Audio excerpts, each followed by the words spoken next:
Saddled with Murder, Colt Calling Horse Rescue Mysteries Book 1, written by Morgana Best, narrated by Amy Soakes. Chapter 1. There was a naked man in my stable, Detective Rick Bronco. That is precisely why I had spent a sleepless night. I had no idea he was a Kelpie, the creature of Scottish legend, able to shift into a horse. I had recently discovered that I, too, was a Kelpie. I had not yet recovered from that shock, just as I hadn't recovered from the fact that my childhood friend Harriet had tried to murder me the previous evening. The fact that Harriet tried to murder me only after I had discovered she had drowned her husband's mistress in the river was no consolation whatsoever. I had never believed in vampires, werewolves, or anything supernatural, but now I would have to face facts, as my mother used to say. A straitjacket and a nice padded cell sounded tempting. I didn't know what to do about the detective. Should I pretend I hadn't seen him? I knew there was no point trying to wake him up because I'd given him a sedative, when he had been in his horse form, that is. A huge, horse-sized sedative. 150 years before, when my ancestors fled their country in the hopes of finding better lives for themselves and their descendants in Australia, I bet they did not expect that better life to involve this sort of thing. Their great-great-great-granddaughter finding a naked man in her stables, and if they did, I commended their foresight. "Cally?" I turned, blushing. Hopefully this person did not notice me staring at my unexpected guest. The voice belonged to Monica. Tall, slim, and with a love of designer heels that could bankrupt the world's richest sugar daddy, Monica was the most glamorous person in town. Raised in poverty by a strong single mother, Monica used to spend hours in the warmth of the public library as they could not afford the heating bill at home, reading novels about adventurous young girls and the wild stallions they loved. Now Monica channeled that childhood love into volunteering at my horse rescue sanctuary. "Monica, hi," I said, a little breathless. She said now, "Did you know there is a naked man in your stable?" "No." I feigned shock. "Where? How? Where? Why?" Monica sighed. "It's okay, Cally. I caught you staring at him." "I was not staring." "You're right," she replied. "You were drooling." "Was not." "Was too." "She was absolutely drooling," another voice said. This one belonged to Becky, my teenage volunteer. Both Monica and I squealed. Ushering Becky out of the stable, before she could see anything a teenage girl ought not to be seeing, Monica winked at me and pulled the barn door shut in their wake. I brushed a lock of hair out of my eyes. The air smelt of blackstrap molasses and straw. A scent which usually brought with it the comfort of familiarity now made my stomach churn. Did I wake the man up, or did I leave him here? If I threw a horse rug over him, he would know that I had seen him in all his— "Miss Colt." The man looked up. He was awake. How had I not noticed that he was wide awake? Detective?" I stammered. "Would you mind going to my car? I have a spare set of clothes in the back seat." Sure," I said. I was relieved Monica and Becky hadn't recognized the detective. That would take quite some explaining.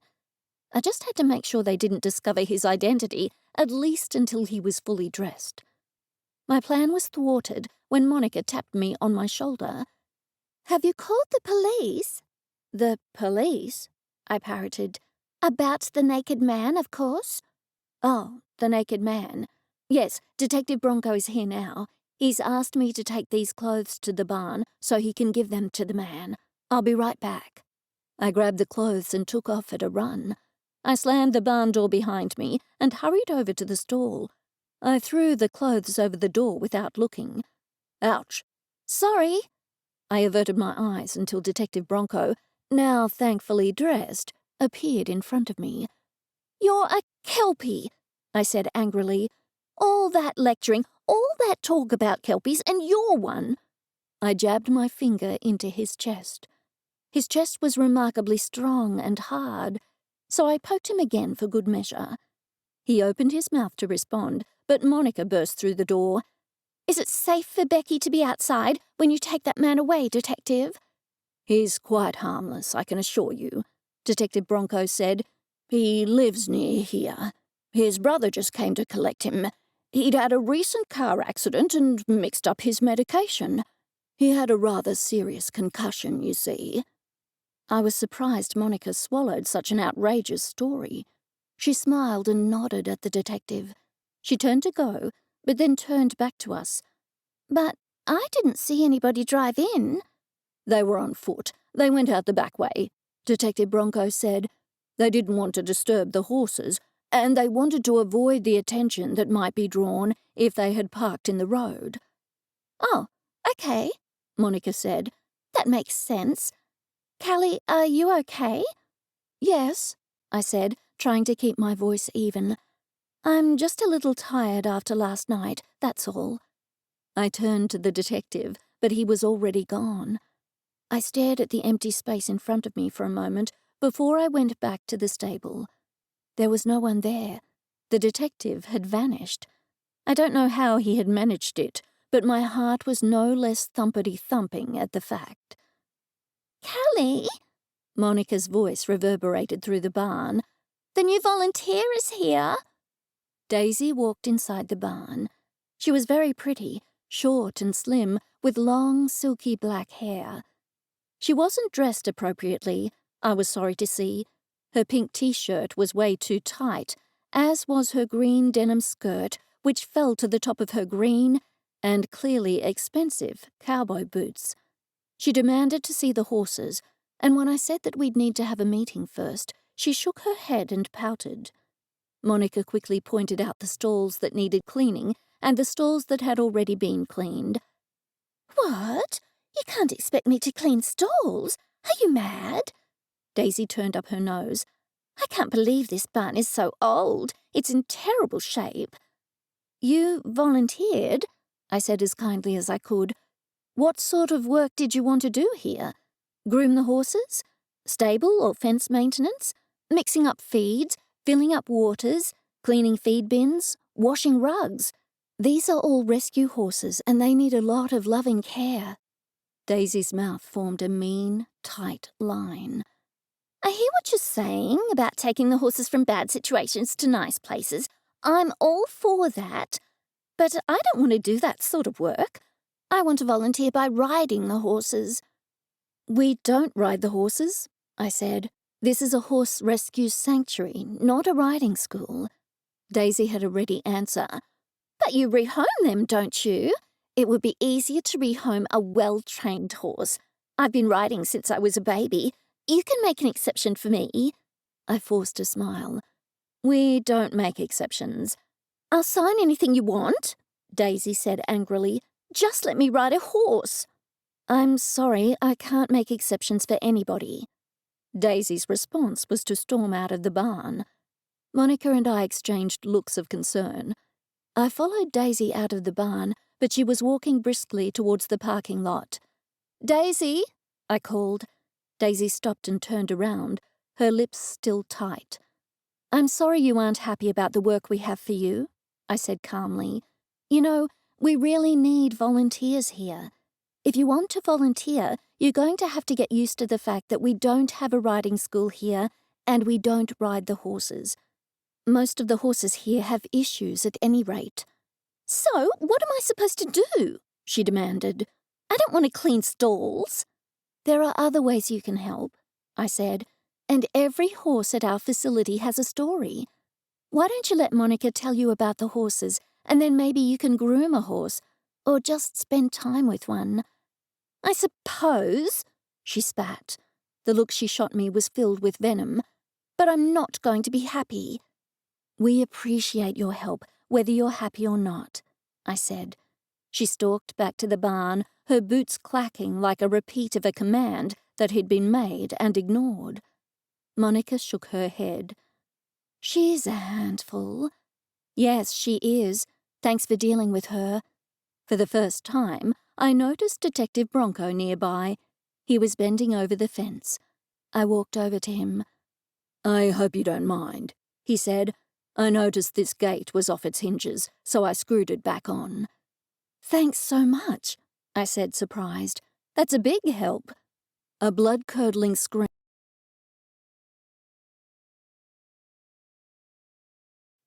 Chapter 2. Detective Bronco beat me to the door. I ran out of the door after him, but I nearly ran into his back when he came to an abrupt stop. Monica and Becky were standing outside. "I think it came from the barn," Monica said. Once more, Detective Bronco took off at speed, with the rest of us following him more slowly. Daisy was standing in the barn, her face bright red. "What happened?" the detective asked her. I hurried over to her. "Are you all right?" "No," she snapped. "I've broken my fake nail, and it really hurts." She shot me a vicious look. "You should have worn gloves," Becky said. Daisy rounded on her. "Who are you to tell me my business?" I took a deep breath and let it out slowly. "We're just about to have coffee. Would you like to come inside the house?" She picked up a flask from on top of a bale of hay. "I've brought my own," she said, "but if you have any cake, I'll come." "Sure, I have cake," I said. I wondered how to get rid of her. I didn't intend to encourage her to volunteer again, but she seemed the sort of person who would turn up uninvited. It was hard enough to get volunteers at the horse rescue at the best of times, but sometimes it was better to go without. Besides, she seemed allergic to work. Daisy pushed past us and headed for the house. I wondered whether Detective Bronco would take his leave, but he headed for the house as well. It was certainly turning out to be a strange day. I hoped it wouldn't get any worse. At least Daisy had the good graces to stand at the side door and wait for us. I opened the French doors and beckoned everybody inside. "I'll just switch on the coffee machine," I said. "Don't bother, I already have some," Daisy said, once more waving the flask in my face. "The rest of us want coffee," I told her. I wondered if she was a narcissist. She was certainly self-absorbed. Daisy turned up her nose. "This house isn't very modern or trendy. It looks like a horse person's house." "What do you mean by that?" I was unable to keep the edge out of my voice. "I'll get the cake," Becky said before Daisy could respond. I tapped my finger on one of the cupboards. "I have some cupcakes in there." It seemed Daisy wasn't going to wait quietly until the rest of us had coffee, because she took the lid off her flask and gulped her coffee noisily. I tried not to be irritated. There must be some good in her, as she had volunteered, which surely meant she must have good intentions. Still, she hadn't done an ounce of actual work. I was grinding the coffee when I heard a loud thud and a simultaneous gasp. I spun around. Daisy was lying on the floor, the remaining contents of her flask spilling across the ground. Detective Bronco and Monica hurried to her. Becky's cake was in her hand, halfway to her mouth, which was open in horror. "Quick, where's my phone?" I shrieked. "I need to call an ambulance." Detective Bronco took her pulse. "No point. She was dead before she hit the floor." "She can't be dead," I squeaked. "She is," the detective said. "She's deader than a dodo." "Oh, my God," Becky whispered. "What happened?" I peered at the body. "Did she have a heart attack?" "I didn't know she was that old," Becky whispered. I put my arm around her shoulder. Maybe she had a heart condition. Detective Bronco shrugged. "That's possible, even in one so young. But no, I think she was poisoned. Everybody back away. I need to keep this area clear. This is a crime scene." "What?" Becky shrieked. "Poisoned? You mean murdered?" Detective Bronco pulled out a small black case from his pocket and took a pair of latex gloves out of it. He pulled them on and removed the empty flask from her hand. "This is a crime scene," he said again. "Nobody touches anything until the forensic team gets here." He pointed at the door. "All of you, Wait outside while I call this in." I stepped out of the house with Becky and Monica. I was shaking so much that I was glad to lean against the wall. "What a nightmare," I said. "I can't believe Daisy is dead. I feel bad. I never even liked her." Monica put her arm around me. "Don't worry, Cally. It wasn't your fault." Becky was staring at the ground. Her face looked frozen, her lips pressed together. The cake slipped from her hand and fell to the ground. Monica and I automatically bent down to pick it up, but the stray cat swooped on it and ate it. "Oh, I don't think cake is good for cats," Monica said. "The poor thing, he must be hungry." The cat shot her a baleful look. Detective Bronco stepped outside and jerked his head towards the barn. I took it to mean that I should send the others away. I turned to Monica. "Monica, could you take Becky and see if anything needs to be done?" I wiggled my eyebrows, which I hoped she would interpret to mean that I wanted her to distract Becky. It seemed that she did, because Monica winked at me. To Becky, she said, "Come on, let's check on the horses." As soon as they were out of earshot, Detective Bronco said, "Cyanide." "Cyanide?" I repeated. "Are you sure?" He shrugged, shook his head, and then nodded, which served to confuse me thoroughly. "One can never be certain," he said. "Not until the forensics report is back. But I'm fairly certain it's cyanide." "But how can you be sure?" I asked again. "Did you smell almonds or something?" He frowned heavily. "That's a myth, I'm afraid." "Cyanide doesn't smell like almonds?" "Indeed it does, but only a small percentage of people have the genetic ability to smell almonds." "And you're one of those people?" I guessed. "No." I rubbed my hand over my forehead. It had been a long day, a very long day. "Then what makes you think it was cyanide?" "Because not many poisons can kill people so quickly. Not by ingestion, at any rate. Two that spring to mind are cyanide and strychnine has quite obvious signs." I took a moment to process the information. "And you think the poison was in her coffee?" He nodded. "Yes, she seemed perfectly normal." He frowned and then amended that to healthy. She seemed in good health until she drank that coffee. I hadn't noticed Monica had returned. "Cally, I've put Becky to work brushing Billy the Kid," she said. "It will keep her distracted for a while." To Rick Bronco, she said, "I overheard what you said. You think her coffee had been poisoned?" His expression remained impassive. "I'll have to wait until I have the forensics report." Monica tapped her lips. "Do you know who Daisy Dowflower is? Or rather, was?" "A volunteer?" I offered. Monica shook her head. "She was the physiotherapist for the local football team, the Broomwood Bilbies. And that's Coach Casper's flask." "How could you possibly know that?" Monica chuckled. "Cally, I know everybody there is to know in this town." I shook my head. "Yes, I figure you would know Coach Casper, but how do you know that's his flask?" "It's a famous flask. Everybody knows about Coach Casper and his flask." "I don't," the detective said, his tone steely. "Please tell me about it." "His father gave it to him not long before he passed away. His father was a famous football player back in the day. He used to play for Fitzroy. The coach is very fond of that flask." "He can't be too fond of it if he lets other people drink from it," I pointed out. "There are rumours." Monica's voice trailed away. I didn't know what she meant, but I must have been a bit slow on the uptake, because the detective at once grasped her meaning. "Rumours that Daisy Dowflower and Coach Casper were having an affair?" "Yes. I thought they were only rumours, mind you. But seeing that Daisy had his flask, well, it does make me wonder. I attended a function recently, and I didn't see them together." She tapped her chin. "Still, if they were having an affair, they would do their best to cover it up." "Did Daisy have any family?" I asked her.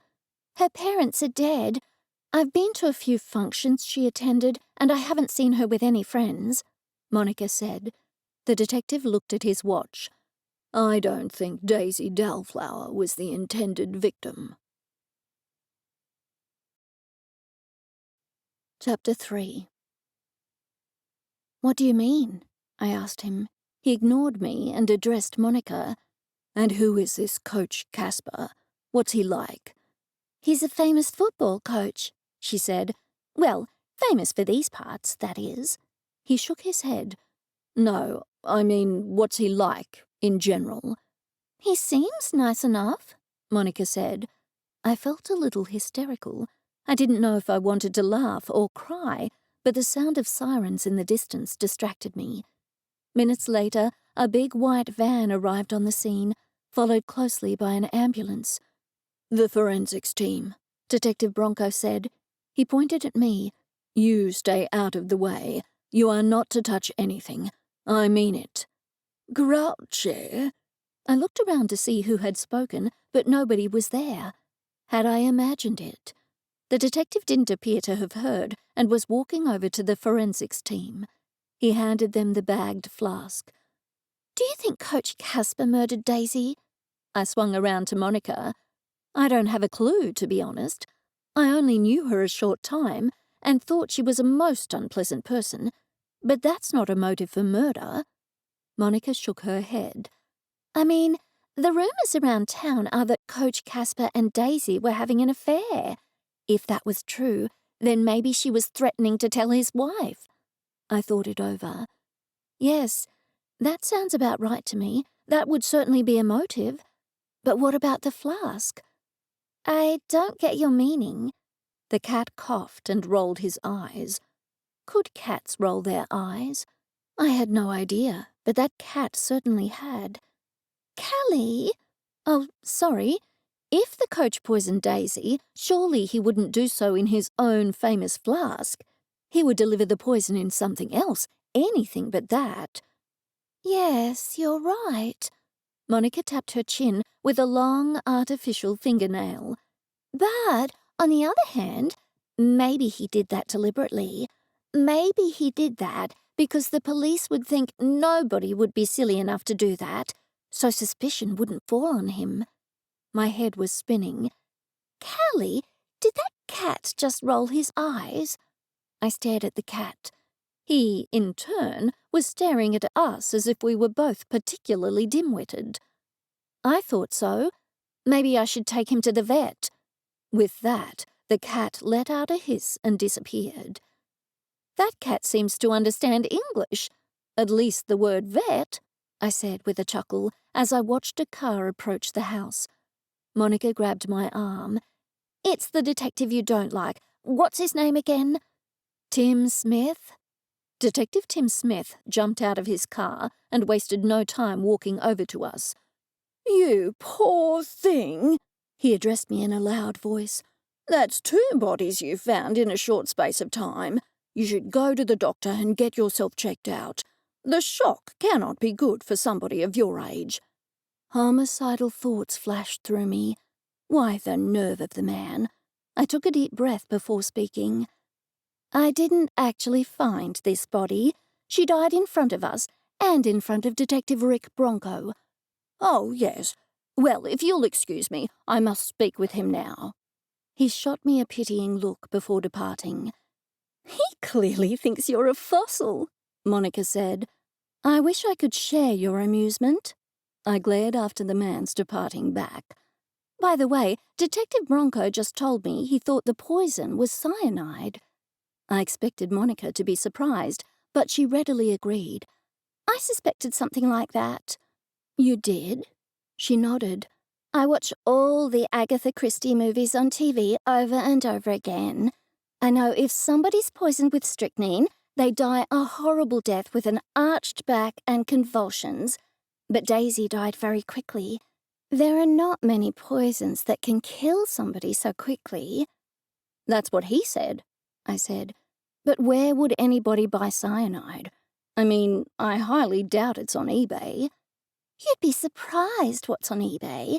Anyway, I'm sure the detectives will figure it out. I shot her a weak smile and nodded. Thank goodness this had nothing to do with Kelpies. Nobody had taken Daisy and drowned her in a river. A Kelpie couldn't be a suspect this time. Well, of course a Kelpie could have murdered Daisy, but not in the traditional way of taking her to a river to drown her. My next thought was that I needed wine. Monica clearly had the same idea.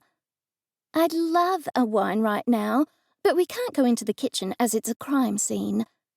"They'll have to let us in sooner or later," I said. I looked through the glass French doors and saw a photographer. I quickly averted my eyes when I saw Daisy's body again. "Let's move away from here," I said to Monica. The horses whinnied to me when I approached the side fence. We sat on some hay bales against the barn wall. "Why don't you ask Detective Bronco to go to the fridge and fetch a bottle of wine?" Monica suggested. "I can't do that." "Go on, he'll understand. He knows you had a terrible day and you're desperate for wine." "Coffee." "I don't feel like coffee," Monica said. "Then why did you mention it?" "I didn't mention it, you did." I held up my hand, palm outwards. "You just said coffee." Monica looked entirely perplexed. "No, I didn't mention it. You were the one who said coffee." I shook my head. "That's weird." I looked around. There was nobody there. The horses were grazing happily in the paddocks, and the forensics workers were inside the house. The two detectives were deep in conversation, standing under a pretty purple buddleia tree. "Maybe it was a possum on the roof, or maybe it was a bird making a call that sounded like that word," Monica offered. "Maybe." I thought I'd heard a word spoken only moments ago when nobody was around, but this time Monica had heard a word too. At least I knew I wasn't going mad. I watched as the cat stalked out in front of us and stretched himself out in the sun. "I'm going to ask the detective if I can get you some wine," Monica said. "You're braver than I am, but go ahead." I was certain he would deny her request and watched as she approached the two detectives. Before she reached them, Detective Bronco walked over to his car. Monica had a brief conversation with Detective Tim Smith, who looked my way and gave a little wave. She then walked into the kitchen, and Detective Smith followed his partner to the car. Moments later, Monica popped her head around the kitchen door and then slipped out of it, clutching a bottle of wine and 2 wine glasses. "How on earth did you get the wine? I didn't think they'd allow you in the kitchen," I said in surprise. Monica chuckled. "I told Detective Smith I wanted to slip in and get your medication." I didn't know whether to be annoyed or pleased, so I held up my wine glass while she poured some in. When we saw Rick Bronco heading our way, we pushed the bottle of wine and the wine glasses behind one of the hay bales. "You should be able to have your house back soon," he said. "I realize it's been a long day." "Yes, I've had one surprise after another recently," I said, shooting him a significant look. He couldn't quite meet my eyes. "Yes, well..." His voice trailed away. "How much longer do you think they'll be?" Monica asked him. We looked up and saw them taking out Daisy's body. I shuddered. "Not long now. Since Ms. Dalflower didn't eat or drink anything at your house and was in sight of me the whole time, this will be quite straightforward." "You mean you know who did it?" Monica said. "Was it the coach?" "No, I mean it's straightforward, as we don't have to take samples of all food substances in the kitchen." Monica appeared disappointed. "I see." "I'll just check. You might be able to go in now." He walked back over to some men standing by the door. "I hope we can go now," I said. "There's a bit of a chill in the air." "Why don't you go inside and Becky and I can check on the horses?" Monica said. I made to protest, but she would hear nothing of it. "You've had a terrible time with Harriet trying to murder you and all. I absolutely insist." Detective Bronco waved me over. Monica tapped my arm. "That's my cue. You go to the house and relax if you can." I hurried over to the house. Detective Bronco said simply, "You may go inside now." before striding away. I walked into the kitchen, avoiding the spot where Daisy had fallen. I would have to give the kitchen a very thorough smudging. I walked into the living room, and to my surprise, the television was on. That was strange. I certainly hadn't turned it on. The cat was sitting in the most comfortable chair I owned, directly opposite the television. Maybe the poor thing was cold. I threw a few fire starter cubes into the fire, and then some small logs. I stuffed a bit of newspaper under the logs for good measure, and then lit one of the fire cubes. The flue was wide open, and the fire caught immediately. I left the fire door open a little to catch the updraft, and then turned my attention to the television. Coffee Connoisseur was blaring. I had only ever watched 5 minutes of the show, but I knew that it was about an Italian man who travelled the world drinking coffee and discussing the finer points of the brew. I crossed to turn the television off. The most blood-curdling sound I had ever heard froze me.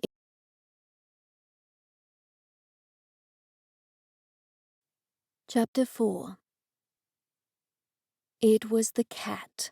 I swung around. The cat was standing on the chair, his back arched, his eyes malevolent, and his yellowed teeth long and sharp.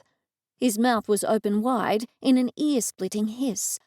"Turn it back on," the cat said. "It's my favourite show. I watch it every day at 4. I fell to the ground. What was happening? Was this a dream? I pinched myself, but it hurt, and I didn't wake up. I rubbed my eyes.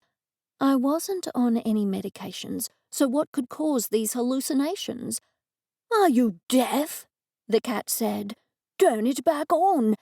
Oh, never mind." He jumped onto the coffee table and put his paw on the remote. The television came back on. I staggered to my feet. I opened my mouth to scream, but no sound came out.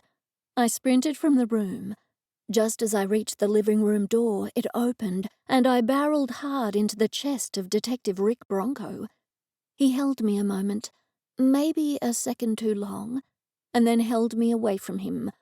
"What's happened? You look like you've seen a ghost." I have," I sputtered. I've heard a ghost. I've heard a cat. I'm losing my mind." I clutched my head with both hands. "Why don't you explain what happened?" He spoke slowly and calmly. I spun around and pointed at the cat. "I've gone mad. I could swear I heard that cat talking to me." Detective Bronco walked over to the cat. "Hello again," said the cat. "Oh, I know the problem," the detective said to me. "You're not going mad."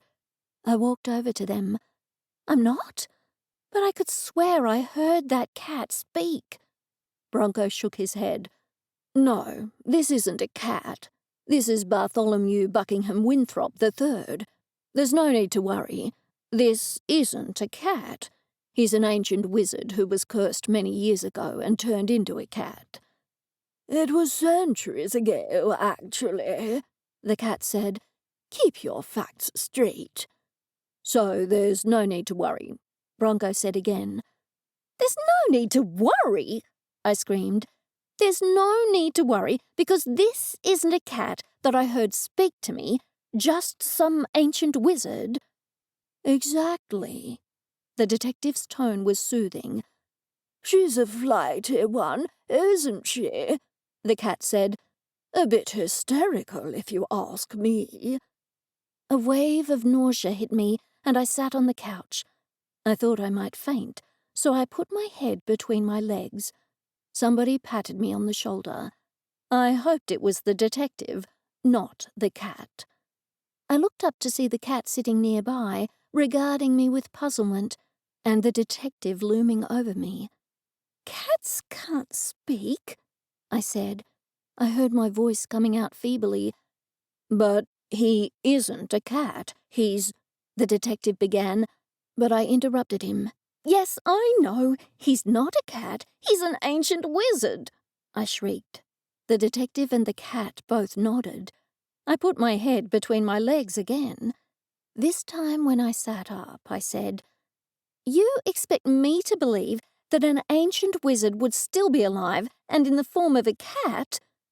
You believe you're a Kelpie, though, the detective said in reasonable tones. You believe you can transform into a horse. Now I was angry. I stood up, my hands on my hips. Yes, and that was enough of a shock for me, and you gave me another shock.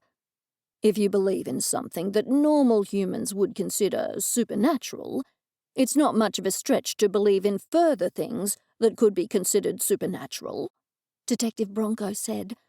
Don't try to change the subject, I countered. You told me that some Kelpies were bad, in that they drowned people and all that, and then you yourself are a Kelpie and you didn't tell me. There was a lot more I had planned to say to him, but I was so shocked about the cat/wizard I couldn't remember everything I had wanted to say. He did not look the least bit guilty. I don't go around telling everyone my private business. I'm not just anyone. I waved my hands in the air. I'm a fellow Kelpie, and you didn't even think to tell me that you were one too. I was hardly likely to take out an ad in the local newspaper. I glared at him. And you mustn't tell anyone about the cat who once was an ancient wizard. I was furious. How stupid do you think I am? Of course I wouldn't tell anybody. Nobody would believe me. They'd lock me up. The cat spoke. I'm kind of both, he said. Detective Bronco was correct. My name is Bartholomew Buckingham Winthrop III, but you may call me Bartholomew. You could say I am a cat because I look like a cat, but I'm actually a wizard who was cursed and turned into a cat some centuries ago. I rounded on the detective. And how did you know he wasn't a cat? We've met a couple of times since I moved to town, Bronco said. I invited him to stay with me, but he declined. The cat nodded. Yes, I decided to stay with this Kelpie. I like horses. But I'm a horse, the detective pointed out. I thought he looked a little put out. I mean real horses, not Kelpie horses, the cat clarified. Now, would you two mind? This is my favorite show. Go elsewhere and speak amongst yourselves. He waved his paw at the other side of the room. I don't mind if you go over there and talk, so long as you keep your voices down. That's kind of you, I said with the most sarcasm I could muster. But it was lost on the cat. He was already watching the television. I took the detective by the elbow and dragged him to the other side of the room. Explain to me what's going on. He shrugged. You know about as much as I do. This cat was once a powerful wizard. He's centuries old. He's quite famous in Kelpie circles. Are there any other supernatural creatures I need to know about? Or is it just Kelpies and this wizard/cat? He shrugged. I think that's about it. What about vampires, werewolves, the Loch Ness Monster, Yowies, the abominable snowman, Yeti? Dragons, unicorns, mermaids? I stopped to draw breath. He scratched his head. Maybe, but I mind my own business. What do you mean you mind your own business? I snapped. He placed a big hand on my shoulder. My first instinct was to shake it away, but I kind of liked it there. Maybe there are, maybe there aren't, but I'm only concerned with my own affairs, he said. I could not come up with a suitable response. I'm sure it was a terrible shock to find out that you were a Kelpie, so surely it isn't too much of a shock to know that Bartholomew is actually a powerful wizard, and now a cat who talks. He smiled and nodded as he spoke. I shook my head. Maybe I'd feel better the following day after a good night's sleep and something to eat. Despite the fact it was morning, I decided I would order pizza and finish my glass of wine. The detective was still talking. And like I said, you can't tell anyone about the cat. I shot him what I hoped was a scathing look. Are you mad? You think Monica and Becky would believe that there's a talking cat who happens to be an ancient wizard? He actually chuckled. No, you're right. I meant to say don't attempt to tell anyone, because they'll probably have you committed." "Trust me, I won't be telling anyone," I said. "But what if Bartholomew speaks in front of someone?" The detective shook his head. "No, he's too smart for that." I held my index finger in front of him. "Wait, he did say something earlier when Monica and I were sitting on the hay bales." "What did he say?" I tried to remember. It took me a while. Maybe it was the shock. "Yes, that's it. He said coffee." The detective shrugged. "And Monica heard him?" "Yes, but we assumed it was a bird or maybe a possum on the roof or something." "I wouldn't worry about that if I were you," he said. "That cat has been around for centuries. There's nothing to worry about." A loud voice hailed him from outside. "Detective Bronco, we have a situation. A serious situation." Chapter 5. Detective Bronco hurried to the door with me hard on his heels. The cat stayed where he was. "What is it?" Bronco asked urgently.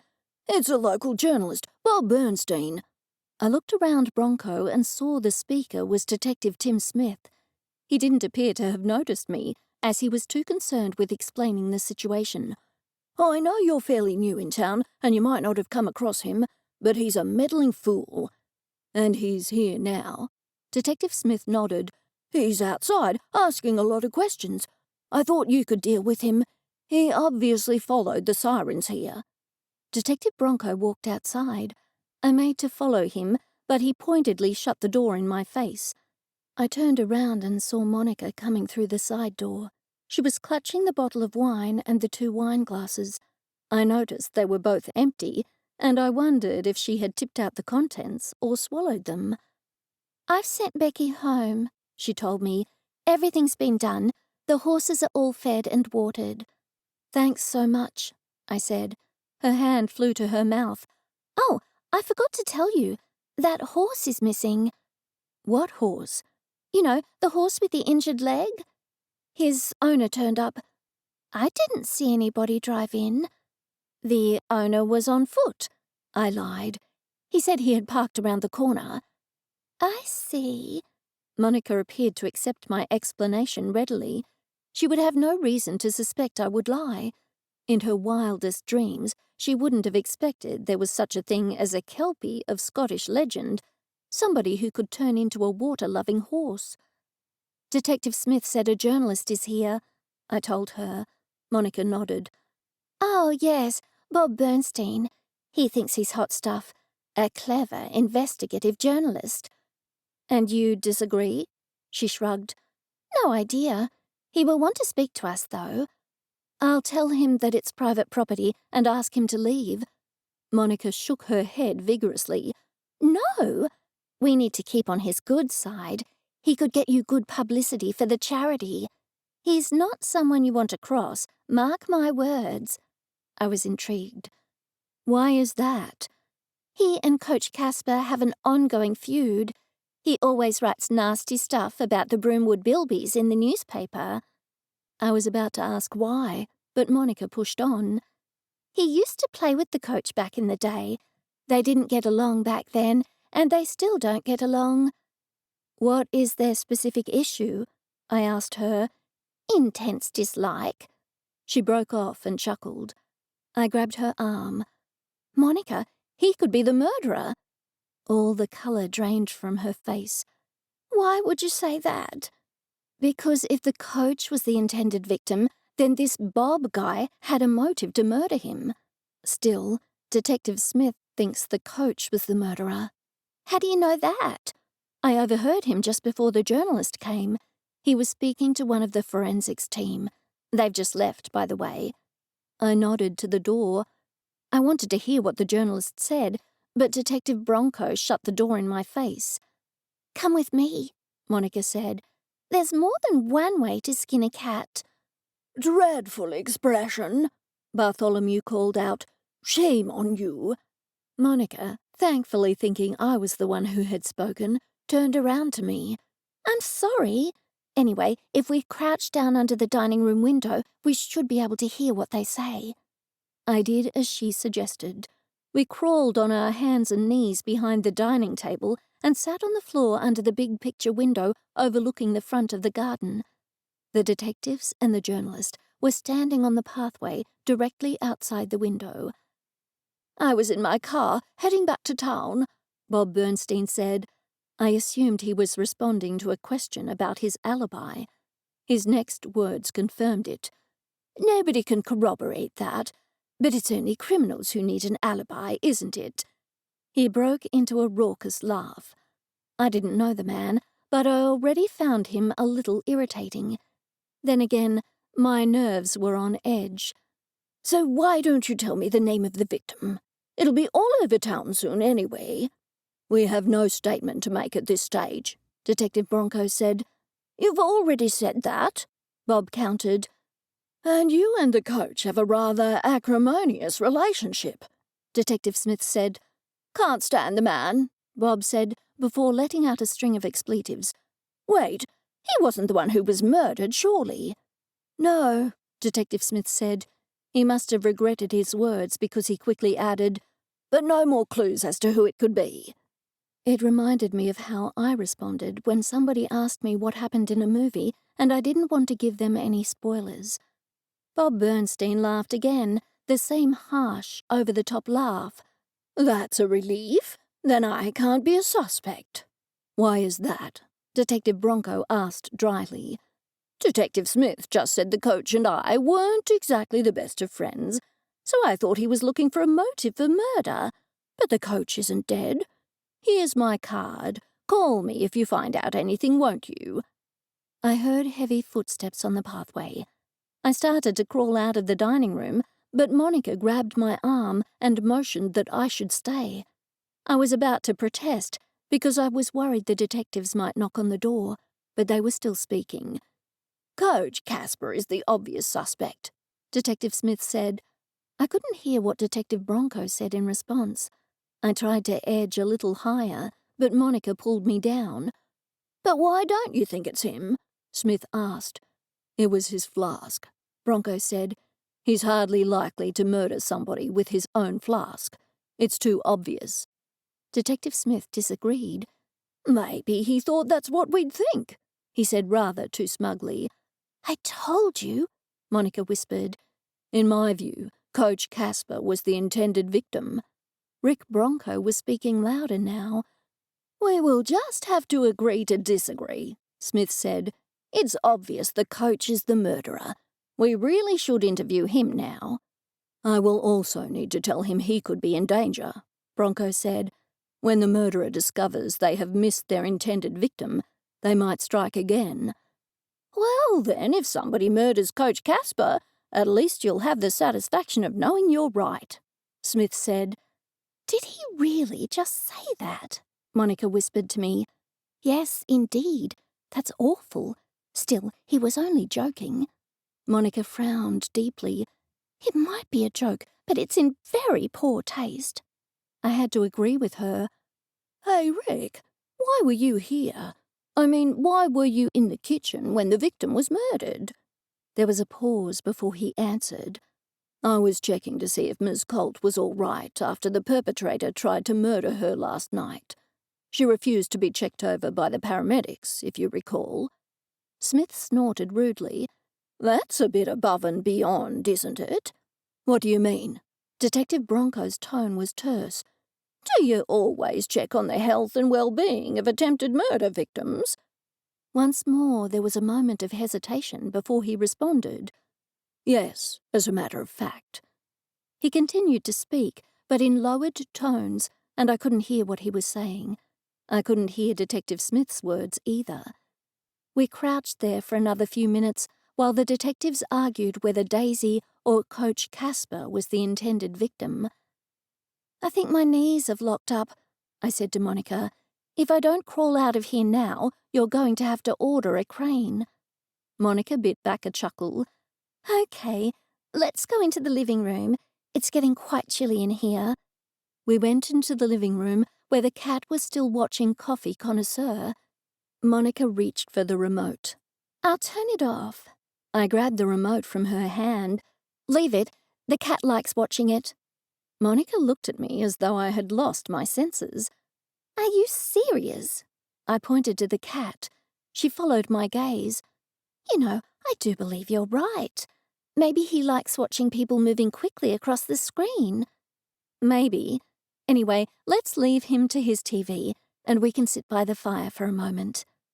Just as my bottom touched the chair, there was a loud knock on the door. I jumped up, my knees creaking, and waddled over to the door. I flung it open to see Detective Bronco there. I'll take my leave now, Miss Colt. Keep all the doors and windows locked. I highly doubt you are in any danger, but better to be safe than sorry. I thanked him and said I would lock everything. He pushed on. A journalist was here earlier, a man by the name of Bob Bernstein. We haven't released the victim's name yet, so if he comes back and asks to speak to you, refuse to speak to him. At any rate, you have my direct number, so call me if you have any concerns or hear or see anything untoward. Sure. With that, he shot me a half-smile and left. I walked back to my seat and lowered myself into the chair. I rubbed the side of my left knee, where an ache had developed, when there was another knock at the door. He must have forgotten something, I said to Monica. I opened the door, but it was not Detective Bronco standing on the porch. Chapter 6. I didn't recognize the man, but his opening words left me in no doubt as to his identity. Hello, I'm Bob Bernstein, a local acclaimed journalist. I was about to tell him that self-praise was no recommendation when I remembered Monica's words of caution. I plastered a smile on my face and shook his offered hand. Hi, I'm Cally Colt. May I speak to your husband? My eyebrows shot skyward. My husband? Yes, to the man who runs this horse rescue sanctuary. I am the one who runs this horse rescue sanctuary, I said. He did not look embarrassed in the least, but shook my hand even harder. May I come in? I was about to tell him that the detective said I was not to speak to him when he pushed past me. The front door opened onto an entrance hall. The living room was directly to the left, and he could see the television from where he was standing. Coffee connoisseur, he exclaimed. That's one of my favourite shows. Marvellous, isn't it? Who knew there were so many varieties of coffee and different ways to roast? From where I was, I could hear the cat suddenly purr loudly. Monica walked over to me. She, too, was wearing a fake smile. Mr. Bernstein, isn't it? I've heard so much about you. My name is Monica May Porter. He took her hand with both of his hands and shook it hard. Please, call me Bob. Now, if I might come straight to the point, I heard you had a rather unpleasant incident here today. Monica nodded. A murder? The detectives told us we mustn't speak to you about it, I began, but Monica cut me short. They threatened us. She batted her oversized false eyelashes at him. Oh, please, don't be afraid of the police, Bob said. They're only trying to scare you. I already know the victim was Daisy Dellflower. I gasped. How did you know? He winked at me. I make it my point to have friends all over the place. I guess that one of the forensics team had tipped him off, or maybe he had followed the sirens and was peeping through the bushes. I certainly wouldn't put anything past him. He was still talking. And how was she dispatched? Gunshot? Stabbing? Or did a horse kick her? I gasped. Certainly not. No, she... Once more Monica interrupted me. The police haven't told us, she said. Bob had obviously navigated his way through one too many interviews and knew Monica was trying to throw him off the scent. The police were called, so it wasn't natural causes. Police aren't called to deceased persons who pass by natural means, not in Australia. That means there were suspicious circumstances. As he droned on and on, I wondered why his alleged contact hadn't told him that Daisy had been poisoned. Surely if they could give him the name of the victim, they could also give him the method of murder. No, I figured he had been spying after all. "She died in front of Detective Bronco," Monica told him. Bob pulled out his notepad. "Really?" A wide smile broke across his face. I was concerned he would write an article saying Rick Bronco was a possible murderer, so I quickly added, "Monica and I were there too." I avoided mentioning Becky in case he questioned her. "That's right, the three of us were there," Monica said, shooting me a significant look. "And tell me everything that happened," he said. "We'd love to, but the police really did threaten us," Monica said. "We're not brave enough to tell you as much as we want to." "Yes, and Detective Bronco thought you'd want to speak with us, so he said he would come back soon to make sure you weren't here," I added, somewhat concerned that I was becoming a better liar.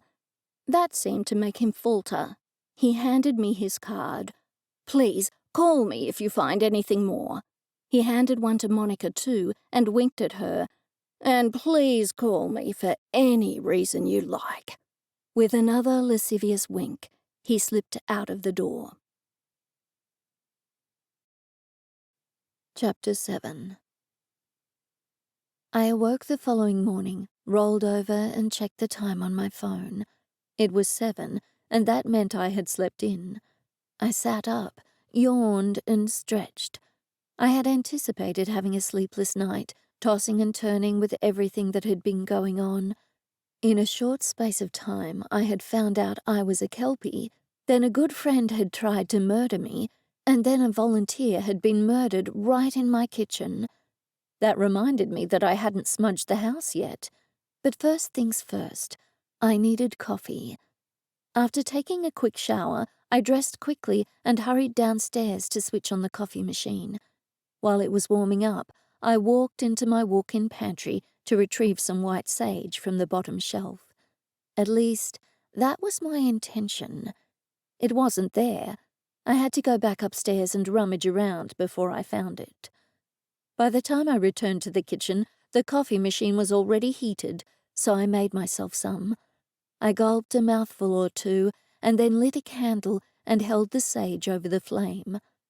When it was smoking nicely, I walked around the kitchen, waving the smudge stick. It was always cold here at that time of the morning, but I opened some windows to let the smoke and all the bad juju out. I turned around and screamed. The cat was sipping from my coffee cup. "What are you doing?" I shrieked. He shot me a nasty look over his shoulder. "I'm drinking your coffee. I should have thought that was patently obvious." "But cats can't drink coffee," I protested. "I'm not a cat. I'm a wizard." He proceeded to stick his head back in my cup and sip the coffee. "All right then, I'm going to make myself some coffee. You can have that one." He looked up from his coffee.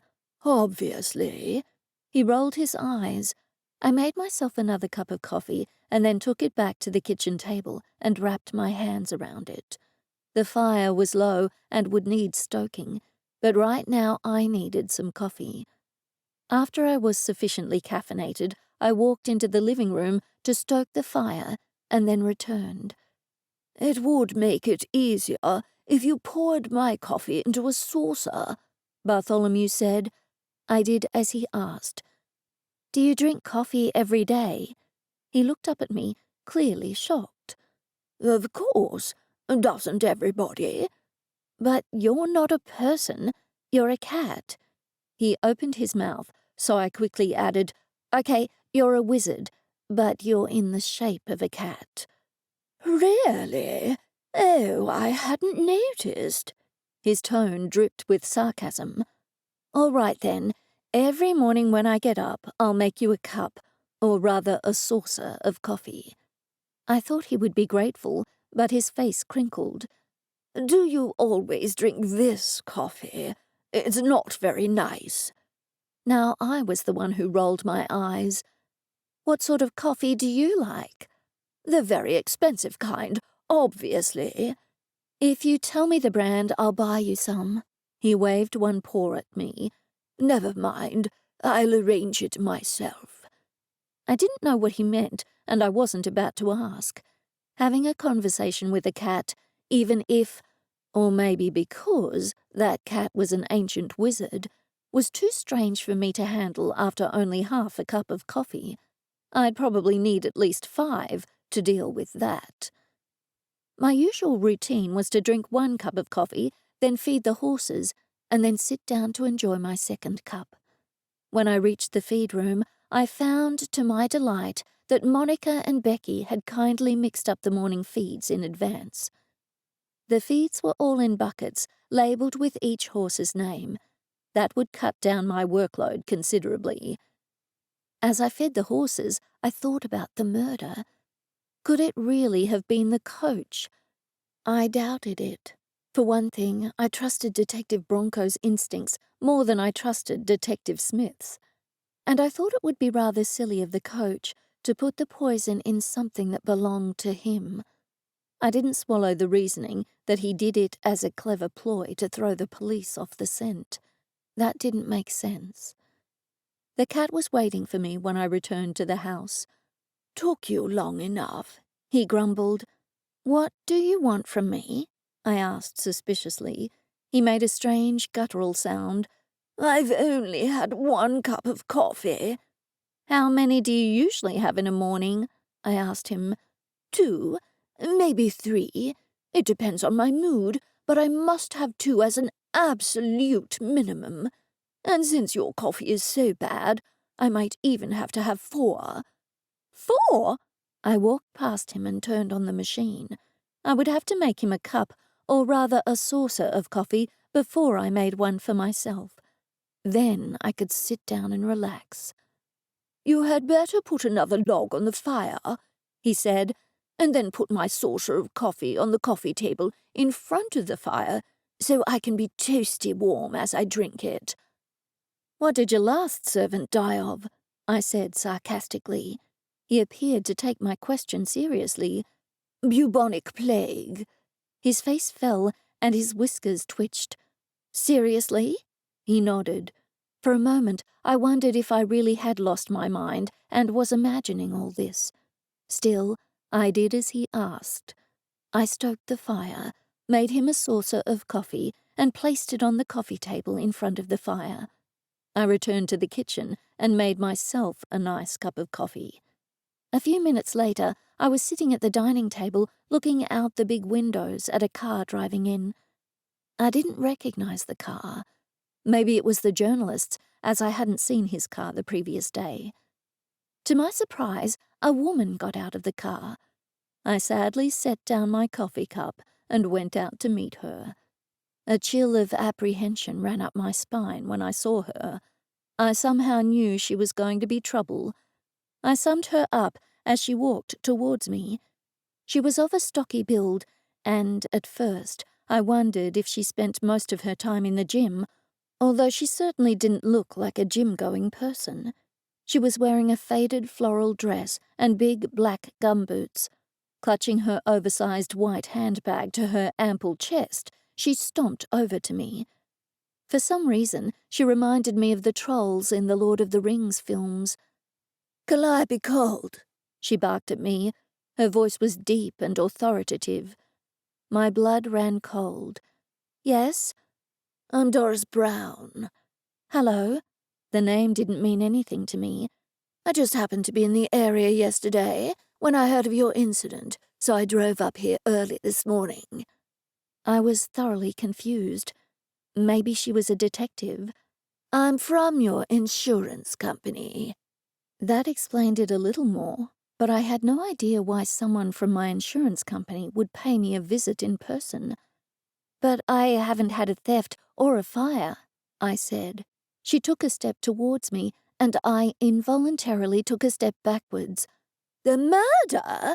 she said shrilly. "We can't insure you for any more volunteers now that there has been a murder on the property." "You're kidding," I said.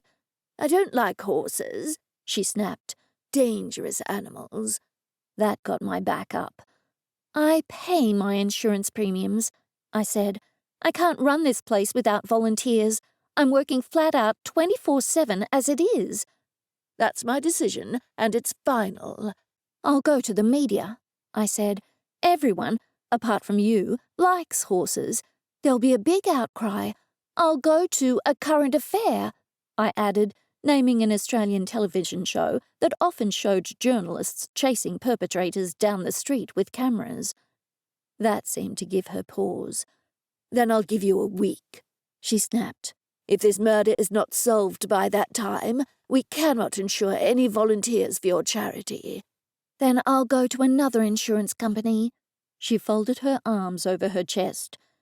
The insurance company I work for underwrites all other insurance companies that cover horse sanctuary volunteers in Australia.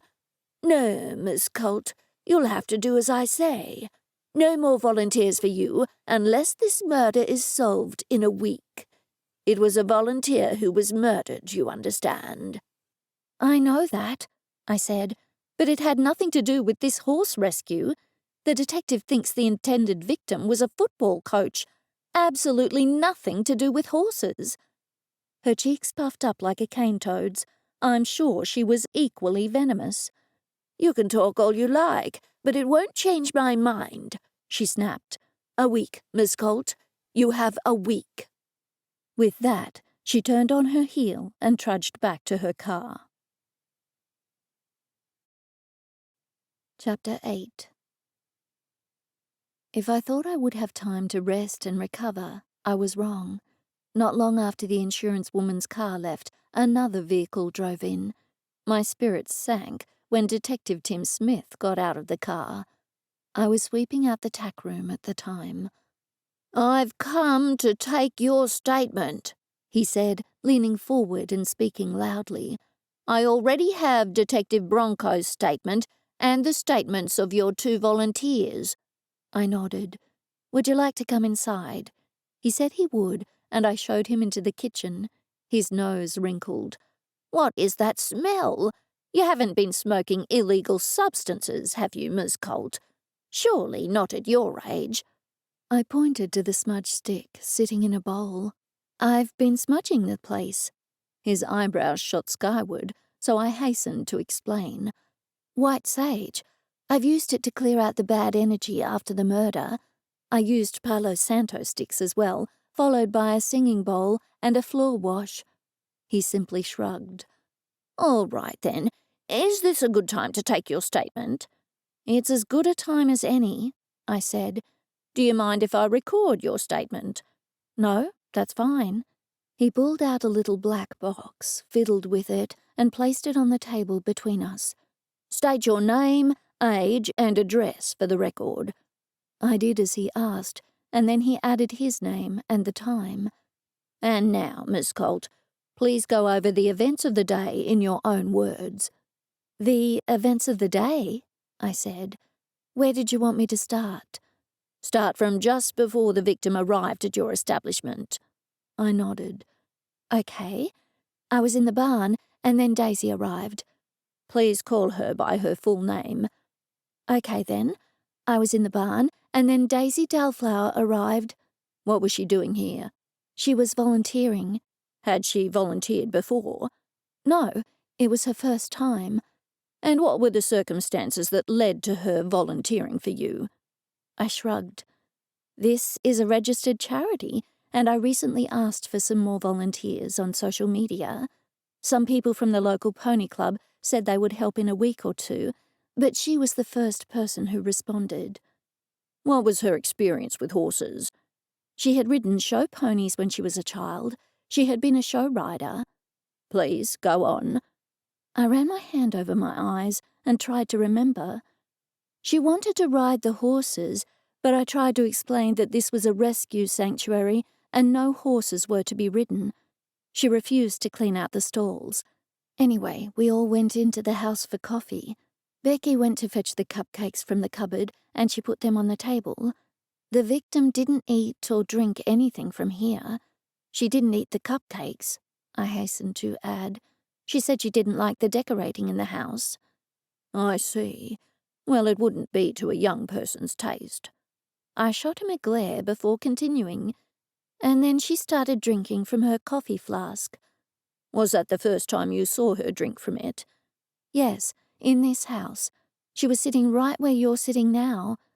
The detective looked stricken for a moment before recovering his composure. And what happened next? I was over there making coffee. I pointed to where I had been standing. And who was present? Detective Rick Bronco and Monica and Becky as well. And where were they standing? I showed him where everyone had been standing or sitting at the time. And how long after the victim drank from her coffee did she show any symptoms? She didn't actually show any symptoms at all, I said. I mean, she didn't clutch at her throat or anything. She didn't cough. She just kind of fell straight down to the floor, dead.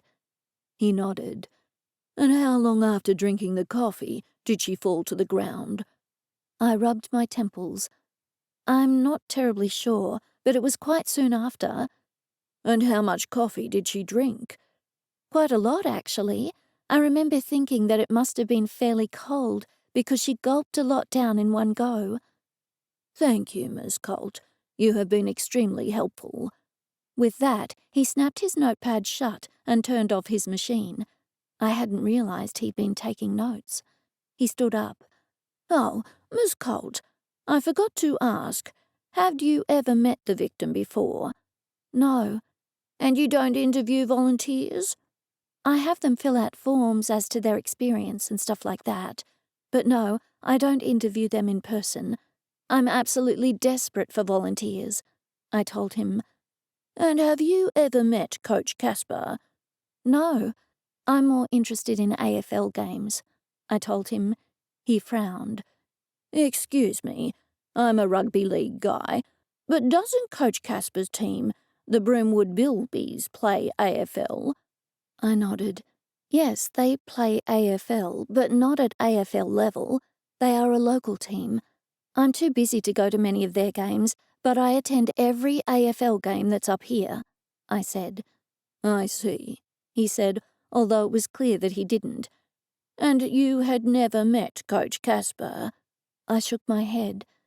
I've been to several of the local games here, but I've never met him. I mean, I've walked past him and stuff like that, but I've never actually met him. And would you know of any reason why anyone would want to murder Daisy Dellflower? I shook my head. No, of course not. Like I said, I didn't know her. I had never even heard of her before she submitted the volunteer form. But you had heard of Coach Casper? This questioning was going in circles. Yes, I said simply. He flipped through his notes and then nodded. Thank you. That will be all for now, Miss Colt. Please leave yourself available for questioning at a later date. With that, he shot me a weak smile and took his leave. What an annoying, loud man, Bartholomew said as soon as the detective had left. He certainly is, I said. Look, Monica and Becky have just arrived. I can't wait to hear what he asked them.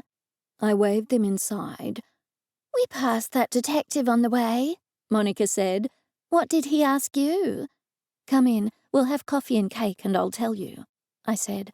I can't wait to hear what he asked you. I wasted no time filling them in. He asked me the same questions, Becky said. But since I don't know the first thing about football and I had never met Daisy before, it was a very short interview. He gave me the 3rd degree at some length. Monica popped a cupcake into her mouth and took a big bite. When she had finished it, she added, He was obviously convinced Daisy was the intended victim. What makes you think that? I asked her. She shrugged. It was his entire context. He asked me if I knew that Coach Casper and Daisy were having an affair, if I had ever seen them arguing, and if I had ever overheard him threatening her, and so on. His whole attitude was that Daisy was the intended victim and that Coach Casper was the one who murdered her. I planted my palm on my forehead. Oh, this morning something terrible happened.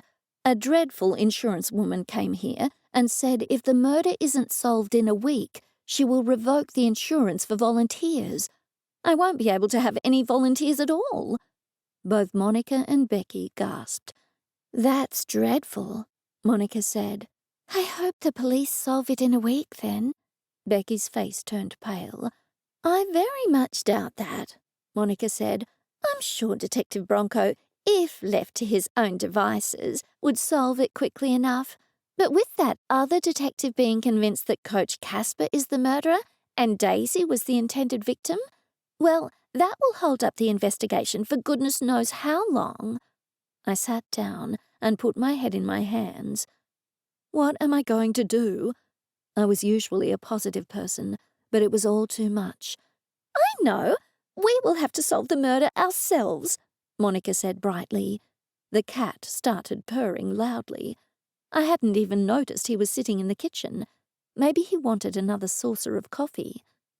My suspicions were proven correct when he jumped up onto the bench and patted the coffee machine with his paw. I got up and walked over to the coffee machine. "Cally, sit down and enjoy your coffee," Monica said. "I'm just making the cat some coffee." "What?" Monica and Becky shrieked in unison. "Coffee is not good for cats," Monica added. "Tell it to this cat, then." I pointed to Bartholomew. "He drank some of my coffee this morning." To change the subject, I asked, "Do you really think we should investigate the case ourselves?" I made some coffee, poured it into a saucer, and set it on the floor for Bartholomew. He drank it greedily. "I wouldn't have believed it if I hadn't seen it for myself," Monica said. "That's quite an unusual cat." "You're absolutely right," I said. "But you haven't answered my question. Do you really think we can solve this murder?" "Why not? We think Coach Casper was the intended victim. We will interview the people who had reason to kill him." She smiled and nodded. "We know several people who had a grudge against him. All we have to do is interview them one by one." "But we're not the police," I pointed out. "They're hardly likely to speak to us." "We'll cross that bridge when we come to it," Monica said. "I will think of a reason. But first of all, we need to speak to Coach Casper himself and find out why he gave the flask to Daisy." "But he'll obviously lie," I protested. "He's not going to admit that he was having an affair with her." Monica stood up. "Yes, he will. Come on, Cally, let's go and speak to him now." "I can't. I have to hold a horse for the body worker. She's coming this morning to work on Billy the kid." "I can hold Billy for her," Becky offered. "I can mind the place." "Are you sure?" "Of course. You go and do whatever you have to do. It would be awful if the insurance lady stopped volunteers. You wouldn't be able to run this place by yourself, Cally. You already do the work of 5 people as it is." I thanked her. "Well then, Cally, hurry up and put on some makeup," Monica said. "You can't go out looking like that." "But I'm already wearing makeup," I protested. Chapter 9. We had been driving for 5 minutes when a sudden realization struck me. "Monica, do you even know where Coach Casper will be?" "His team should be training right now," she said. "That will make it easier to question him." "But I have no idea what to ask him," I said. "I mean, I can think of several questions I'd like to ask, but none would be tactful." Monica chuckled. "You leave it to me." We had arrived at a football field on the edge of town. Monica turned off the engine. "Follow my lead," she said as she hopped out of the car. I had a bad feeling about this. Nevertheless, I followed her to a field where players were training. I looked around and didn't see any sign of the coach. "Maybe we should ask somebody where he is," Monica said. "Good idea. No, wait, there he is."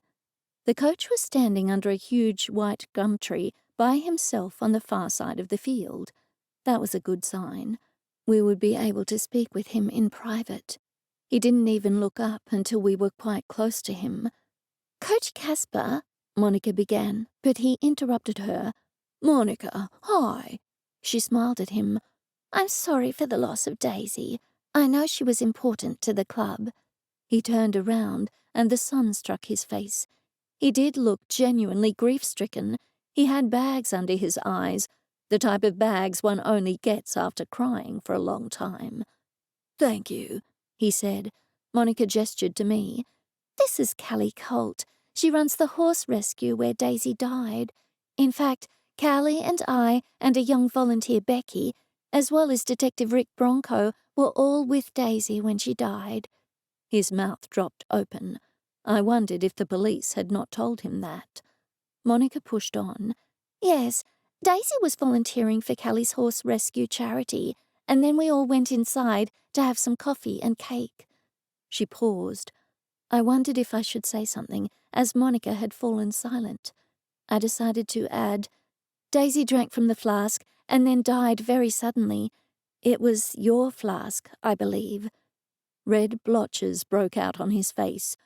"It's all my fault. It must have been meant for me. She told me she was on her way to volunteer at the horse rescue, and she was complaining she hadn't had any coffee that day. I was just about to drink mine, but I told her to take my flask."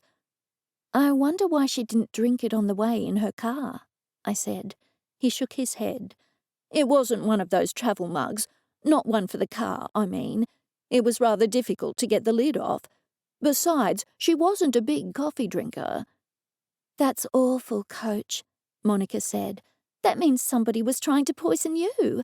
How would anybody have had the chance to put the poison in your flask?" "That's what's been bothering me," he said. "Did you make the coffee at home or make it at the club?" Monica asked him. "I made it at home, as I don't like the coffee here at the club grounds.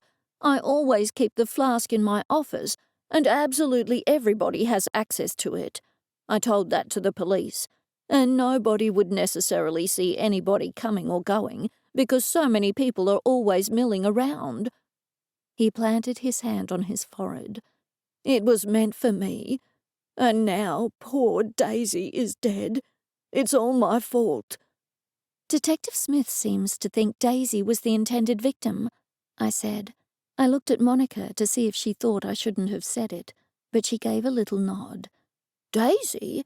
That's not possible," the coach said. "Why would anybody want to harm Daisy? No, I gave her my flask at the last minute. Nobody on earth knew I was going to do that. Why, I didn't even know I was going to do that. It was a spur-of-the-moment thing. She mentioned she hadn't had her morning coffee yet, and I said, 'Here, take my flask.' That's all there was to it. And that signed her death warrant."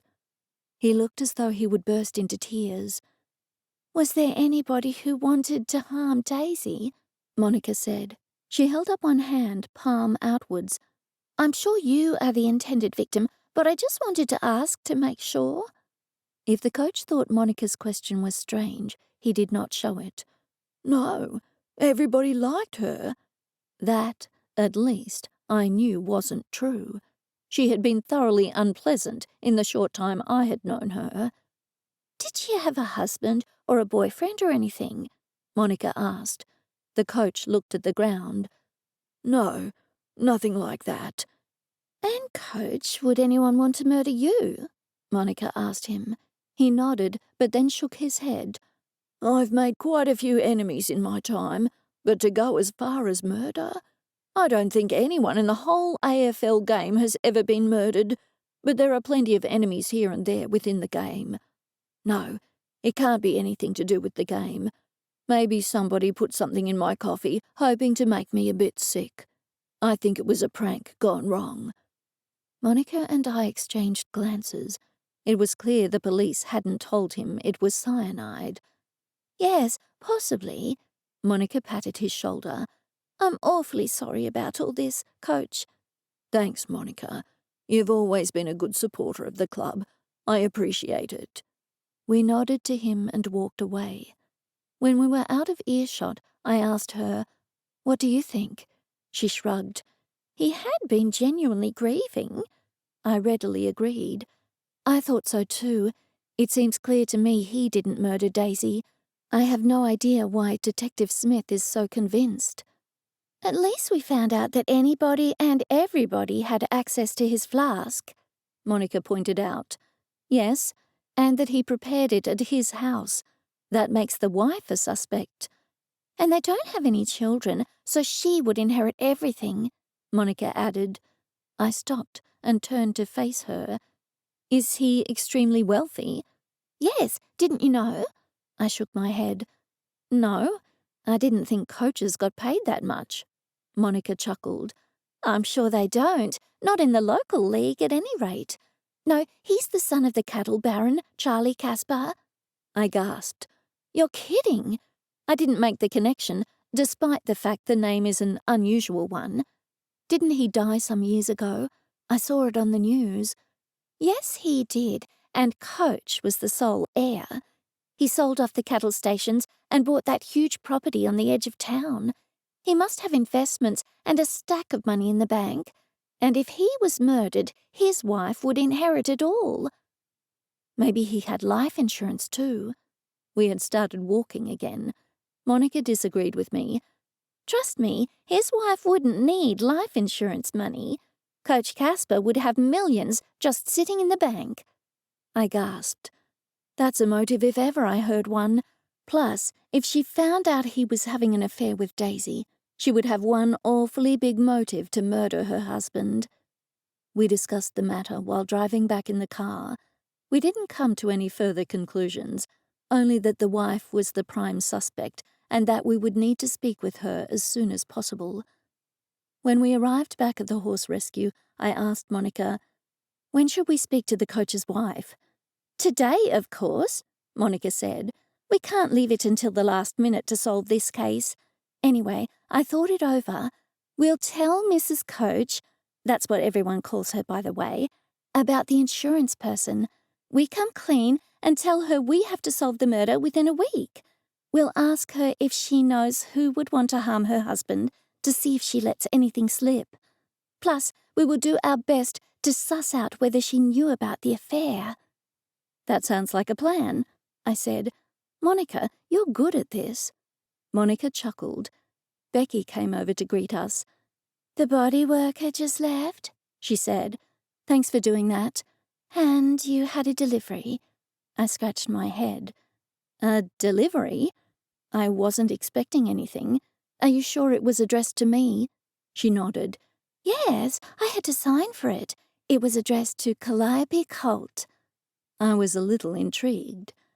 We went inside, where a big cardboard box with gold lettering was perched on the kitchen table. The cat was sitting under the table, purring loudly. I got some scissors and opened the box. It's coffee, Becky said. Oh, wow, it's quite super expensive coffee. Cally, you're really spending up big. But I didn't order it, I protested. Maybe somebody bought it for you as a gift, Monica offered. You had better check the invoice. She picked up the invoice and handed it to me. I looked at the invoice and let out a shriek. This cost a fortune. Who could afford such expensive coffee? Monica took the invoice from me. It was bought online. Goodness, some of this high cost is for same-day delivery. I didn't know they offered same-day delivery to our little town. Have you ever heard of same-day delivery to Broomwood, Becky? Becky's eyes were wide. No, I didn't think it was possible. $200 for same-day delivery, Monica said. That's outrageous. Look, Cally, it says your credit card paid for it, and it was bought by somebody called Bartholomew. I gasped. The cat ran out of the room. Chapter 10. I used to think it was terrible to have a boring life. Now that my life was anything but boring, I craved boredom. I wanted to do nothing else but lie on the couch watching TV and be thoroughly bored. It sounded like heaven. Monica was driving again, this time to Arabella Caspar's house. Monica had assured me that Coach Caspar would be held up at training for several more hours, and that we would be able to get her alone. I certainly hoped Mrs. Coach, as Monica informed me she was known in the community, would not kick us out. I had driven past her house, of course, although it was hard to see too much of it from the road. A huge stone fence lined the perimeter of the property, and a big set of fancy iron gates would have blocked the entrance, only they were open. As we drove in, I was surprised to see a little gatehouse immediately to our right. It was made of stone and mortar and had a heavy black door with a brass doorknob and matching hinges. Now that I could see all of the house, it was even more imposing than I had imagined. Monica had told me that the head of an infamous Melbourne crime syndicate had built the house 20 or so years earlier. The front garden was meticulously manicured, with flowers lining the edge along both sides of the symmetrical brick walkway leading up to the front door. The lawn was a lush green colour and didn't look like any grass I had seen before, although I couldn't tell if it was just because it had been freshly cut or if it just held together in a slightly different way than normal grass. Monica parked outside on the white gravel driveway. "I'd love a gravel driveway," I said to her, "but weeds always pop through gravel." "There's not a single weed in this garden," Monica said. "Maybe they employ a full-time gardener." "It would take a full-time gardener to keep the weeds out of this expanse of gravel," I said. I noticed for the first time the woman bending over a rose bush and brandishing a pair of pruning shears. She did not look at us until we were right beside her. "Mrs. Coach," Monica said. She looked me up and down and then looked at Monica. When her eyes alighted on Monica's designer handbag, her face broke into a smile. "How do you do?" she said, in what I was certain was a fake posh accent. "I've been to many football functions, but you probably don't remember me," Monica said. "Yes, I do remember you, Melissa." "Monica." "Yes, Monica. And this is my good friend Cally Colt, who runs the local horse rescue charity," Monica said. The woman frowned. At least, I think she was trying to do so, but she had obviously had an overabundance of Botox, as her forehead remained as smooth as a baby's bottom. "What an awful situation." "May we ask you some questions?" Monica said. "Why would you want to ask me questions?" "May I speak in confidence?" She nodded. "You may." "You probably know that Daisy Dowflower passed away at the horse rescue. Cally, I, a young volunteer, and a detective were all present at the time." Her mouth dropped open. Clearly she hadn't known that. Monica pushed on. "The thing is, an insurance investigator has been to the horse rescue charity and said that she will ban all volunteers from working at the charity unless this case is solved in a week. That probably means the charity would have to be shut down." "Surely the police will have this case solved in a week," Mrs. Coach said. Monica disagreed. "One would think so, but the problem is that the two detectives have opposing views." That seemed to pique her interest. "What do you mean?" "One detective is certain Daisy was the victim, while the other detective is certain your husband was the intended victim. With the two detectives at odds, that will no doubt delay the progress of the investigation." "Do come inside. I could offer you some coffee, or maybe a nice cup of tea. Or would you prefer gin?" We both said coffee would be nice. We followed her inside through a sumptuous entrance hall. She quickly slammed the door behind us. "The Poodles are not allowed outside," she said. I looked at the poodle she had just picked up, but then poodles came from everywhere. I think there were at least 12. "You obviously like poodles," I said. "I show toy poodles," she said. "I'm a dog lover. See that poodle there? She has just finished her show career, and she was a difficult breeder, so I had to have her spayed. Do you know anyone who would want her?" "I don't, but I could ask around if you like," I said. $5,000. I thought my ears had deceived me. $5,000, I repeated. She inclined her head ever so slightly. "I think that's quite a reasonable price for a very well-bred show champion. Now, pet, don't you?" She was looking directly at me. Yes," I said. "Please follow me." She put the poodle down just as another poodle bit me on my bottom. I let out a shriek. "Oh, please don't allow him to do that," she said. "You're teaching him bad manners." "I had no idea he was going to do that," I countered. "I didn't know what he was doing until his teeth sank into my bottom." I rubbed my bottom. I hoped it wasn't bleeding. The little razor-sharp teeth had gone through my jeans. "Don't worry, I'm sure he won't bite your derriere again," she said in the same pretentious voice.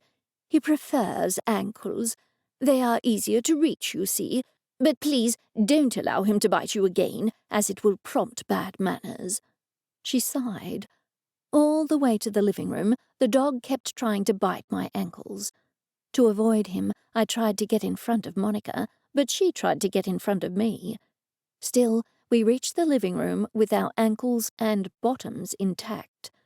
The large sitting room was lined with books and various antiques. A huge painting of a ship on the crest of a wave hung over the fireplace, and an oriental rug covered most of the floor.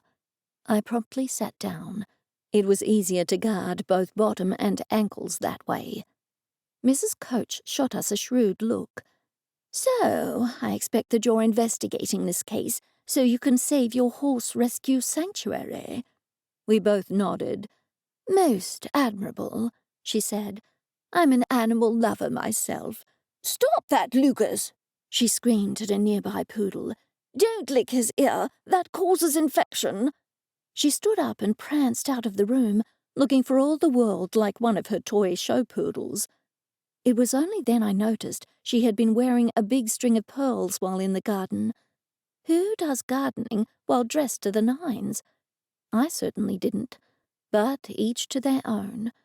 She presently returned with a tray on which was a French press, along with several fancy porcelain coffee cups with gold rims. She placed them on the coffee table. "Do not allow the dogs to eat the biscuits," she said. "They're not good for them." She eyed the cushion I had put over my ankles to thwart the biting poodle. "I might just put the poodles out the back into the enclosed area." She trotted over to the glass doors and threw them open. The poodles all ran outside. She slammed the glass door shut and then returned to us. I breathed a great sigh of relief. "So, what do you think?" she asked me. I was a little bit perplexed. "About what, exactly?" I asked her. She fiddled with the French press and then poured coffee into 3 porcelain cups. She sipped her coffee delicately before responding. "Do you believe that Daisy was the intended victim, or do you think my husband was the intended victim?"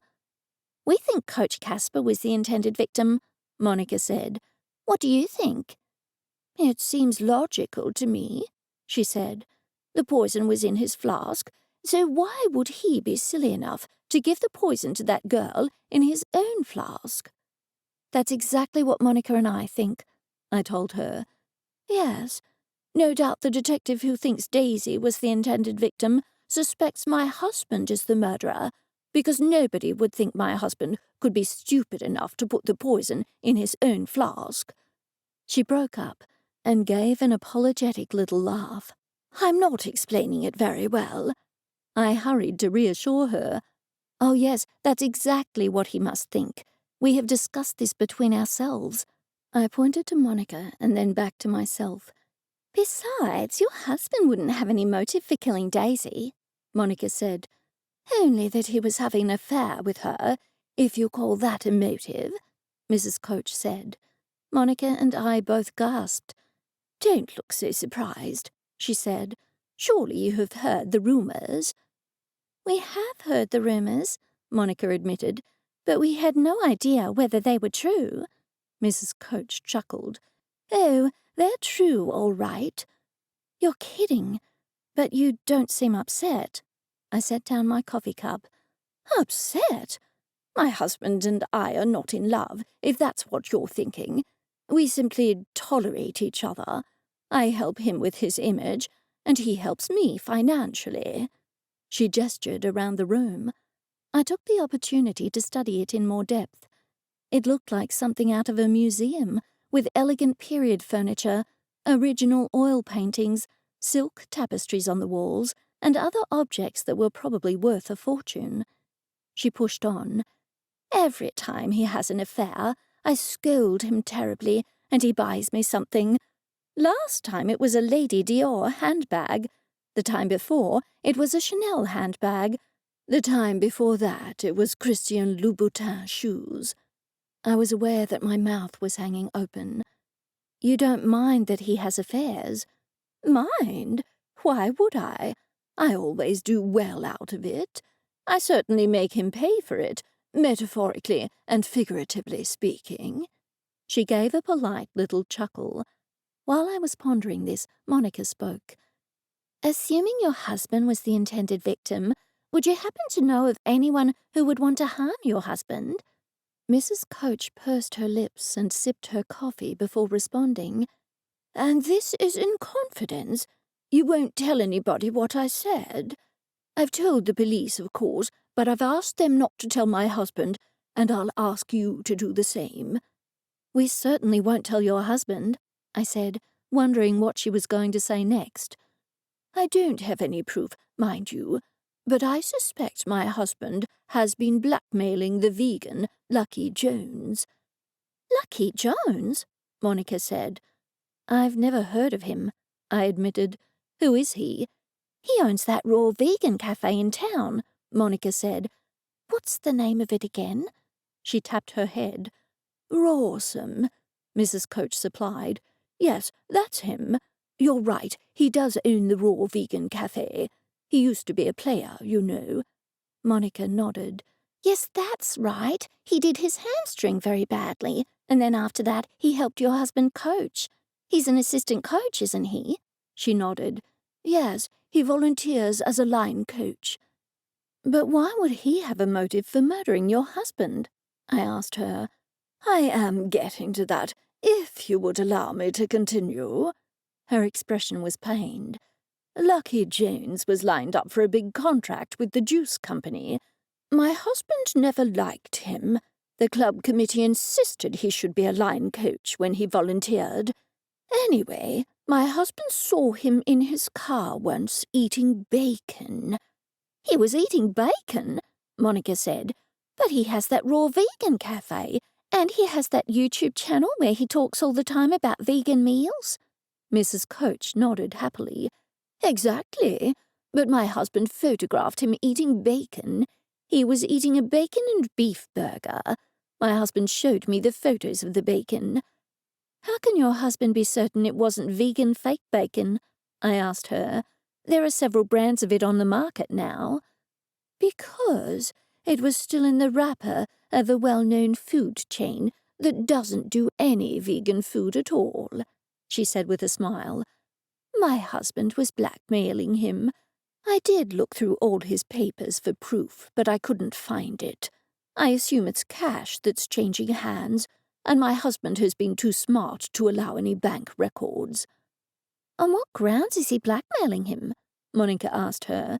She tut-tutted. If you don't mind me saying so, if you can't figure that out for yourselves, your investigating skills don't seem to be terribly good, she said pompously. Do I need to spell it out to you? Obviously, he's not a real vegan. He pretends to be, and he has a rather strong public image. This big contract with the juice company will be most lucrative indeed. If my husband were ever to publish the photos of Lucky Jones eating a bacon and beef burger, then he would lose the contract and be a public laughingstock. Well, then, that is serious, I said. That's certainly a motive. Monica readily agreed. It is indeed. And is there anybody else who would have a motive to murder your husband, Mrs. Coach? She shrugged one shoulder. Probably some of the players who don't like him, but I don't know if mere dislike would be a strong enough motive for murder. Oh, wait a moment.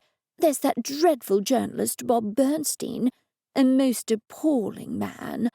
I cannot suggest a specific motive for him, only that he and my husband cannot stand each other. He's somebody who is worth looking into. I'm sorry I can't give you any more help. You have been a tremendous help, I said. Chapter 11. "What do you make of that?" Monica asked as we drove away from the property. "That they're very, very rich?" "Yes, I did tell you." "I didn't realize just how rich. Anyway, she didn't care that her husband was having an affair." Monica swerved to miss a rabbit. "That surprised me. Still, she did give us two good suspects, Lucky Jones and Bob Bernstein." "We already knew about Bob Bernstein," I said, "but Lucky Jones certainly has a motive for murder." "I'm puzzled, though," Monica said. "Coach Casper seems as rich as Croesus. Why would he need to blackmail Lucky Jones?" "That's a good point." I scratched my head. "Maybe it was for spite." Monica disagreed. "If it was simply for spite, he would release those photos to the media." I considered the matter. "Possibly. But what if he wanted to torture the guy first?" "We need to speak to Lucky," Monica said, "and right now." 5 minutes later, we parked in the little car park adjacent to Rawsome, the raw vegan cafe. When we walked inside, a smiling waitress greeted us. "Would you like to see the menu?" she asked. "Or is it takeaway?" "We would actually like to speak with Lucky Jones," I said. "Is he in?" "Sure, I'll go and get him." It was then I realized we didn't have a plan. "What are we going to tell him?" I asked Monica urgently. She looked horror-stricken. "I don't have a clue. Let's make it up on the spot." "You're kidding," I hissed. She shrugged. "What's the worst that could happen?" "He murders us," I said. "If he's the murderer, he might put us on his hit list." Monica had no chance to respond because Lucky Jones walked out. He regarded us with suspicion. "Hello?" Hostility was coming off him in waves. "We have an urgent matter we want to speak with you about," Monica said. "May we speak in your office?" He narrowed his eyes. "I suppose." He walked away, and we followed him. His office was through the kitchen and out the back of the establishment. He opened the door and waved us inside. He took his seat behind his desk, and we sat on metal and blue fabric chairs. Mine was as hard as a rock, most uncomfortable. "What's this about?" he asked. His manner was entirely unfriendly. "May I ask, did you become a vegan for health reasons or for the sake of animals?" I asked him. "Both, equally," he said. He shot me a wide smile. "I would have become a vegan just for the animals, and on the other hand, I would have become a vegan just for the health reasons." He smiled again. To me, it sounded like a well-practiced routine. "That's great that you love animals," I said. He smiled and nodded. I pushed on. "I run the local horse rescue charity in town. My name is Cally Colt, and this is my friend Monica May Porter. She volunteers at the charity." He leaned across the desk and shook our hands. "That's wonderful. Are you here for a donation?" "No, but I'd never knock back a donation," I said with a chuckle. "What I'm about to say might sound strange to you, but I'm sure you'll understand since you're such a big animal lover." I had no idea whether he was an animal lover, but the fact that he was, at least pretending he was, should play to my hands. He nodded, and his expression turned curious. "Somebody was murdered at the horse rescue yesterday," I said. He sat bolt upright. "I heard about that. It was the physio, Daisy Dalflower, wasn't it?" We both nodded. He shook his head. "A terrible business. So sad. What does this have to do with me?" "An insurance investigator came to speak to me this morning. She threatened to shut down the charity because a volunteer was murdered there. Specifically, she said I wouldn't be able to get insurance for volunteers ever again." "Can they do that?" Lucky asked me. Before I could respond, he added, "Well, I suppose insurance companies can do whatever they like. It's always in the fine print, isn't it?" "I suppose so. Anyway, I talked her into giving me a few more days, but she was adamant that if the murder isn't solved by the end of the week, There will be no more insurance for volunteers. That will, in effect, shut the charity down. Monica spoke for the first time. And to be perfectly honest, Cally and I are doing the investigating. Lucky's jaw fell open. But why don't you leave it to the police? We don't think they'll solve it in a week because the detectives heading the case have different theories about the perpetrator, I said. One thinks Daisy was the intended victim, and the other thinks the coach was the intended victim. And because you're an animal lover and know the coach, we've come to ask for your help. Maybe you have some dirt on Coach Casper, I said hopefully. He looked doubtful. It's no secret that there's no love lost between us, he said. We've had many an argument. Is it only you, or does he pretty much not like anybody? Monica asked. Lucky uttered a snort. He likes the ladies. Oh yes, it's all over town that he was having an affair with Daisy. Lucky gasped and stared at Monica. You know about that? Monica nodded. Did you know about it too? Well, he seemed to have an eye for her, but then again, he's always had an eye for any of the female staff. He never made a move on any of them, as far as I know, but he did seem a little too friendly with Daisy. I realized I hadn't told him an important point. The reason the detectives think the coach was the intended victim was that the poison was in the coach's flask, and Daisy drank it. What was Daisy doing drinking from the coach's flask? Lucky asked in horror. He said he gave it to her. He said she was heading out to the charity and remarked that she hadn't had coffee, and that prompted the coach to offer her the flask. I told him. Are you sure? I nodded. Coach Casper told me that himself. He slammed his hand on the desk, making me jump. I noticed Monica's hand flew to her throat. Then they were definitely having an affair, he exclaimed. Coach guarded that flask with his life. He must have been awfully fond of Daisy to let her drink from his flask. Maybe he was in love. So you think the coach was the intended victim? I asked him. He stuck out his bottom jaw as if contemplating the matter. Daisy wasn't a very nice person. She was a good physiotherapist, though, and I don't think anyone had anything against her. The coach, on the other hand, he has lots of enemies. Like who? I prompted him. He raised his eyebrows. Probably everybody who'd ever met him. He made enemies left, right, and center. We also have heard that he was blackmailing you, I told Lucky. He was at once horror-stricken. I held up both hands in front of me, palms outwards. Don't worry, your secret is completely safe with us. We won't breathe a word of it, will we, Monica? She made a zipping motion across her mouth. You can trust us. We won't say a word. To my surprise, the man broke into heavy, racking sobs. I stared at Monica. She shrugged. I noticed a box of tissues on his desk and pushed them across to him. Finally, the sobbing subsided. I haven't been a vegan for very long, you understand. My mother told me to open this cafe, and I didn't realize that it would take off so well. Then I thought I should turn vegan myself, but I really liked beef and bacon burgers. If it got out, I'd lose my contract. So it's true he was blackmailing you? I asked him. What do you mean was? He is still blackmailing me, Lucky said.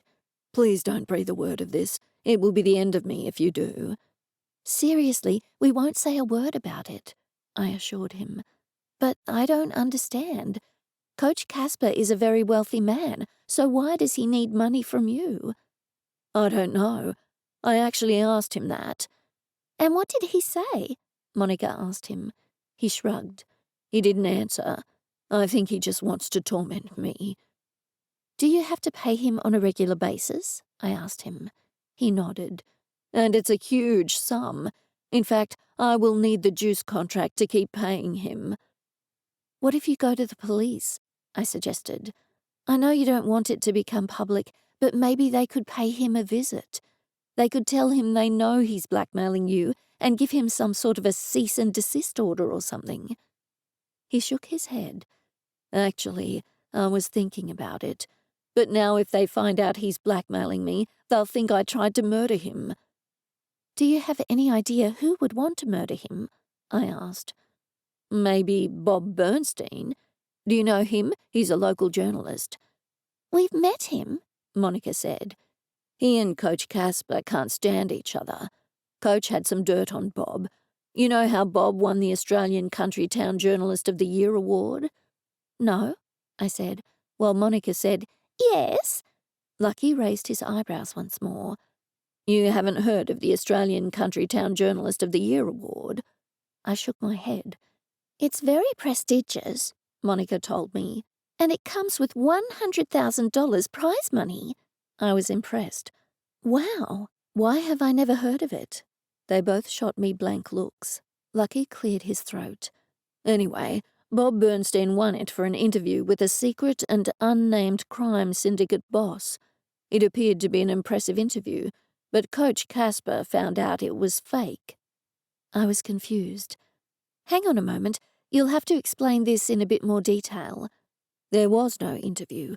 Bob made the whole thing up. But how did the coach find out? Monica asked him. Lucky shrugged. I don't have a clue. And how did you find out? I asked him. Bob and I were drunk one night down at the pub. We ended up complaining about the coach, and he told me the coach was threatening to expose him. I told him the coach was blackmailing me. Surely you didn't admit to a journalist that you ate a beef and bacon burger, did you? I said in surprise. He afforded me a small smile. I was blind drunk. The good thing is, Bob was even more drunk, and I don't think he's remembered any of it. He must have been really drunk to confess that to me. I'm sure he has no memory of the conversation, and I'm certainly not going to remind him. That is a good motive for murder, I said. Chapter 12. Monica dropped me off at home and left. I went straight to the stables to change the bandage on the new mare's leg. The wound was healing nicely. I gave her a shot of penicillin and rubbed her neck. Penicillin was quite thick, and the injections could be rather painful. When she was eating her hay happily, I went back into the house. I noticed a cat hiding under the couch. Bartholomew, I want a word with you. He poked his head out from under the couch. Did you order coffee? He stalked out. Yes, I did. You should be grateful. Your coffee is ghastly. No self-respecting cat would drink that. But how did you order it? You're a cat. Sure, I know you used to be a wizard, but how did you do it? I'm not stupid, he said, clearly offended. I did it online. Your laptop was open, so I simply tapped the keys. Your credit card auto-populated, so I made the order. You can thank me later. You're clearly not in a good mood now. You can't buy yourself stuff on my credit card, I said. I thought you were kind to animals. He hissed at me and then jumped onto the couch. I stood there, wondering what to say, but came up blank. I would have to make sure I didn't leave my laptop open again. I didn't know if he would be able to open it with his paws. I certainly hoped he couldn't. Maybe I would have to put it up on a high shelf. I went into the kitchen to look for something to eat. I was craving a big bowl of mashed potatoes, but that meant I would have to peel potatoes, chop them up, and wait until they cooked. That wouldn't do at all. I looked in the freezer and saw some frozen burritos. 90 seconds in the microwave, flip them over, and then another 90 seconds. Perfect. I was eating a burrito when a car pulled into view through my front gate. I had a perfect view out of the window. It was Bob Bernstein.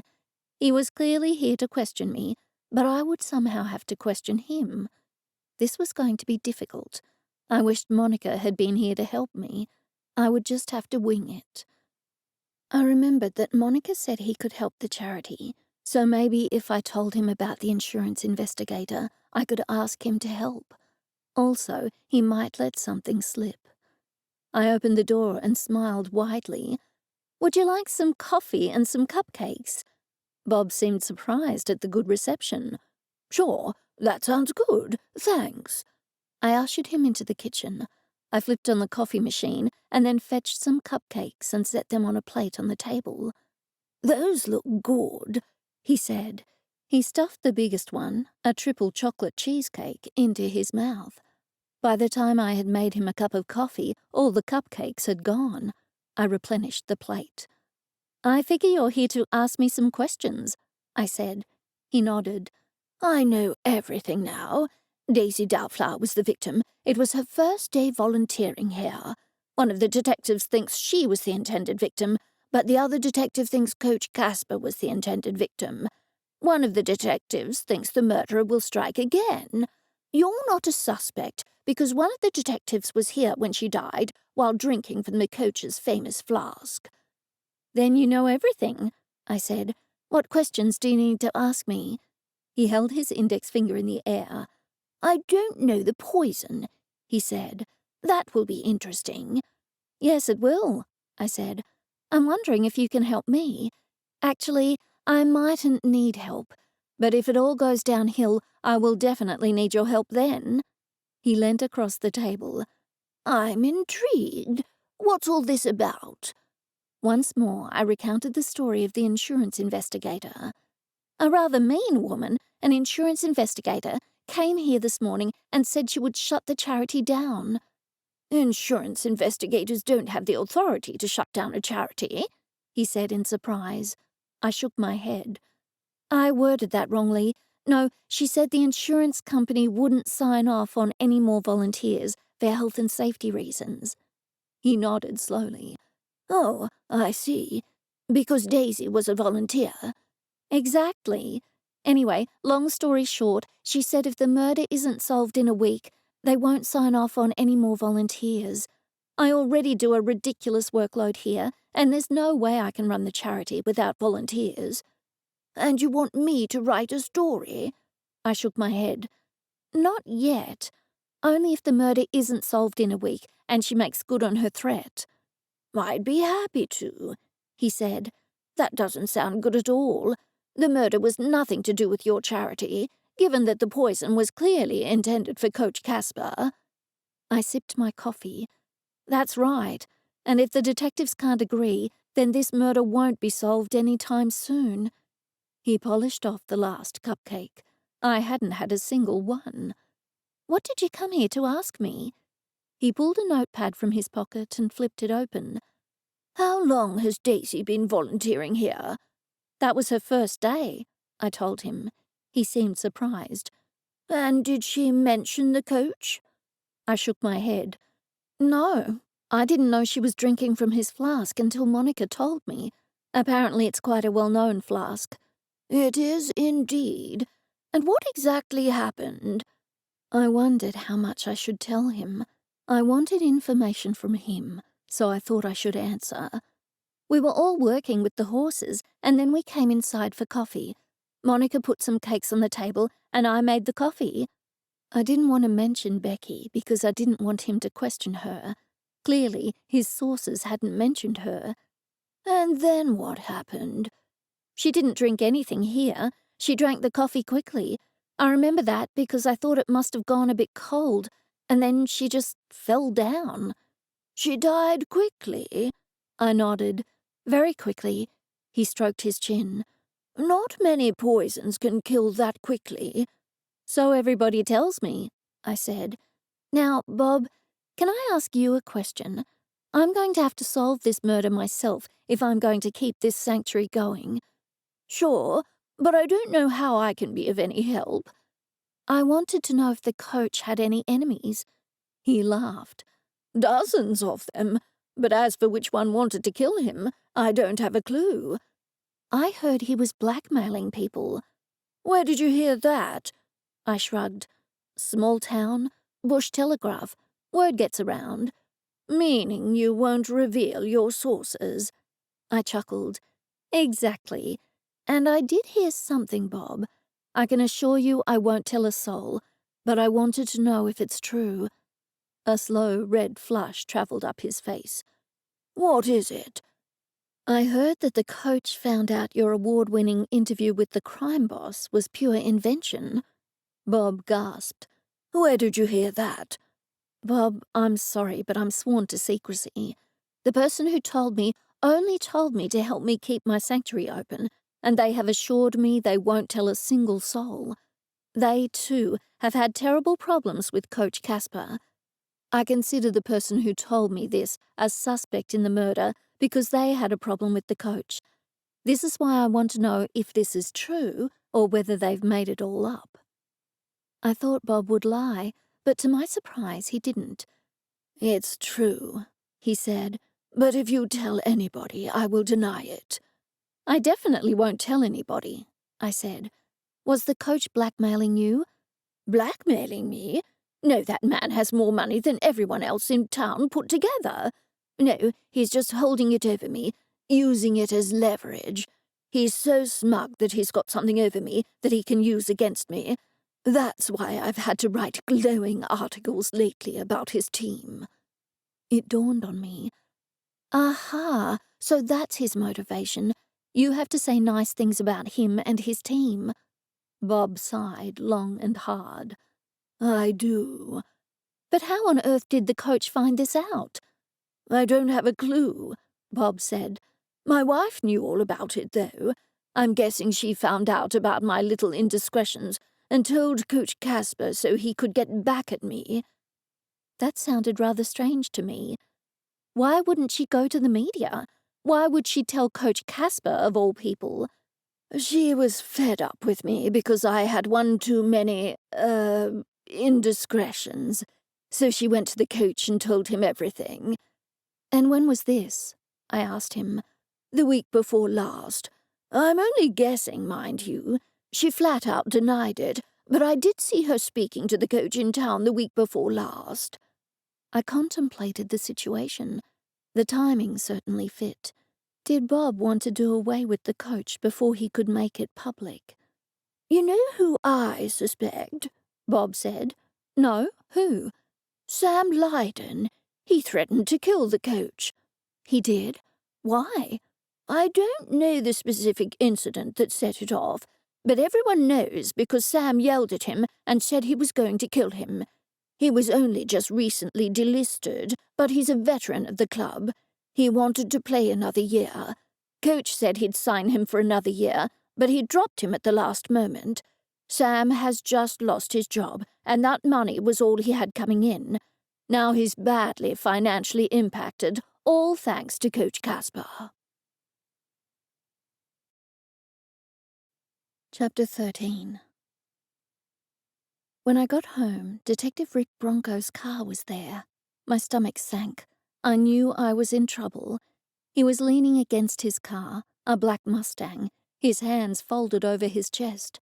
He was already striding over to me before I had fully climbed out of my car. "Ms. Colt," he snapped, "I hear you have been investigating. Would you care to explain yourself?" "No." "No?" he bellowed. "Ms. Colt, I'll have you know there is a murderer on the loose. Why, somebody was murdered right under your very nose." "But I'm in no danger," I protested. His frown grew even more pronounced. "And how would you know that? If the murderer discovers you have been investigating, you could well be in danger." I drew my hands over my eyes. "The insurance investigator for the charity came here this morning and threatened me." He took a step closer. "He threatened you?" She threatened me. She said I would never get any more insurance for the volunteers because a volunteer was murdered here. She cited health and safety reasons, which is nonsense because the murder had nothing to do with the charity. She said she doesn't like horses." He gasped. "Doesn't like horses?" he repeated. I nodded. "That's what she said." I stomped my foot. "She said if the murder wasn't solved in 7 days, that they wouldn't insure any more volunteers.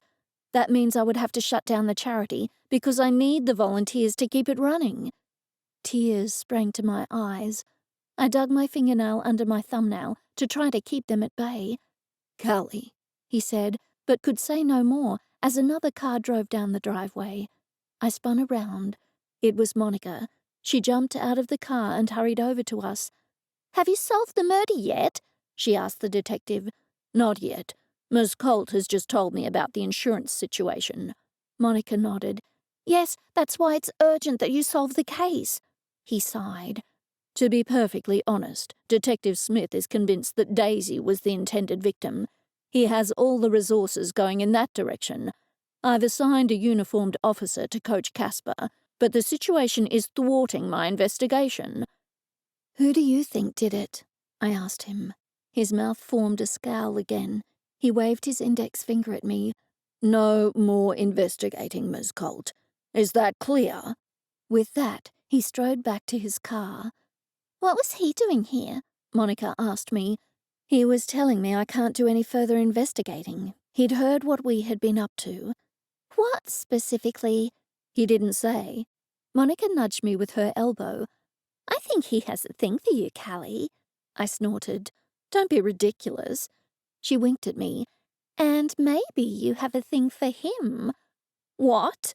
That arrogant detective?" I sputtered. "He is quite handsome. You know, he's the stereotypical tall, dark and handsome, plus he has glowering looks like Heathcliff from Wuthering Heights." "I hadn't noticed," I lied. "Well, let's go. We have to interview Sam Lydon. I couldn't believe it when you texted me about him." "But Detective Bronco just said I wasn't to do any more investigating." "Are you going to do as he says?" "No, but I do have some charity papers to file." "Are they overdue?" "Not yet." "All right, you win. I won't have to do any more admin if the charity has to close. This takes priority." Sam Lydon lived in an unassuming little white weatherboard house on the west side of town. The house looked as though it had been built in the 50s, maybe. A plain, square house with a white picket fence and a corrugated iron roof. There were cattle in the paddock directly to the left of it. I turned to Monica as soon as the car stopped. "Nobody stands out to me as the likely murderer. What do you think?" She shrugged. "They all seem to have had a motive. If I had to guess, well, I wouldn't be able to guess at all. What are the usual motives for murder?" "Money, love, wrong place, wrong time," I said. "Oh, and revenge." Monica sighed. "Let's see what Sam Lydon has to say for himself." "Detective Bronco would be questioning all these people too," I told her. "I have every confidence in him," Monica said, "but I don't have confidence that he will solve it in a week, not with his partner taking up all the resources." We got out of the car and walked over to the fence. The little iron gate, which stood incongruous in the middle of the white picket fence, squeaked as we opened it. We walked down the old concrete pathway flanked by bricks to the front steps and stepped onto the uneven porch. Before we could knock, a man poked his head around the door. "I'm not buying anything." His tone was gruff. "No, we're not selling anything," Monica said hurriedly. "I'm Monica, and this is my friend Cally. She runs the local horse rescue sanctuary, and we were hoping we could speak with you for a moment." "I'm not donating anything." "I'm not here about a donation," I said. "Daisy Dalflower was murdered in my house." He opened the door wider and stepped outside. "She was? I heard she was murdered at an animal rescue, but for some reason I assumed it was a dog and cat rescue." "She was murdered in front of the two of us," Monica said, "and there was a cop there as well." His eyes grew even wider. "Then why are you speaking to me? I can't help you." Monica cleared her throat.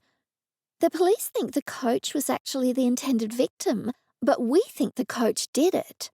I gasped and then caught myself. Thankfully, Sam didn't seem to notice. Monica pushed on. "I'm afraid we are having to do some amateur sleuthing. The insurance company wants to cancel the insurance for all volunteers at the rescue now, and permanently, because a volunteer was murdered. They've given us until the end of the week to solve the murder." "Then go to a different insurance company." "There is only one insurance company that covers volunteers at horse rescue charities in Australia," I told him. "I thought there were others as well, but apparently they are all underwritten by the same company." His face softened a little. "That sucks." "So we were hoping you could give us some dirt on Coach Casper," I continued. "We heard rumors that the two of them were having an affair.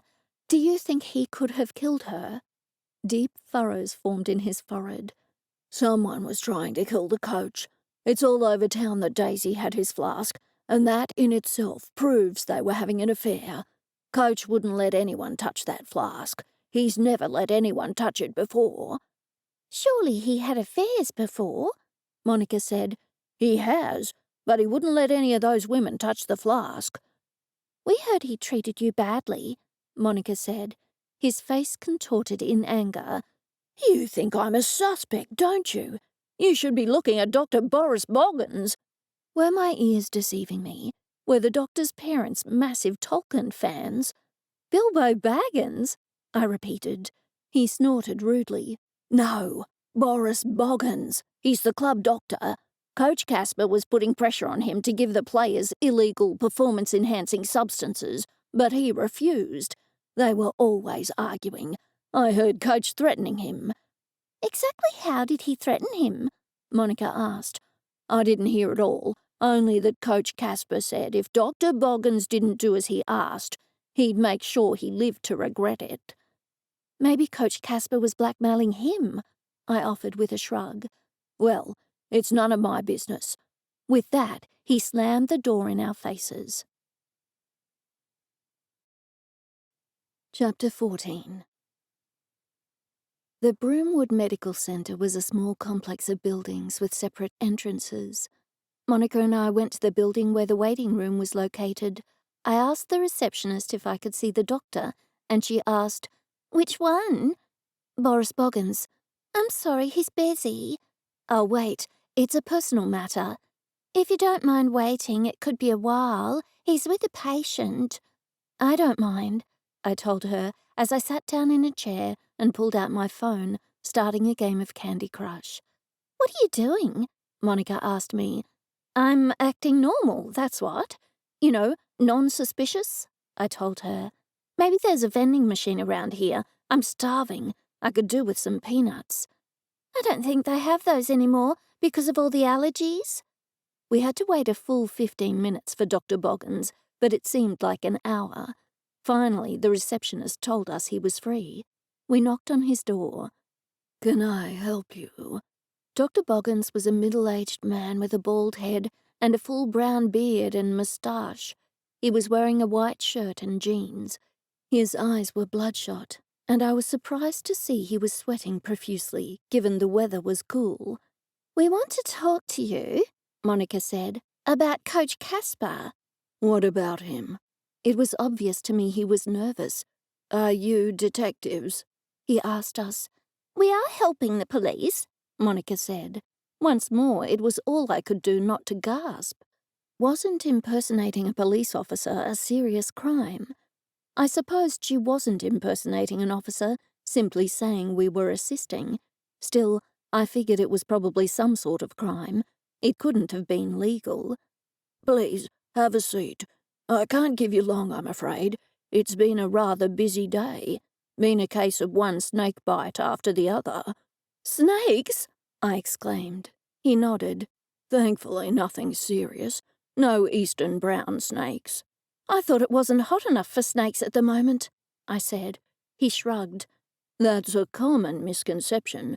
Now, what can I do for you?" "You no doubt have heard of the murder of Daisy Dellflower." He nodded. "Who hasn't?" "It is our belief that the coach was the intended victim." He sat bolt upright. "The coach was the intended victim?" I nodded and tried to look serious. I mean, of course it was a serious matter, but I tried to look like a police officer rather than an amateur sleuth pretending she was assisting the police. "Our investigations are leaning in that direction." I tried to think of all the expressions I had heard on Midsummer Murders. I noticed the doctor's hands trembling a little. "I see." "What I'm about to say is confidential, and you won't get in trouble no matter how you respond to us," Monica said. "Do you understand?" He wiped the sweat from his brow. "I think so." "It has come to our attention that the coach was putting pressure on you to administer illegal performance-enhancing substances to the players," she said. The doctor looked stricken. "We don't want to know the nature of these substances, whether they were steroids, peptides, or whatever else. We are only interested in the murder investigation, and what you say will go no further, I can assure you," Monica said. I was impressed. She was a pretty good actress. I almost believed her, and I knew the truth. Yes, it's true. He said all the other clubs were using them, so we might as well too, or they'd have an unfair advantage. He referred to them as vitamins. He always said we needed to give them more vitamins. And you refused? Of course I refused, but he became angry. He said he would tell everyone that I... He broke off and wrung his hands. That you what? I prompted him. If it's something illegal, you have our word that we will take it no further, Monica told him. He appeared to be thinking it over. He discovered that I'm having an affair with my receptionist, he said. Both of us are married. 2 other people, I mean. How did he find out? I asked him. The doctor shrugged. It's a small town. Word gets around. I thought we had been awfully careful, but the coach is the most terrible busybody. He sticks his nose into everybody's business. He's such a terrible gossip. Monica nodded. I assume he threatened to tell your wife and the receptionist's husband if you didn't administer the substances? The doctor nodded. That's right. He had me by the... I had no choice. The man still looked so scared that I thought I should reassure him. We would get more out of him that way. We are here to ask you if you knew anyone who would have a motive to murder the coach, I said. Probably everyone he'd ever met, said the doctor contemptuously. He's not a very nice person. I leant forward. Could you be more specific? Names would help. A lot of the players don't like him. He told Sam Lydon he could play for another year, which was good news to Sam, as he lost his job recently. Now he doesn't even have the income from playing football, and jobs are hard to get in this town. Sam was quite angry with him. We are aware of that situation, I told him. Is there anyone else? Mrs. Coach, of course, the doctor said. The coach always had affairs. But if he always had affairs, why would his wife particularly object to this one? I asked him. I noticed his hands had stopped trembling. He locked his hands behind his head and leaned back on his chair. That's a good point. Maybe she just got sick of it in the end. They don't have any kids, so she would get everything if he was murdered. But would she need it? I asked. She has a pretty good lifestyle now. Another good point, he said. Is there anything else you can tell us? Monica said. Even if you think it's insignificant, it could be of assistance in our investigation. He picked up his pen and dotted it on a piece of paper. I'm afraid I can't be of any help. I just know nobody likes him. Daisy Dowflower apparently did. He chuckled. Yes, she was quite smitten, and the coach was smitten with her. I've never seen him so smitten before. But wasn't their affair a secret? How many people knew about it? I asked him. It was supposed to be a secret, but a lot of people knew. Monica stood up. I followed suit. Thank you for your time, Mr. Boggins. We are from Internal Affairs, so please don't mention that we were here to Detective Tim Smith or Detective Rick Bronco. It would compromise the investigation. You have my word, he said. We thanked him and walked out. Once back in the safety of Monica's car, I didn't know whether to laugh or to cry. Monica, I can't believe you told those most outrageous lies. And from Internal Affairs. How could he swallow such a story? Monica giggled. I have no idea, but he did. Do you think he did it? He was in quite a state when we got there, I said. That might have been because of the performance-enhancing substances. I wasn't so sure. Maybe. Chapter 15. The following morning, I had just finished feeding all the horses and was drinking my 2nd cup of coffee while dreaming about my 3rd cup of coffee when Monica drove up to the house. Cally, she cried, jumping out of her car. The funeral is today. My stomach twisted. Today? That's a bit short notice, isn't it? Short or not, it's happening. I thought Daisy didn't have any family. I suppose her friends might have organised it, which is very sweet, isn't it?" "She didn't have any friends either," Monica said. "The only person who liked her was Coach Caspar." I nibbled on my bottom lip. That didn't make any sense. "Surely he can't have organised and paid for her funeral," I said. "That would raise a few eyebrows. And besides, I know Mrs. Coach was turning a blind eye to his affairs, but she might not be too happy about it." "But nobody will know." We had reached the French doors at the side of the house.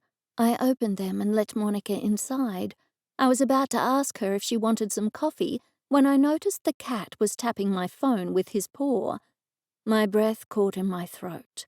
I hurried over to take my phone from him as he quickly pressed a couple more buttons. I looked down to see what website he had been on, but he had deleted it. A cold chill ran up my spine. This cat clearly had an online shopping problem. Not that I could blame him. No therapy beat retail therapy. Besides actual therapy, of course. I made a mental note to ask him what he had been up to, but I could hardly ask in front of Monica. I turned back to Monica. "What are we talking about? I've already forgotten." She sighed.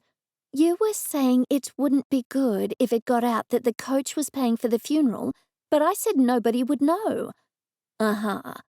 I headed for the coffee machine. I took out a saucer ready to give the cat his coffee, but he shook his head. I wiggled my eyebrows, and he, in turn, jerked his head in Monica's direction.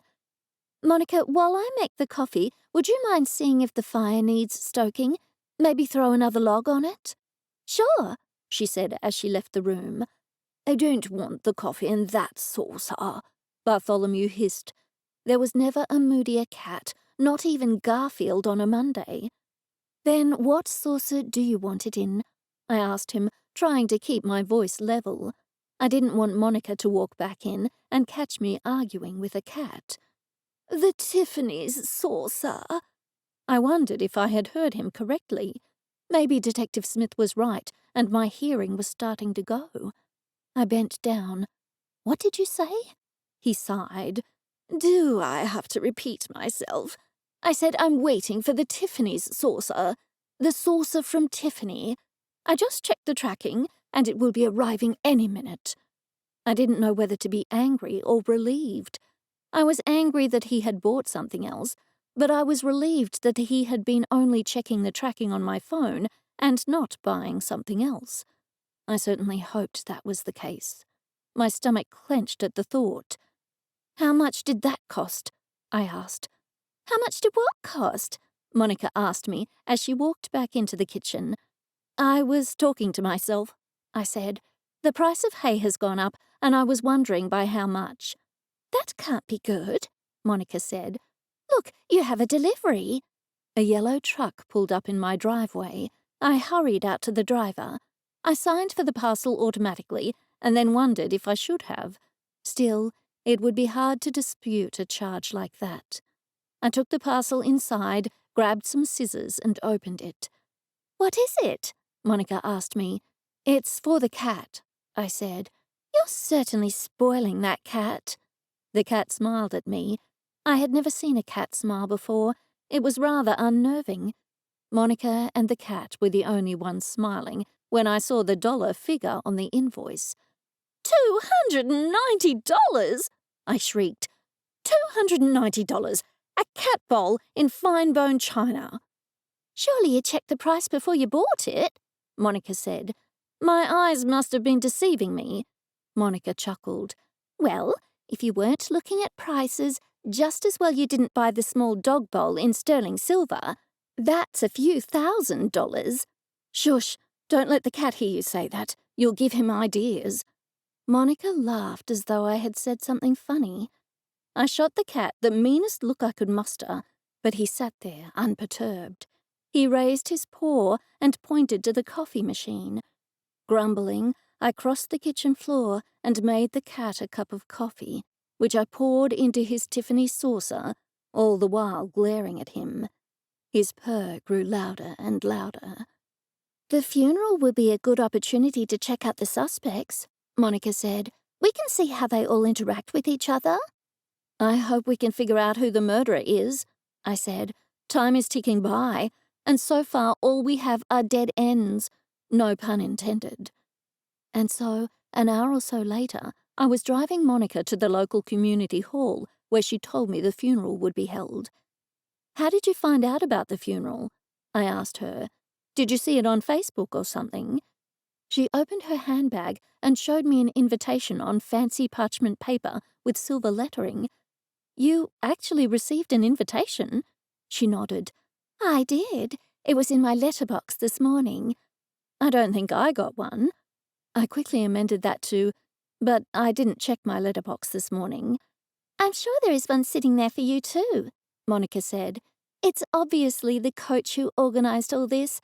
Nobody else would have that sort of money to be able to organise something so quickly." The community hall was decorated in such a way that it looked as though a party, not a funeral, was about to take place. Balloons in the colours of the Broomwood bilbies hung at the entrance. A man greeted us at the door. "How lovely to see you both," he said. "I'm sure you're going to have a good time." I looked him up and down. He was a tall man, attractive with dark hair. He looked familiar. He must have noticed me staring because he said, "I'm here to represent the deceased." "You were a friend of hers?" I asked him. He shook his head. "Oh, no, I'm just here to represent her. The anonymous donor of this service enlisted my services to run the funeral today. I'm normally a tour guide, you understand. I don't think anyone else was available at short notice." He broke off with an apologetic laugh. "Well, it was a lovely thing for you to do," Monica said. He blushed. "I am being paid a fee." Monica and I exchanged glances. This was all very strange. We both smiled and nodded at the man and then walked inside. I made to walk down to the front, but Monica's fingers dug into my arm. "Let's sit in the back row," she said. "That will give us a better view of the proceedings." I readily agreed. We both sat on the far left-hand side of the hall. However, once I sat down, I realized it wouldn't give us a particularly good view because I wouldn't be able to see over the heads of the people in front of me, assuming more arrived. Still, I would be able to see people coming and going. The first thing I noticed was that the entire football team was sitting in the front seats diagonally opposite me on the right. The coach was there too, but I could only see the back of his head. The players were all sitting solemnly, not chatting amongst themselves. I looked up at the stage and gasped. There was a huge picture of Daisy in a gilt-edged frame. "Look at that picture up there," Monica whispered in my ear. "It must have cost a fortune." "What more proof do we need that the coach is paying for this?" I said. Monica agreed. "It's obvious." No expense had been spared on the funeral. Countless vases of beautiful flowers filled the stage, and the chairs were lined with green ribbons. Green had likely been Daisy's favourite colour, I said to Monica. She was wearing a green denim skirt and green cowboy boots when she died. "The coach must have truly been in love with her," Monica said. "This wasn't a simple affair." "Then maybe Mrs. Coach was the murderer after all. I know she said she didn't care about him having affairs, but if he was in love with Daisy, maybe he was going to leave Mrs. Coach for her." "But Mrs. Coach would benefit nicely from a divorce," Monica said. "Half of his money would still be a considerable amount." I tapped my chin. "I suppose. Still, she does seem awfully fond of their house and would be sorry if it had to be sold to divide up the proceeds." I sat there, my stomach in knots. The detectives hadn't discovered the murderer, and I hadn't either. No one person stood out above the others as the perpetrator, and I only had a few more days before that awful insurance investigator would prevent me from having any more volunteers. The community hall was soon filled with people. I wondered who the coach had invited. I figured they were friends and family of the football team. Mrs. Coach, however, was conspicuous by her absence. Still, I would have been surprised if she had been there. The man who had told us he was a tour guide walked down the aisle and up the stairs. He took his stand at the podium. "Greetings, everyone. I hope you will have a lovely day. My name is Jeremy Lynch, and I'm your guide for today." He stopped speaking and smiled widely at everybody. "Welcome to the funeral of Daisy Dellflower. She is not in this coffin here because the police have not yet released her body. Still, we do have a memorial coffin immediately to my left." He pointed to his left. I hadn't even realized there was a coffin, covered as it was in an abundance of roses. He was still talking. "And this is Daisy Dellflower's portrait." He made a sweeping gesture at the gilt-edged frame. "The bathrooms are to my right, and after the service, refreshments will be served through that door on the left." He continued to make sweeping hand motions as he spoke. "And now we will hear from a representative of Daisy's beloved football team, the Broomwood Bilbies." He stepped back and pointed to the microphone. "It's easy to see he's a tour guide," Monica whispered to me. I had expected Coach Casper to speak, but it was somebody else, one of the players. Daisy was, a good physiotherapist." The player's eyes darted nervously around the crowd. "She could massage out any aches and pains, and she gave good advice. Once I thought I had done my Achilles, but I had only twisted my ankle, and Daisy was the one who told me that." A murmur of approval went up from the football crowd.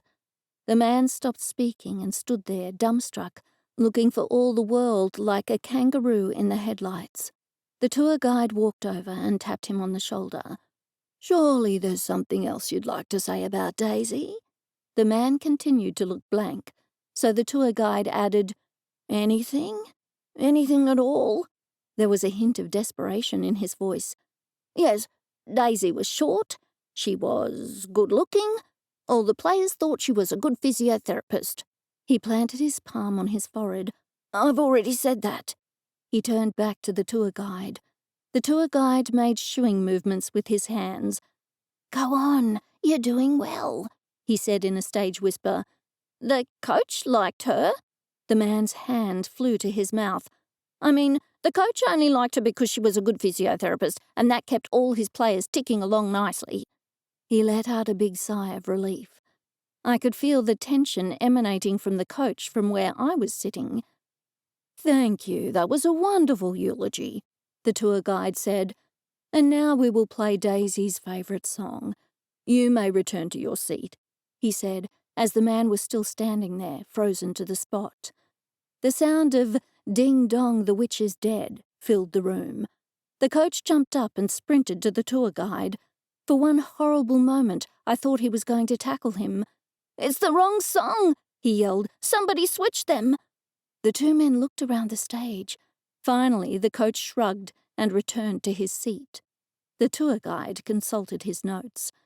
"And if you will turn your attention to the screen, we will now play some highlights of the last game of the Broomwood Bilbies." Some players jumped to their feet and wheeled in a large TV. They hooked it up to the power, and one of them switched it on. The coach took the stage. Even from where I was sitting, I could see he'd been crying.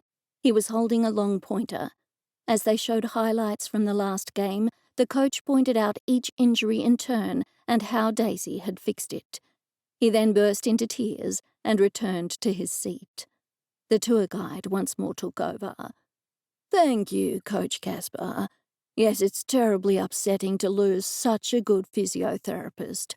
Injuries are the worst thing that can happen to a football team, and Daisy had kept the team fairly injury-free, along with the team doctor, of course," he said as an afterthought. "And now, let us all go to the refreshments room there," he pointed. "We can chat about Daisy and remember her as we eat and drink. Well, that brings us to the end of our tour. Funeral. I hope you've all had a wonderful time, and I hope to see you back here again soon." A polite round of applause went up from the room. "That was a short service," Monica said. I shrugged. "It hasn't advanced our investigation." "Don't worry, there's still time. It will be much easier when people are milling around, eating and drinking. They'll let down their guard." I walked into the refreshments room, expecting instant coffee and tea bags and a few cakes bought from the local supermarket, but it was anything but that. There were two big fancy coffee machines, each with a barista standing in front, along with a lavish spread of everything imaginable. It was like I had fallen into an Enid Blyton book. There were rows of fresh hot pastries, delicately turned out beignets filled with chocolate and fruit, bagels, bowls of fresh fruit, sandwiches, and hot, buttery croissants. There was also a bar. Monica grabbed my arm and pulled me over to it. "We need to keep a clear head. We can't be drinking," I whispered in her ear. The sound of a throat clearing made me spin around. I turned around to see the angry face of Detective Rick Bronco. "What are you doing here, Miss Colt?" He snapped at me. "Daisy was my volunteer," I countered. "You'd only known her for a few hours." I put my hands on my hips. "I have every right to be here." "I know you're investigating. You need to leave this to the professionals. You could get yourself hurt." "I'm simply attending the funeral of somebody who volunteered for my charity," I said. "I would do that whether the volunteer was murdered or died of natural causes." That, at any rate, was the truth. He looked unconvinced. He waved his finger at me. "Don't let me catch you doing any investigating." "I won't," I said. "I won't let you catch me." I shot him my best glare and then hurried after Monica. Chapter 16. "I see you're in trouble with the hot detective," Monica said. "He's not hot. He's annoying and overbearing." "What did he say?" "He thinks we're here investigating. I mean, how rude. Even if we weren't investigating, we would obviously attend the funeral of a volunteer." "Come and have some coffee," Monica said, "and look at those nice sandwiches. Maybe you need to eat something. That will improve your mood." "There's nothing wrong with my mood," I protested. "That detective irritates me." Monica chuckled. She put some camembert and rice crackers on a plate and handed it to me. "Now, let's circulate around the room and try to eavesdrop on as many conversations as we can." I thought her plan a good one, but when I turned around, I saw Detective Bronco staring at me. I avoided his eyes and walked away. I spotted the coach sitting on a chair with his players milling around him. His eyes were red and swollen. I changed course and turned around, only to slam right into the journalist, Bob Bernstein. "Are you writing a story on the funeral?" I asked by way of greeting. "Yes, as a matter of fact, I am. Funerals don't usually make the news, but funerals of murder victims do. How is your murder investigation coming along?" I sighed. "Dreadfully, to be honest. I haven't made any headway at all. I only have a few more days before the insurance investigator prohibits me taking out insurance for my volunteers for all time." "I'm sorry to hear that. I found out something that might help you, but you will have to keep it to yourself." "Really? What is it?" "Not now. One of those detectives is staring at you, and he's edging his way over here. Go and mingle for a few minutes. Then we will meet up again, and I'll tell you." With that, he took off, before I could remind him that everybody in a movie who tells someone they have something to tell them invariably is murdered before they have the chance to talk. I made to walk away, but Detective Bronco caught up to me. "Were you asking that journalist for information?" "No, I was not. I bumped into him, literally. He told me he was doing a story on the funeral, and then he left. Not that it's any of your business," I added for good measure. "It is my business. It's a murder investigation," he said. I raised my eyebrows. "Then you haven't done a very good job of solving it yet." "You wouldn't know anything about the state of my murder investigation," he countered. "You obviously haven't solved it yet. You haven't arrested anybody." He crossed his arms over his chest. "I can assure you, Miss Colt, that solving a case and arresting somebody are two completely different things." I said, which was the only response I could come up with on the spur of the moment. I walked back over to the food table where Monica was helping herself to an egg and lettuce sandwich. "Detective Bronco is certainly following you around," she exclaimed. He thought I was cross-examining the journalist. Were you? I chuckled. Not yet, but I will. Did you find out anything? Monica looked around before speaking. Come over to this corner here. Let's eat first, and wait until the detective isn't looking at us. I have something to tell you, although I don't think it's significant. I could barely contain my curiosity. The two of us walked over to a secluded corner and stood with our backs to the wall. When Detective Bronco saw that I wasn't speaking to anyone apart from Monica, he stopped watching me. I breathed a long sigh of relief. Quick, tell me what you found out, I said urgently. It's not that exciting, Monica said. I overheard the players saying that Mrs. Coach hated children and only liked poodles. She had her tubes tied years ago. My spirits sank. That had nothing to do with the case. Monica pushed on. The players were saying that she is nice to them, whereas the coach is horrible to them. Anything else? I asked hopefully. Monica shook her head. No, only that... She broke off. Cally, that journalist is trying to catch your attention. Okay, he said he has something important to tell me. Detective Bronco has his back to us at the moment, but if he turns around and tries to stop me from speaking to Bob, would you speak to him and do whatever you can to keep him away from me? Sure, Monica said. I'm up for the challenge.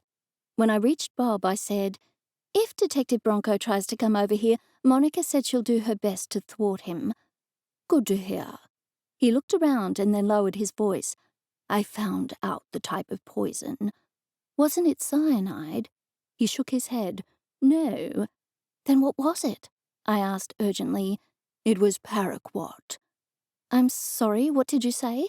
Paraquat, he repeated. Have you ever heard of it? I shook my head. No. He hurried to fill me in. It's a herbicide used in Australia, but banned in most countries. They say one sip will kill you. And this was in the forensics report?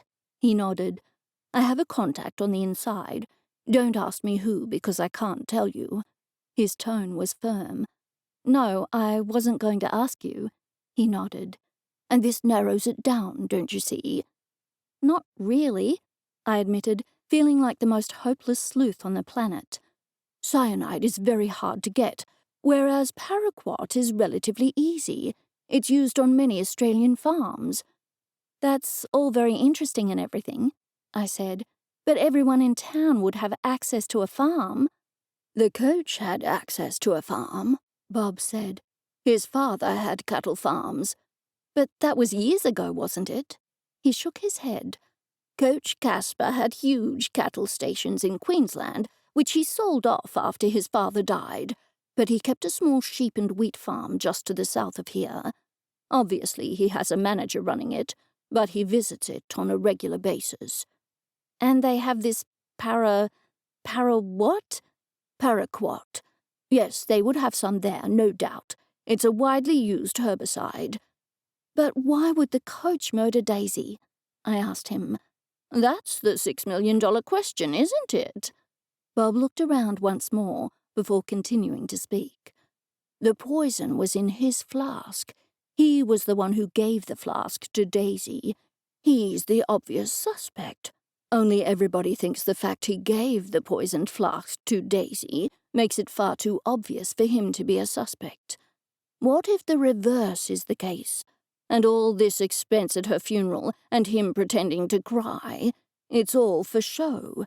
He's completely pulled the wool over the cops' eyes. At least some of the cops, at any rate.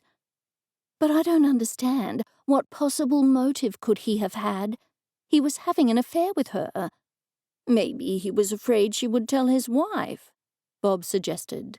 I couldn't tell Bob that Mrs. Coach herself had told me that she didn't care about her husband having affairs. So I simply said, I'm sure Mrs. Coach knew, if not about Daisy, then about one of his other numerous affairs. There must be another reason. Bob fell silent for a moment. The two of them were close.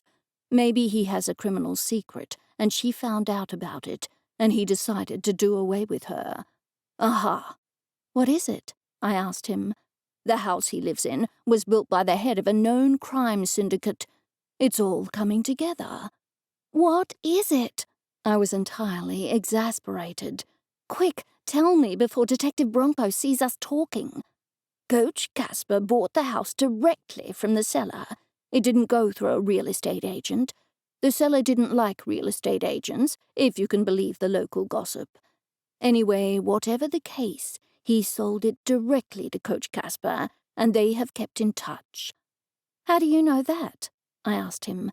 "There are rumors that they kept in touch, and you know about my little secret." I nodded. He pushed on. "I always wondered how Coach Casper found out about that, and that must be how. My wife said she didn't tell anyone. Coach must have run it by the head of the crime syndicate, who, no doubt, said there were things that didn't ring true. It's all coming together." I was excited. "You know, Bob, I think you're onto something. Maybe Daisy, because she was close to the coach, overheard him and the crime syndicate boss speaking. Maybe she heard something terribly incriminating, and so he had to wipe her out." "Exactly. And maybe he is sincerely sorry because he genuinely liked her, but he felt he had no choice. That would mean he's truly upset, and maybe all this money isn't just for show. It's the guilt." "Then what are we going to do, Bob?" I asked him. "I can make an anonymous tip to the police," he said. "Leave it to me, Cally. I have to go. Here comes that detective." Detective Bronco strode over to me. "You two had a nice long chat." His tone was accusatory. "It's not a crime to chat to somebody in a social situation, is it?" He simply narrowed his eyes. "What were the two of you talking about?" "You'll have to get a warrant if you want to know that." His face was flooded with confusion. "What do you mean?" "You're the detective. You figure it out." With that, I hurried over to Monica. "You were supposed to stop him," I said. "I'm terribly sorry. I watched him for ages, and then I thought I simply must have a slice of that lemon meringue pie. I only had my back turned for a minute." "That's okay. You'll never believe what I found out." "What is it?" "Before I tell you, I want you to tell me something first. You were about to tell me something when we were interrupted. You said you didn't think it was very important. It was just after you told me that Mrs. Coach hated kids." Monica had a faraway look in her eyes. "That's right. It's all coming back to me now. I don't know if it's much of a help either, but I overheard a couple of the players who obviously don't like the coach saying that crime money paid for this funeral." "What do you mean?" "They said that Killer Claude sometimes comes to watch training. He was the one who sold the house to Coach Casper." I gasped. "Killer Claude, the infamous head of a Melbourne crime syndicate?" Monica nodded. Bob was right. It was all coming together. Chapter 17. On the way home, I was looking forward to a nap, but when I walked in the front door, I realized I was hungry. I had been too busy questioning people to eat at the funeral service. I changed out of my good clothes and heated up some leftover porridge. I had just finished eating it when Harriet's husband, Joel, arrived. I had completely forgotten he was coming to get her things. His face was grey and ashen, and his shoulders were hunched. His first words to me were, "I'm so sorry, Cally." "What for?" "For Harriet trying to stab you, of course. The police told me everything. It's all my fault. If Harriet hadn't thought I was having an affair with Jane, none of this would have happened." "It really isn't your fault, Joel." He shook his head. "If Harriet hadn't thought I was having an affair, Jane would still be alive. I didn't care for Jane, not in that way, but it's awful that she's gone, and Harriet was the one responsible. It shouldn't be possible for someone to be so cruel. It's so hard on everyone who loves her." I didn't know how to respond, so I smiled and nodded. "Anyway, come inside. Would you like some coffee?" "That would be great, thanks." Joel followed me into the house, where the cat regarded him with some suspicion. "This is Harriet's husband, Joel," I told the cat. Joel simply chuckled. No doubt he thought I was quirky. The cat continued to stare at him. I ground the coffee and made a cup for Joel. The cat waved his paw at the machine, so I made him some coffee too and poured it into his Tiffany's saucer. "You sure spoiled that cat, Cally. You can give up the act. She knows who I am," Bartholomew said to him. Joel gasped. "But Harriet said you didn't know you were a Kelpie, Cally." "She told me the other day," I said with a sigh. I almost told him that Detective Bronco had told me first and that Harriet had confirmed it, but I caught myself just in time. Detective Bronco clearly didn't want the other members of the Kelpie community in town to know his identity. Wait a minute. Were there other members of the Kelpie community in town? I would have to find out. I made myself some coffee, fetched some cake, and sat down at the table with Joel. "How did you know about Bartholomew?" I asked him. "Well, he's a Kelpie wizard, of course. Didn't you know that?" "A Kelpie wizard? Wait, please explain this to me." I drew my hand over my forehead. "How much don't I know?" "A huge amount, obviously," Bartholomew said rudely before he went back to lapping his coffee. His very expensive coffee, I might add. I was surprised he allowed me to have some too. "Wow, this is amazing coffee," Joel said. "You can thank me," Bartholomew muttered. I continued to rub my eyes. My mascara was probably running down my face, but at this point I didn't care. "What on earth is a Kelpie wizard?" "Not a Kelpie as such, but from ancient times, wizards have always been associated with Kelpies," Joel told me. "I didn't know that." "But then you only just found out that you're a Kelpie." "Point taken. So you've met Bartholomew before?" "No, but I've heard of him. Look, Cally, I'm awfully sorry about this whole business with Harriet. I really do feel responsible. And to think she tried to stab you, it's too horrible for words. We've been having trouble for ages, but I had no idea she was capable of anything like murder." "What are you going to do with her things?" I asked him. "I'm sorry, but I haven't had a chance to pack them up." He waved one hand at me in dismissal. "Oh, no, I certainly wouldn't expect you to do that. It was so good of you to let her stay with you when our marriage broke apart, and that was how she repaid you."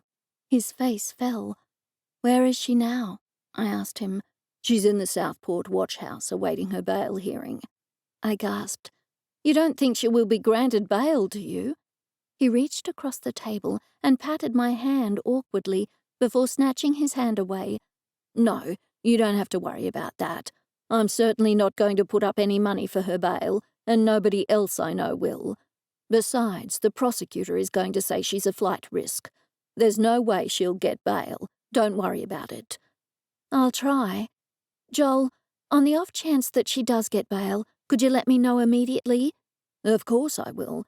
But don't worry, there's no way she'll get out on bail." "I hope you're right," I said. "Joel, how many Kelpies are in this town?" He shrugged. "I don't have a clue, to be honest.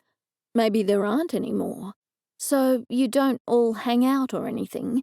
He chuckled. "Go for a herd gallop under the moonlight? No, nothing like that.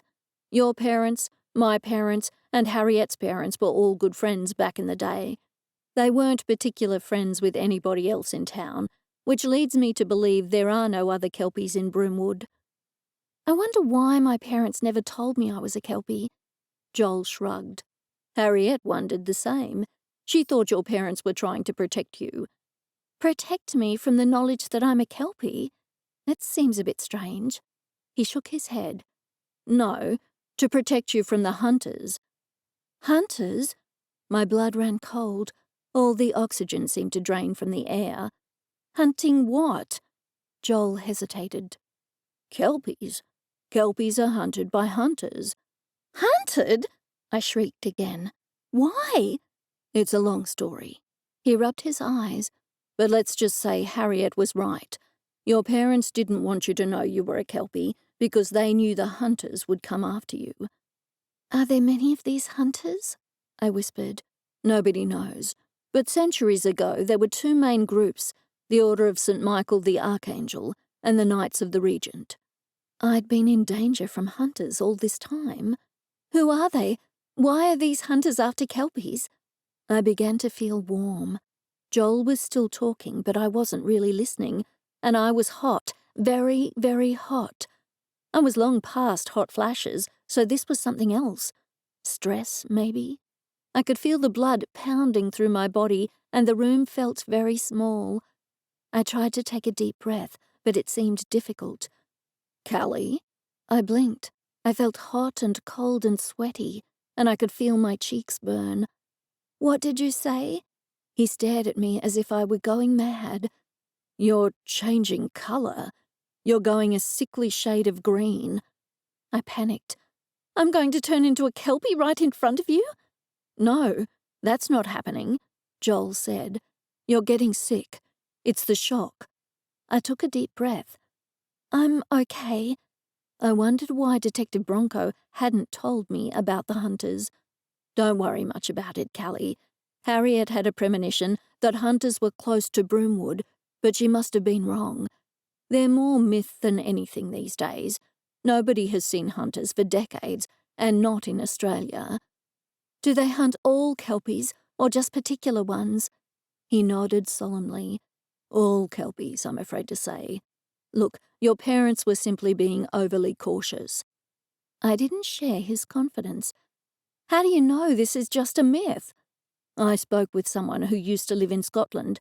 He told me about some things. Apparently, kelpies are common in Scotland, where there's at least one kelpie family living near every loch. But hunters haven't been seen in years. So, you've never seen any hunters? No, not at all. Cally, you're worrying about nothing. Are you sure? Positive. Still, be careful not to shift into a kelpie if you suspect somebody could be watching. He uttered a rueful laugh. Sorry, I know that was stating the obvious. He looked at me with sympathy. I know it must be hard for you. You've only just found out you're a kelpie, and now you're dealing with a murder case. I can't imagine what you're going through. I wish I could do more for you. Anyway, I had better start packing Harriet's things. She had some things in the kitchen too. I'll pack those. He pointed to the car. I have some cardboard boxes in the car. Take as many as you need. When I had finished packing Harriet's kitchen things, I went upstairs to see how Joel was doing. He had already packed several cardboard boxes. Can I do anything to help? Sure. Could you take those boxes down to the car? He pointed to the stack by the door. I'll take the heavy ones. I grabbed a box, glad to be of use. It didn't take us long to finish packing, as Harriet had only been staying with me for the short time after she left Joel. When he was about to leave, I asked him, Joel, could you tell me more about hunters? I really don't know much. I've told you what I know. What do they do exactly? You don't want to know, and I'm pretty sure you don't want to know why your parents were so fearful of them. They must have known something. He shook his head. Nope. Your parents never ran into a hunter.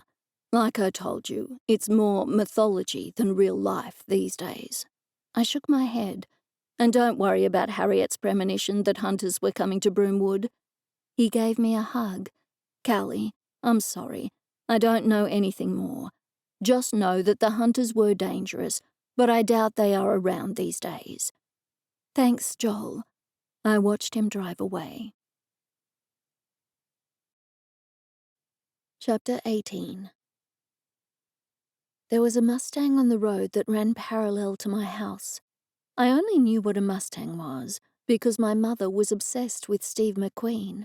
She loved Steve McQueen far more than she loved anything else in the whole entire world. I knew my mother wasn't coming to visit me in that Mustang because she had died when I was young. If she had been alive, she likely would have said all manner of things about the state of my kitchen. For someone who couldn't cook, I sure knew how to make a mess of the rustic island, the farmhouse sink, and sometimes even the ceiling. Maybe it was because I couldn't cook that I caused such a mess. Anyway, that Mustang, the one currently parked on the road that ran parallel to my house, it was bringing back a lot of memories for me, specifically of my mother. My mother used to teach second grade, which had always confused me because my mother disliked children. She disliked children so much that she actually ended up respecting them because she treated them like small adults who could take care of themselves. I think it is because she refused to believe children should be fearful, the way some people refuse to believe in the things which go bump in the night because they are terrified of something from beneath the bed grabbing their ankle. The school eventually fired her because she let a then 7-year-old Graham Stevens drive her car. When the police were called to the school by his enraged parents, my mother told everyone that Graham had wanted to go to the local store to buy a pack of cigarettes to share with his friends. My mother was very proud of his maturity and his thoughtfulness to share, but no one else saw it that way. After that, my mother retired early, and she spent her time driving her Mustang around the quiet streets.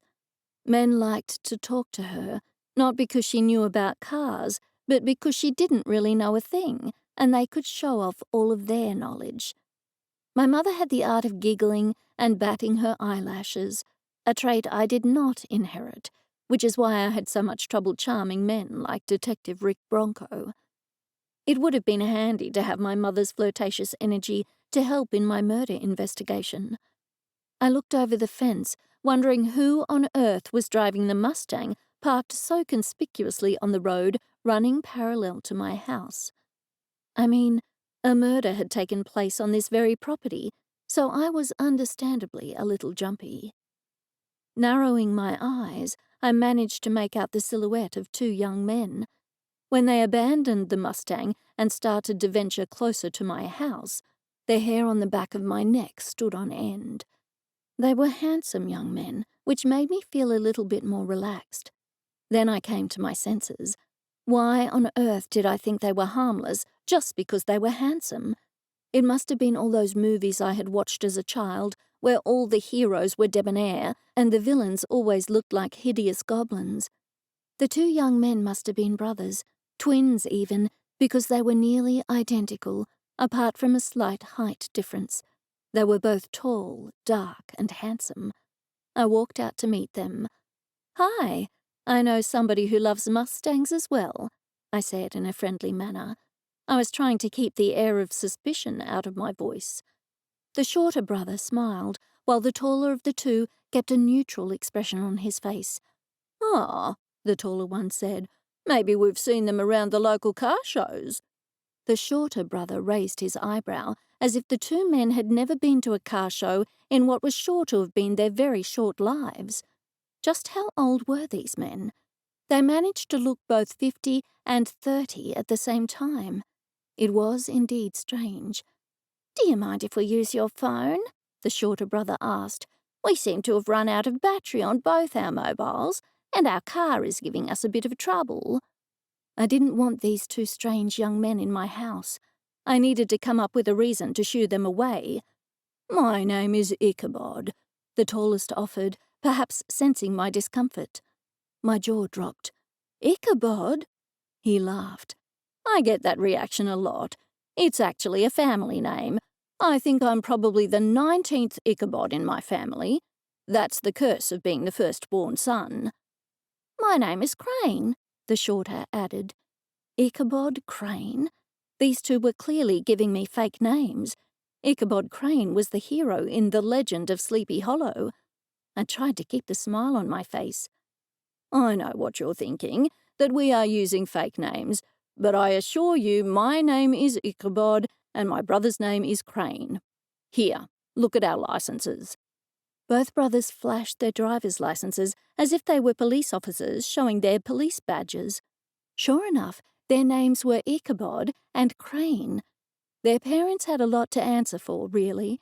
I almost felt a twinge of pity for them. I still didn't want them in my house, though.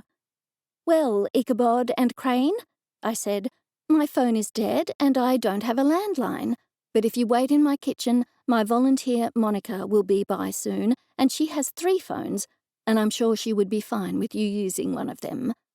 "Thank you so much," Ichabod said. "We'll just wait inside." "Excellent.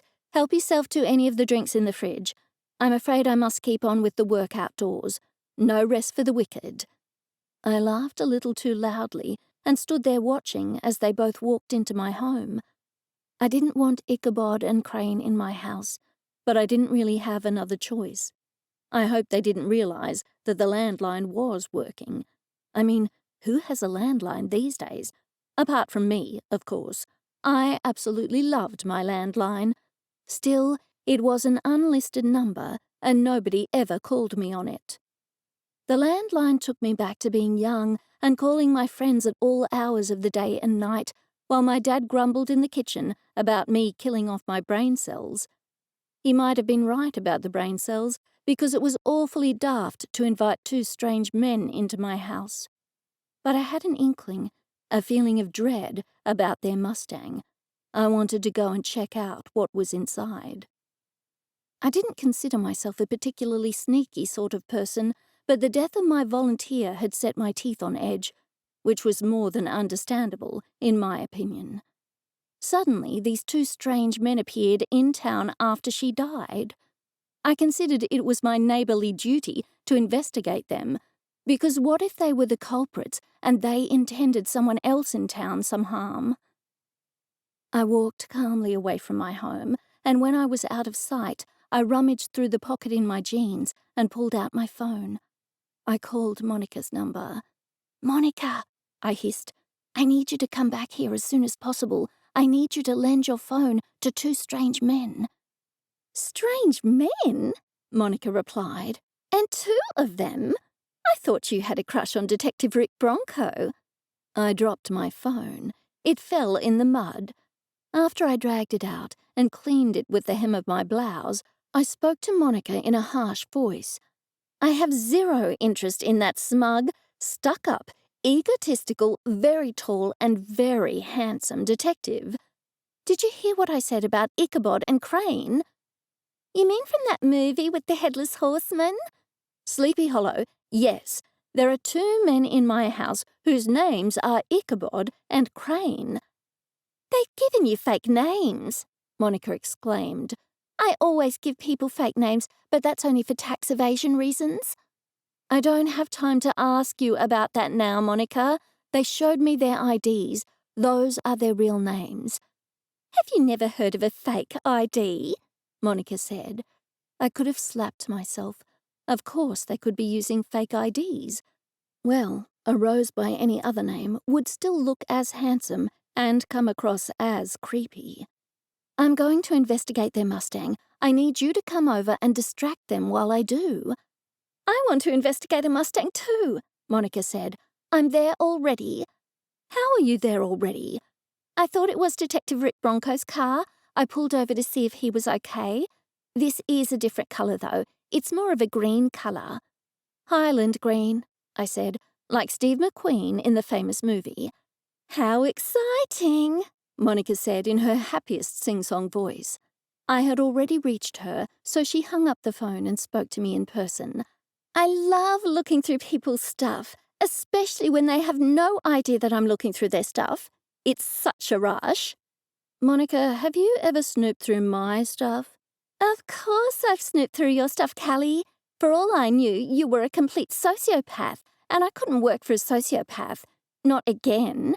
I'm still recovering from the last time." "Did you find anything of interest?"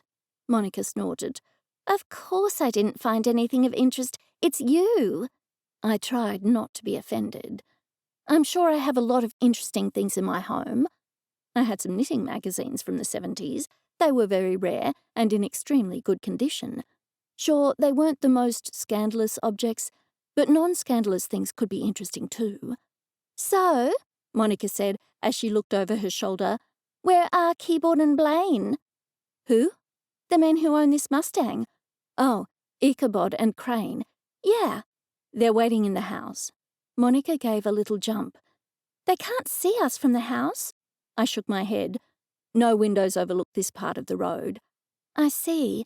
But Cally, you let complete strangers into your house." "I didn't know what else to do, Monica. I don't have a good vibe about these guys. The creepy names are a dead giveaway. You don't think they, you know." "Murdered Daisy? No idea. but it is a bit strange that they arrived shortly after she was murdered." I peered into the front seat of the Mustang. "It's a shame they locked the car. I would love to snoop inside." "I can help with that," Monica said. A minute later, she had somehow unlocked the car. I raised an eyebrow. "Where did you learn to do that?" "Do you know how many men have cheated on me, Cally? I'm very good at snooping, at breaking into cars, at unlocking phones, and at disguising myself as a janitor and sneaking into offices. In fact, the less you know, the better." I had no suitable response, so I started to look through the Mustang. It was empty, clean, pristine, not a half-consumed can of energy drink or a greasy fast food wrapper in sight. No one was that clean, were they? Ichabod and Crane, Keyboard and Blaine, according to Monica, were in for an awful shock when they saw my house. "Pop the boot," Monica said all of a sudden. I did what I was told. I climbed out of the front seat and walked around to the boot. Monica was staring down into it, shock all over her face. There was a gun in the boot, but not just any gun. It looked old, antique, ancient. "What on earth?" she said. I picked up one of the bullets scattered near the gun. It was made from silver. "A silver bullet?" "Werewolf hunters," Monica said with a laugh. "There's no such thing," I said, but there was something strange growing in my heart, a type of fear that I had not felt before. Why did Ichabod and Crane have silver bullets in their boot? And what were they doing right now in my kitchen? Chapter 19. "No flirting," I said as we made our way back to the house. Monica pretended to be shocked, laying a hand across her heart as though she was innocent. "Me? Flirt? I have never flirted with a man a day in my life." "Monica," I said sternly. Okay, Monica conceded. "I won't flirt with the handsome strangers. No wonder your social life is completely and utterly dull." "You're starting to sound like Becky." "That girl has a good head on her shoulders," Monica replied. "If only I had her good sense when I was her age, I would never have eloped with that Italian prince." "You eloped with an Italian prince?" "Mind your business, Nosy," Monica said. "I am minding my business, but eloping with a prince is sort of an interesting story, don't you think?" "Not as interesting as driving around in a Mustang with a boot full of guns and silver bullets." "Don't say anything to Ichabod and Crane," I told her. "I wasn't going to say anything to Keyboard and Blaine," Monica replied. "Do I seem particularly senseless to you?" No comment. When we arrived back at my home, the nerves were really starting to set in. I had no idea whether these guys were armed, and I couldn't really call the local police. What would I say to them? "There are two strange men in my kitchen, and by the way, I snooped through their car and found weapons?" The police would arrest somebody, but it would be me, not them. Monica and I entered my kitchen. The two men were standing next to the kitchen island, and it appeared neither of them had touched anything in my fridge. I didn't know whether to be relieved or annoyed. Was my hospitality not good enough for these two strange men from out of town? "Cally said you needed to borrow one of my phones," Monica said. She fished around in her expensive Italian leather handbag and pulled out one of her phones. Crane took the phone with a thank you and stepped outside to make his phone call. "What exactly is wrong with your car?" I asked Ichabod. Monica frowned at me, but Ichabod was not looking at her and did not see. Crane returned before Ichabod could respond. "I hope you don't mind, but we did have a bit of a snoop while we were waiting for you. You were gone for an awfully long time." For a moment I felt a huge surge of annoyance. Why did these two strange men snoop through my house? But then I remembered the only reason they were alone in my house was because I was snooping through their Mustang. Still, they didn't know that, so how dare they? "It's just," Crane said, "that I do so love retro knitting magazines." I looked down at the kitchen island. There were several of my vintage knitting magazines open on the table. "They are marvellous," I agreed, "and in such perfect condition." Ichabod sighed. Please don't get him started on vintage sewing magazines. He makes me stop at every single charity store in the hopes we can find one or two tucked away somewhere that the rest of the world has forgotten. Cally is exactly the same, Monica replied. Maybe you two can go on a charity shop hunt together this coming weekend. I tried to throw her an annoyed look, but Ichabod did not take his eyes off my face for a second, so I didn't get the opportunity. A mechanic will be stopping by in about 10 minutes to help us get the Mustang going again, Crane said. Thank you very much for letting me borrow your phone. Did you say your name was Monica? Monica shook her head. It's actually Fenella. Fenella Spinella. What a beautiful name, Ichabod said sweetly. Is that perhaps Finnish? Icelandic. Fascinating. Well, we don't want to take up any more of your time. We will go and wait by the Mustang. Thanks again. Monica and I watched as the two brothers made their way back to the Mustang. Why did you lie about your name? I asked Monica. I don't trust those men. Do you think they're brothers? Yes, they said they were brothers. Monica shuddered. They gave me a really bad feeling. I know, same, I said. Let me see how long they're waiting in the car before the mechanic arrives. I walked outside and looked around the stack of firewood. That's odd, I said to myself. Oh, do you mind? Came a sleepy voice from under the woodpile. I'm trying to sleep. Sorry, Bartholomew. Is the mechanic there yet? Monica asked me when I walked in the door. That's just it. The Mustang's gone. Monica frowned. What do you mean, gone? It isn't there. They've driven away. They must have been making up that story about it not working. Maybe they tried again and the car started, Monica said. That sometimes happens. But, Cally, my intuition tells me that they're up to something and I don't think it's good. If I were you, I'd watch my back. Did you catch the way they were looking at us? Yeah, it was like they were sizing us up. Like we were their next meal or something. Creepy. What's creepy? Monica and I both jumped. I spun around and saw Detective Rick Bronco step into my kitchen. He had missed meeting Ichabod and Crane by minutes. Cally here had some saucy men over, Monica said in her famous purr. The detective frowned. Men? Dreamy men. They were not dreamy, I said. Tall, dark, and dreamy. Monica doubled down. Except for the part with the silver bullets. Silver bullets? Detective Rick Bronco appeared alarmed. Oh, that's absolutely nothing, I said lightly. We might have searched through the Mustang when they were waiting in the house to borrow a phone from Monica and discovered they had a gun and silver bullets in their boot. You looked through their car without their permission? No, I said, because that would be a crime. But if I did have a look through their car without their permission, I might have found a boot full of silver bullets. Was there a gun? He asked urgently.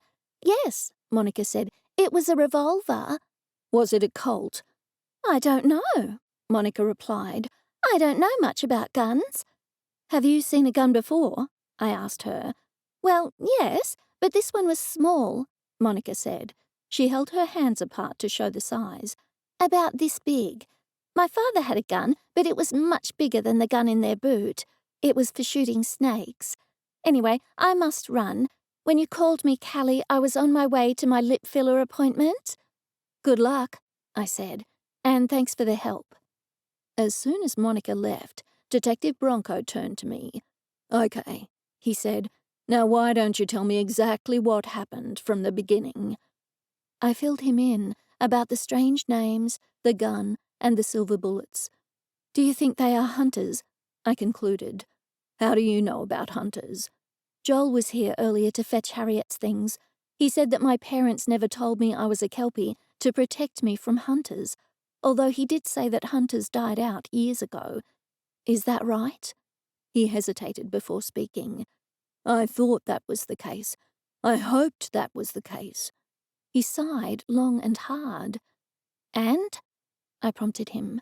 It's complicated. The hunters have been around a long time. They have several identities. They've been known as a league of assassins, as a religious cult, and as a vigilante army. Centuries ago, they were in the service of the King of Arcadia. The king's military was given the task of rounding up and killing witches. But after killing the witches, the hunters killed the king's family and took over the throne. I've never heard of this. He shrugged and continued. The hunters are a dark chapter in history. There are just bits and pieces of the story left. It's been decades since a hunter was here. However, there are rumours. Such as? Rumours that hunters might be amongst us again. I recently suspected as much. Hunters will kill any kelpies they can find. You will only be in danger if the hunters know you're a kelpie. Do you think those men were hunters? He nodded solemnly. It does seem likely, I'm sorry to say. They did have silver bullets, and hunters hunt in pairs. I should tell Joel. Dread covered his face. You must not. That's what they would expect. They would be watching to see who you would contact. Then they must suspect me. Why else would they come here? Because it's a horse rescue sanctuary. Did they ask for a tour? No, it's a horse rescue sanctuary, not a tourist attraction. Maybe they think there's a kelpie here. Or maybe they do suspect you, as kelpies are often found near horses and bodies of water, and there's a river nearby. Can they sense kelpies? No, nothing like that. But you will need to be especially careful. These men are dangerous. They are ambitious, cold-hearted, and well-funded. A chill descended upon the air. I hoped that Ichabod and Crane were visiting my town for some other reason. Maybe they were here for a vacation or had just moved to this town. Maybe they were here for me.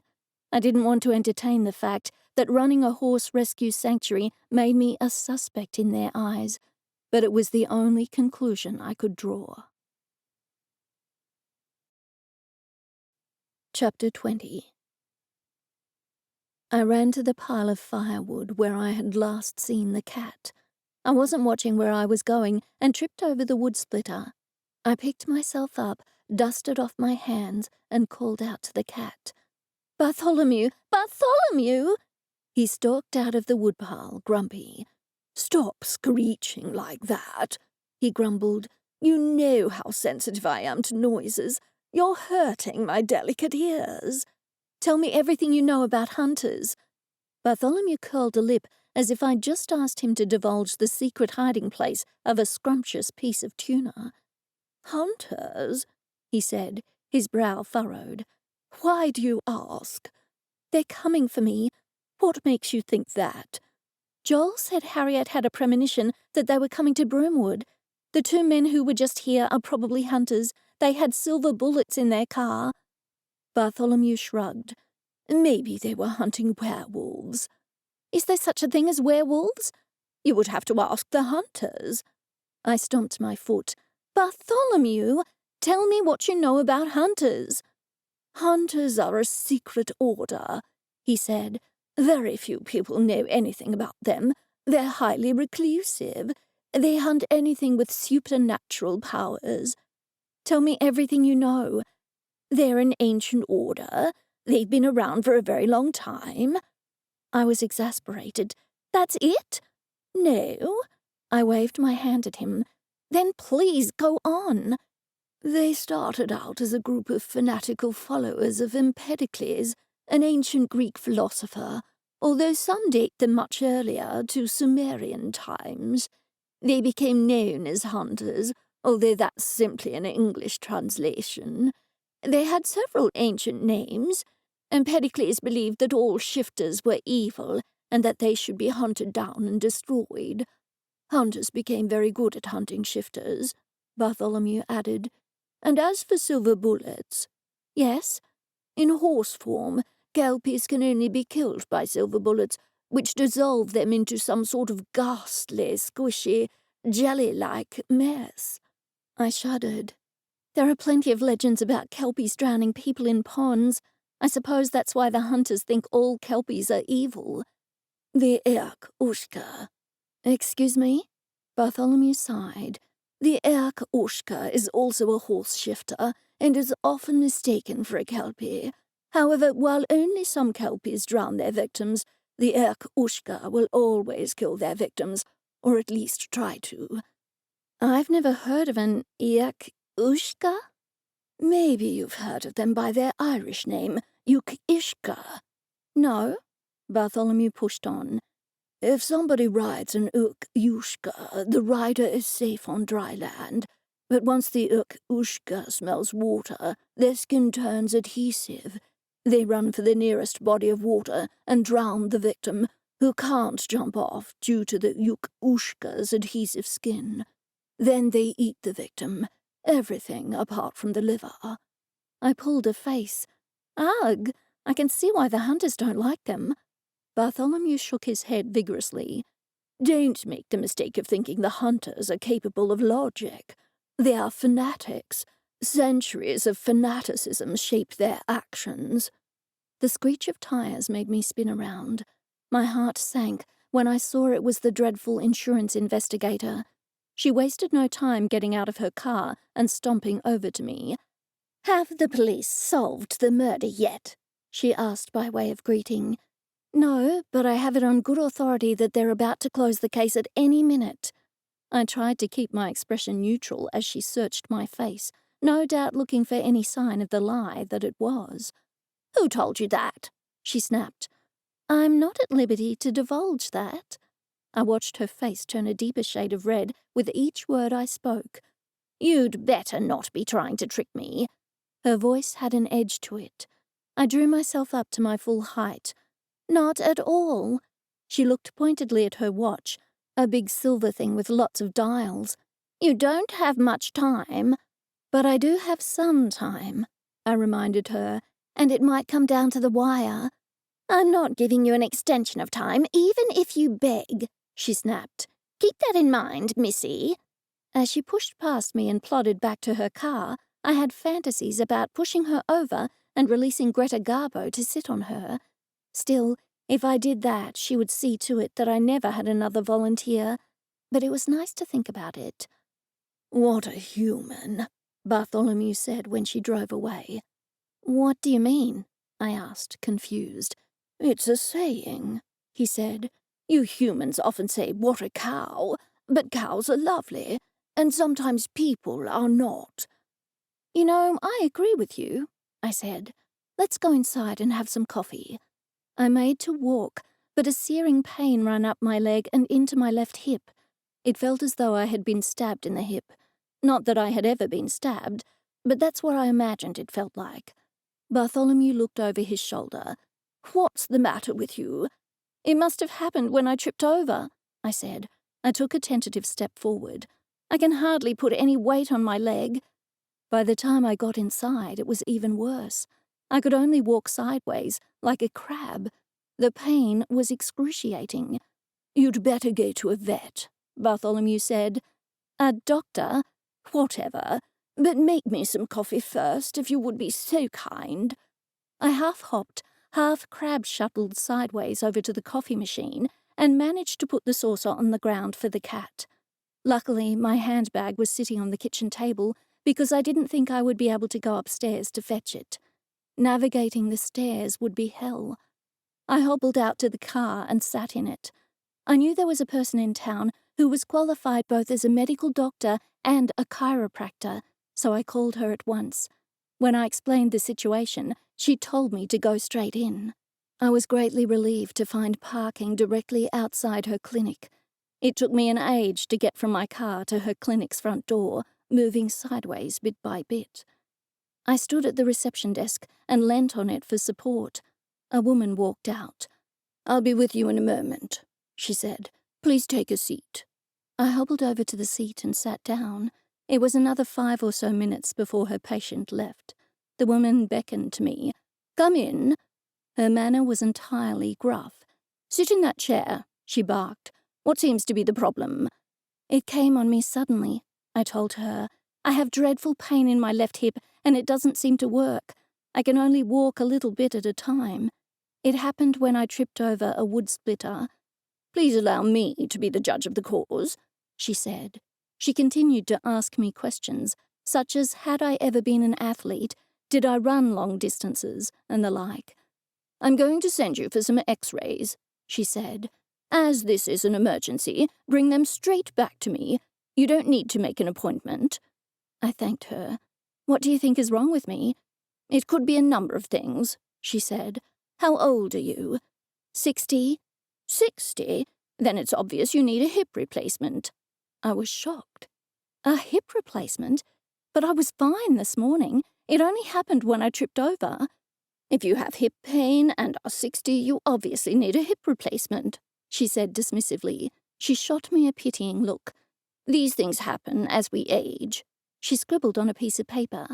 Take this to the X-ray clinic and show it to them. It's only a 10-minute drive away, and then come straight back here.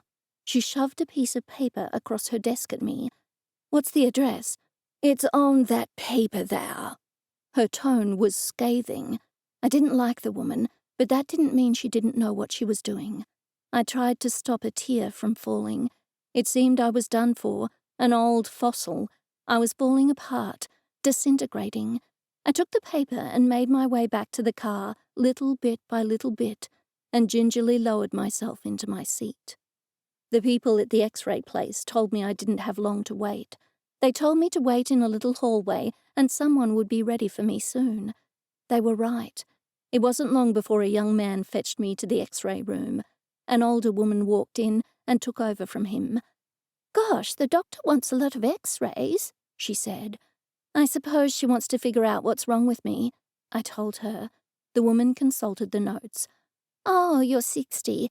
Well then, it's obvious you'll need a hip replacement. These things happen as we age. I thought that rather strange. This woman hadn't even done the X-rays yet, but was diagnosing me purely based on my age.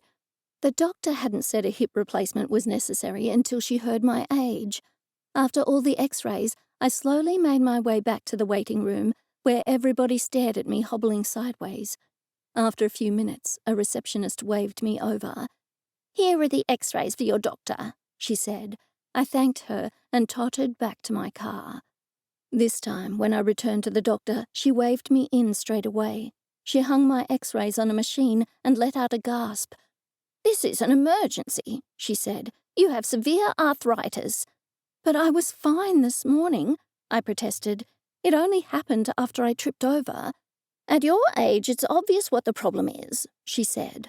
I'll call an orthopedic surgeon I know immediately and see if he can fit you in for emergency surgery. She shoved my X-rays back into the giant envelope as she spoke. I grabbed my X-rays from her. That won't be necessary, I said. I made to hobble out of the office, but she blocked my way. Obviously, I can't force you, but you really need to get your hip seen to as soon as possible.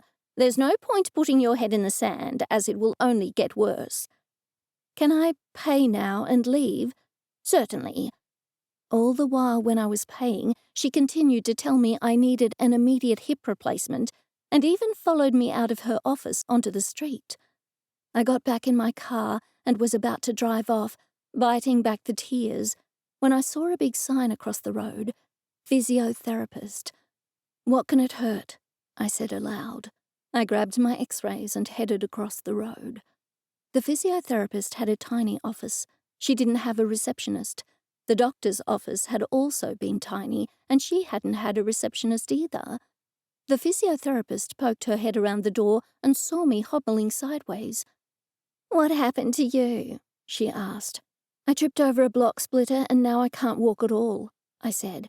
I've just been to that doctor across the road and she said I need an emergency hip replacement. Wait a minute. The physiotherapist walked behind her desk and consulted her appointment book. I can see you right now. You're lucky. I have a break between appointments. I've got my X-rays. I'll look at them after I examine you, she said. I had to lie face down on a physiotherapist's table while she poked and prodded my spine and my back. I had to tell her when it hurt, but that was pretty much most of the time. You have scoliosis, she said when I sat up. Most people have it to some degree. She then explained at some length about the chain of muscles running from my hip to my ankle. Now, let me see your X-rays. She stared at my X-rays for a while. I've seen worse than this. What did the doctor say you needed?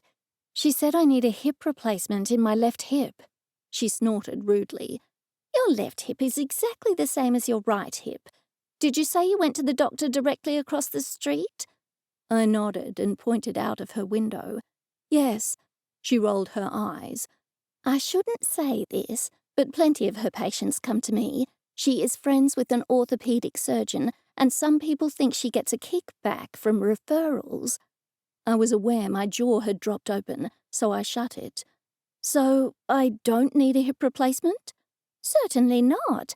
I'll show you some exercises to do after our session. By the time she had finished with me, I was able to walk normally out of her clinic. Thank goodness. My spirits had lifted considerably. That was one problem solved. Now I just had to avoid the hunters and solve a murder. Chapter 21. I had a murder to solve, and time was running out. I sat at the kitchen table to think things through. Something had been bugging me about Coach Casper being the murderer. If he was the murderer, then the apparent motive was that Daisy knew something incriminating about him and Killer Claude. The coach had access to the paraquat, the poison used in the murder. Still, that in itself wasn't incriminating, considering most people in town could find deadly poison on a farm easily enough. But why the coach's flask? And more to the point, why did the coach admit giving it to Daisy? Surely, if he was the murderer, he would have simply said she took the flask from his office. No, that didn't add up. I walked out to the barn. I didn't enjoy cleaning out stalls, but it was almost meditative and helped me think more clearly. I moved the new mare to another stall while I cleaned out hers. If the coach wasn't the murderer, then who was? My head was spinning. Maybe Detective Bronco had solved the murder and was just waiting to get evidence in order to arrest the perpetrator. He had implied as much too, but then again, that insurance investigator would want an arrest by the end of the week. "This stall is already clean," said a voice. I spun around, but nobody was there. "Who's there?" I called out in alarm. "It's me." I opened the stall door and looked down. Bartholomew was sitting there. "What are you doing?" he asked me. "I'm cleaning out the stalls." I resisted the urge to say something sarcastic. "You're doing more than that. I watched you as you kept cleaning it when it was already done." I sighed. "You're right. I was trying to figure out the identity of the murderer. I thought it was Coach Casper, but it doesn't add up." "Do you want me to help you figure it out? We could discuss it. 2 heads are better than 1 and all that." "That would be great, thanks." "What will you buy me?" Had my ears deceived me? What did you say? "You have to make it fair. If you want me to help you with the case, then you'll have to buy me something." "You're kidding." "And while you're deciding what you will buy me, we can go to the house and you can make me some coffee. Hurry up. I've been watching the first season of Coffee Connoisseur again, and the next episode is a really good one." I put the new mare in a small paddock by herself, checked the electric fence was working by holding a blade of grass on the tape and feeling a little buzz, before following Bartholomew all the way to the house. "Put my saucer on the table so I can sit on the table and have my coffee," he said. I opened my mouth to protest, but he added, "I'm actually a wizard, so it's not as if you will have a cat sitting on your table." "No, I will have a wizard sitting on my table," I said. Bartholomew nodded. "Well, hurry up then. No time like the present." Soon the 2 of us were sitting at the table, or rather I was sitting at the table and Bartholomew was sitting on the table. I was sipping my coffee while he was lapping his. I had to admit it was awfully good coffee. "What do you want me to buy you?" I asked him. "I thought you would think of something good." His expression was pained. "But I don't know what you'd like," I countered. "It's not as if I could buy you some makeup or some new clothes or anything like that. You already have a nice bowl, an expensive bowl, and you have very expensive coffee. Is there something else that you'd like?" His eyes glittered. I do want clothes." "Clothes?" I repeated. "You want clothes?" "That's what I said. Not just any old clothes. I want a velvet smoking jacket. I feel most unrefined being naked. When I was a wizard, I always wore clothes, as you would expect. But since I have been a cat, I have been naked, and it's most unseemly. In fact, it won't do. It won't do at all." "Where would I buy you a velvet smoking jacket?" He made a horrible sound. At first I thought he was coughing up a furball. "Buy? As in off the rack? Have you taken leave of your senses? One cannot simply buy such a thing. No, it must be bespoke. You'll have to have it made." "I suppose I could contact a local dressmaker." He made the strange sound again. "No way. I'm not having one of these tedious locals in this small town make my clothes. You'll have to find a good tailor, and I want it in crimson to match my eyes." "But your eyes are green," I said. "Not when I do this." His eyes glowed red. I screamed and nearly spilled my coffee. "Be careful, that stuff is expensive," he said. "You're telling me? And where would I find one of these tailors?" "I'll find them. Just give me your laptop." "No way," I squealed. "You're not going anywhere near my laptop. I don't have an unlimited budget, you know. Money doesn't grow on trees. Well then, now that I've agreed to buy you a crimson smoking jacket, now that I've agreed to have a crimson smoking jacket tailored for you, will you help me with the case?" "Sure. Go ahead. What do you have?" "This is what I've got so far. The suspects are the journalist, Bob Bernstein." The cat interrupted me. "It isn't him. He likes watching Coffee Connoisseur." "I'm sure murderers and even serial killers watch Coffee Connoisseur too," I pointed out. The cat waved his paw at me dismissively. I pushed on. "And then there's the coach's wife, Mrs. Coach. There's the doctor, Dr. Boris Boggins." "There's a hobbit in town?" "No," I said. "Boris Boggins." "Oh." "There's Lucky Jones, who has the vegan cafe, and there's Sam Lydon, a disgruntled ex-player. They all had motives to murder the coach." Bartholomew nodded. "And who had a motive to murder Daisy? I know it's unlikely she was the intended victim, but we need to consider the fact before we cross her off our list." "Only the coach, as far as I know. In fact, I was beginning to think the coach was the murderer. When I was at the funeral, Bob told me that the poison used to murder Daisy was paraquat, a common yet very deadly poison found on most Australian farms. It's a herbicide. Coach Casper owns a farm just south of here, and the poison is likely kept on his farm. He visits the farm on a regular basis." "Rather implicating," said the cat. I agreed. "And what's more, he appears to be a close associate of Killer Claude, so I figured it's not too much of a stretch to think that Daisy overheard Coach and Killer Claude speaking about something incriminating, so the coach had to have her rubbed out." "Go on." "That's about it. Well, after the funeral, I was convinced the coach was the murderer, but upon thinking it over, I changed my mind again." "More coffee, and make it fast." "What's the magic word?" "There are many magic words," Bartholomew said, "such as abracadabra, alakazam, and arge marge la tarage. Oh, and clatu barada nicto." "Clatu barada nicto is a magic word?" "No, that's just a safe word in the science fiction movie The Day the Earth Stood Still. I meant hocus pocus," Bartholomew clarified. "Now you're just being silly." "No, silly is your middle name." "What?" "I mean, your middle name isn't silly," Bartholomew said. "But why ask me for a list of magic words if you just want to complain about them?" "I simply meant you should say please."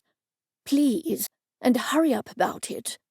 When we were drinking/lapping more coffee, I added, "I changed my mind because the coach admitted to everyone that he gave Daisy his flask. If he was the murderer, he would have simply said that she took his flask and drank from it. He wouldn't admit to giving her the flask." That makes sense, I suppose, the cat said. I also like cherry liqueur chocolates. I think I need a smoking jacket and a box of cherry chocolates if I'm to help you. You haven't been any help so far, I said. That's because you haven't ordered any cherry liqueur chocolates for me, he countered. All right then, but I'm not buying you anything else. That's it. Do you understand? Perfectly. Do we have a deal? He held out his paw and I shook it. Now, give me your insight. Bartholomew drew his paw across his eyes. Did Coach Casper make the coffee, or did somebody make it for him? He told me he himself made the coffee at his house. So Mrs. Coach had access to it there? She did, but all the players and the staff members had access to the flask in his office. Bartholomew nodded. And why did he give the flask to Daisy? She just happened to mention she hadn't had her morning coffee, so he offered her his flask. Bartholomew tapped his chin with one paw. Interesting. Most interesting. What is? I'm thinking of the motive. He's extremely wealthy, and Mrs. Coach will be the only one to inherit. No children? I shook my head. Apparently Mrs. Coach hates kids and had her tubes tied years ago.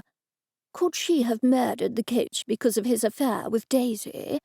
Possibly, but she said she didn't care that he was having affairs. And you believed her? Of course she would say that. I hurried to clarify my words. The coach had affairs over the years. I'm sure Daisy wasn't the first mistress Mrs. Coach found out about, and she didn't kill her husband's other mistresses. Could her motive have been financial? I don't see how. She has plenty of money now. She has nothing to gain by his death. The cat appeared to be contemplating the matter. And of course nobody would have known that Coach Casper would give Daisy his flask. That's right. That's why the coach is clearly the intended victim. That is, unless he's the murderer, I added. No, I don't think the coach is the murderer, Bartholomew said. I agree with you. If he wanted to murder Daisy, he would have denied giving her the flask. No, the murderer must be somebody else. Why don't you walk around the house and look for an earring? Now I was thoroughly confused. How could an earring possibly help me? I asked him. Don't you watch Murder, She Wrote? He seemed quite put out. I watch it all the time, I told him. I've seen every episode several times. It's one of my favorite shows. Then surely you're familiar with what is known as a Jessica Fletcher moment, he continued. She finds an earring, and then she suddenly knows who the murderer is. I groaned. This so-called advice was costing me a bespoke velvet smoking jacket and a box of cherry liqueur chocolates. Sometimes somebody says something, and that's how Jessica Fletcher solves the murder, I told him. It usually has nothing to do with earrings. If you say so, his tone was smug. Maybe you should watch some episodes of Murder, She Wrote tonight to give you some inspiration. You sure need it. But after Coffee Connoisseur, I want to watch the House of Gucci movie. I've heard it's a good film. Is it a murder mystery? I asked him. Not a mystery, he said. The wife did it. And what was her motive? I asked idly. Well, I don't know if the movie follows real life, Bartholomew told me. She put out the hit on her husband because she didn't want him to have children with his mistress. That would mean her daughter's inheritance would have to be split with the new children. He made to say more, but I cut him off. I'll order you that smoking jacket and the cherry liqueur chocolates now, I shrieked. I planted a big kiss on the cat's forehead. Take it easy, he said. Get a grip. I clapped my hands. I know who the murderer is. Chapter 22. You do? Bartholomew asked me. Are you certain? No, I admitted, but it all makes sense. And I didn't find an earring, but I did have a Jessica Fletcher moment when you told me about the film House of Gucci. Do tell. I think it was Mrs. Coach, I exclaimed. Coach Casper had affairs over the years, But everybody I spoke to told me his affair with Daisy was different. What if the coach was going to leave Mrs. Coach to marry Daisy? But didn't you say that Mrs. Coach would have done well out of a divorce? Yes, but what if Daisy had children? The inheritance would go to those children. The cat ran his paw over his eyes. You're not making much sense. You're not very good at explaining things. What's all this talk of inheritance? The coach wasn't murdered, unless that fact escaped your notice. I took a deep breath and let it out slowly. Okay, then. Divorces and property settlements are two separate things, and typically property settlements can take quite some time. If Daisy was pregnant or even had a child by the time the property settlement went to court, then Mrs. Coach would be awarded significantly less. So it was a financially motivated murder. Bartholomew said it as a statement rather than a question. I nodded. Besides, Mrs. Coach seems happily settled in her lavish lifestyle and in that house. She might be embarrassed to get divorced. She certainly seems to care what other people think. Still, I could be wrong. That was just an impression. What you say makes sense to me, Bartholomew said. Why don't you call your detective and tell him? He's not my detective. I pulled out my phone. I had Detective Bronco in my contacts, so I tapped his name on my phone. It went straight to message bank. Detective Bronco, I began, but that was as far as I got. A loud beeping sound signaled the end of the message. I tried again with the same result. You'll have to text him, Bartholomew said. Sure. I sent a text telling him everything I had just told Bartholomew. I don't have proof or anything like that, I said to the cat. Still, it all fits. She put the poison in the coach's flask and had no idea he would give the flask to Daisy. She didn't make the coffee, and she no doubt thought suspicion wouldn't fall on her because her husband had so many affairs over the years. And you told me that Coach Casper had access to the farm where the poison was. That meant Mrs. Coach did as well, because it makes sense the two of them visited the farm together. I planted my palm on my forehead. Of course. So maybe you should buy me something else, because I've been so helpful? The cat asked hopefully. I stood up. Absolutely not. A fancy smoking jacket and a box of cherry liqueur chocolates are payment enough. Old grouchy bum, he said under his breath. What did you say? Nothing. Nothing at all. I heard what you said. Then why did you ask me? I shook my head. I'm going outside to mix up the night feeds. But it's not night. Bartholomew looked at my phone. I snatched it from the table and put it in my jeans pocket. My laptop was already safely out of reach. I'm doing it now, so I won't have to do it later. How can I use the internet when you've got the phone? Bartholomew asked me. I waved over my shoulder as I walked outside. I walked over to one of the paddocks that I had been resting and opened the gates so the horses in the other paddock could come in. Greta Garbo cantered past me, her tail happily waving in the wind. She gave me the side-eye as she went past. I knew she was hoping I would trip over so she could sit on me. That was why she was at the sanctuary and could never be rehomed. She was a former stunt horse that would sit on any human sitting or lying down. I shut the gate, hooked up the electric fence tape over it, and walked back to the barn. The tack room was a bit untidy, so I busied myself tidying it. I heard the barn door open. I thought you weren't coming today, I called out, assuming the person was Monica. When there was no response, I looked up. To my surprise, it was Mrs. Coach. What are you doing here? I blurted out without thinking. Are you here alone? She asked me. No, the volunteers are in the paddock somewhere and will be back any minute if you wish to speak to one of them, I lied. She snorted rudely. She sounded more like a horse than a poodle. I know you're lying. Nobody else is here, and I read the text on that detective's phone. I could hardly believe my ears. How could you possibly read a text on his phone? I was very lucky, as a matter of fact. The timing worked out perfectly for me. 2 of my poodles got into a rather bad fight, and he separated them for me. Your text came in at that very moment. I had time to read it and delete it before he managed to break the poodles apart. Why was he at your house? Because he thinks I tried to murder my husband, of course. And did you? She advanced a step towards me. You know very well that I did. And now I have to deal with you, too. I looked for weapons. She was clutching a designer handbag, so maybe there was a gun in it. I hoped not. If it came to hand-to-hand combat, I doubted she would be able to overpower me. I looked around the barn for something I could use as a weapon. The pitchfork was on the other side of her. She would be able to reach it before I could.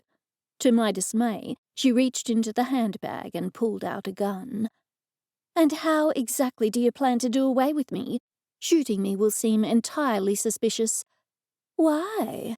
I mean, it might seem suspicious, but suspicion won't fall on me. It will look as though my husband did it. Why on earth would it look like your husband did it? I asked her. Because he won't have an alibi. The detective didn't know my husband was home just then, because my husband was in the garage, tinkering with whatever he tinkers with in there. I certainly won't give him an alibi, and the gun has his fingerprints on it. For the first time, I noticed she was wearing gloves.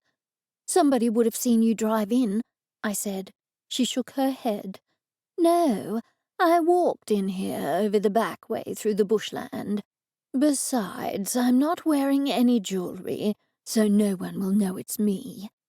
She was dressed in black activewear, her hair was pulled back, and she was wearing oversized dark sunglasses. Still, she was clutching her designer handbag, which was something of a giveaway. She waved the gun at me, and I was dismayed to see it had a silencer on it. At least, that's what it looked like from the movies. I didn't know anything about guns. While I was desperately trying to come up with a plan, the cat slipped through the barn door.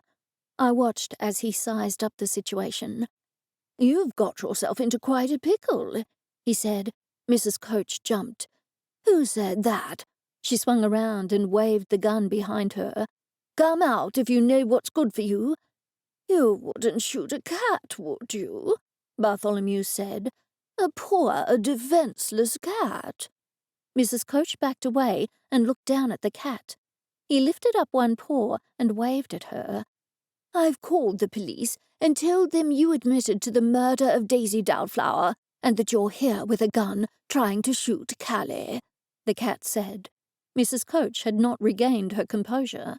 She backed away into one of the stall doors. I was dismayed to see she had not lowered her gun.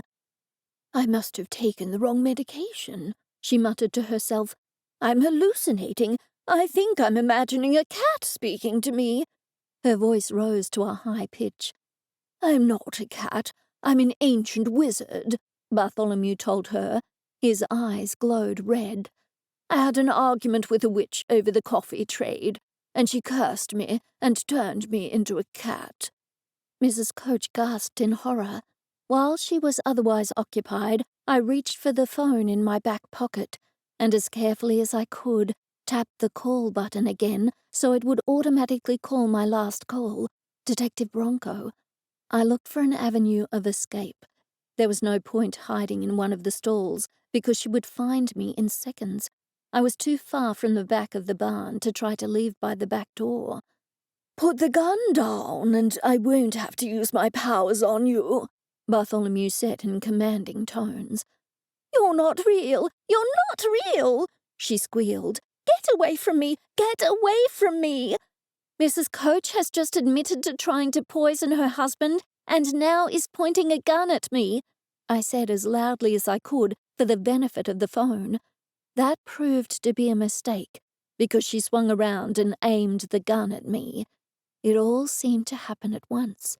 There was a gunshot. Bartholomew jumped on her face, and I fell to the ground, more through shock than anything else. My first thought was one of relief that none of the horses were in the barn at the time. My next thought was to check to see if I'd been shot. I looked at my hands. There was no blood. That had to be a good sign. I stood up, shakily. Bartholomew was scratching Mrs. Coach, who was flailing around and screaming obscenities. Thankfully, she had dropped the gun, so I edged it out of the way with my foot and put an empty feed bin over it so she wouldn't be able to see it. "Give me some help," Bartholomew called out. I was halfway to him when the barn door flew open and Detective Bronco burst inside. It seemed it only took him a split second to sum up the situation. Bartholomew jumped off Mrs. Coach's head. Detective Bronco slapped handcuffs on her, at the same time looking over his shoulder and asking if I was all right. "I'm fine, thanks to Bartholomew." I ran over and picked up Bartholomew, hugged him, and gave him a big kiss. "Enough of that sloppy affection," he said. "Wizards don't like being kissed so much." "Sorry," I said, "but you are amazing." "I was lying about calling the police," he told me. "You had taken the phone." "I know that," I said, "and I don't have any wizard powers. I lost them when I was turned into a cat." "I figured that too," I said, "but you saved my life." Will you buy me something?" Chapter 23. I disliked Detective Rick Bronco. He was insufferable, stuck up, egotistical, and tall. So very tall. Wait, I didn't mean tall, I meant irritating. He was both irritating and currently in my barn, cleaning out stalls as sweat poured down his handsome face. No, not handsome, hideous. I announced, standing with my hand on my hip, "am perfectly capable of cleaning out my own stables, Detective." "Are you?" he said, a look of surprise clouding his face. "So your general aura of incompetence is all an act, then? A trick to get unsuspecting idiots to help you out?"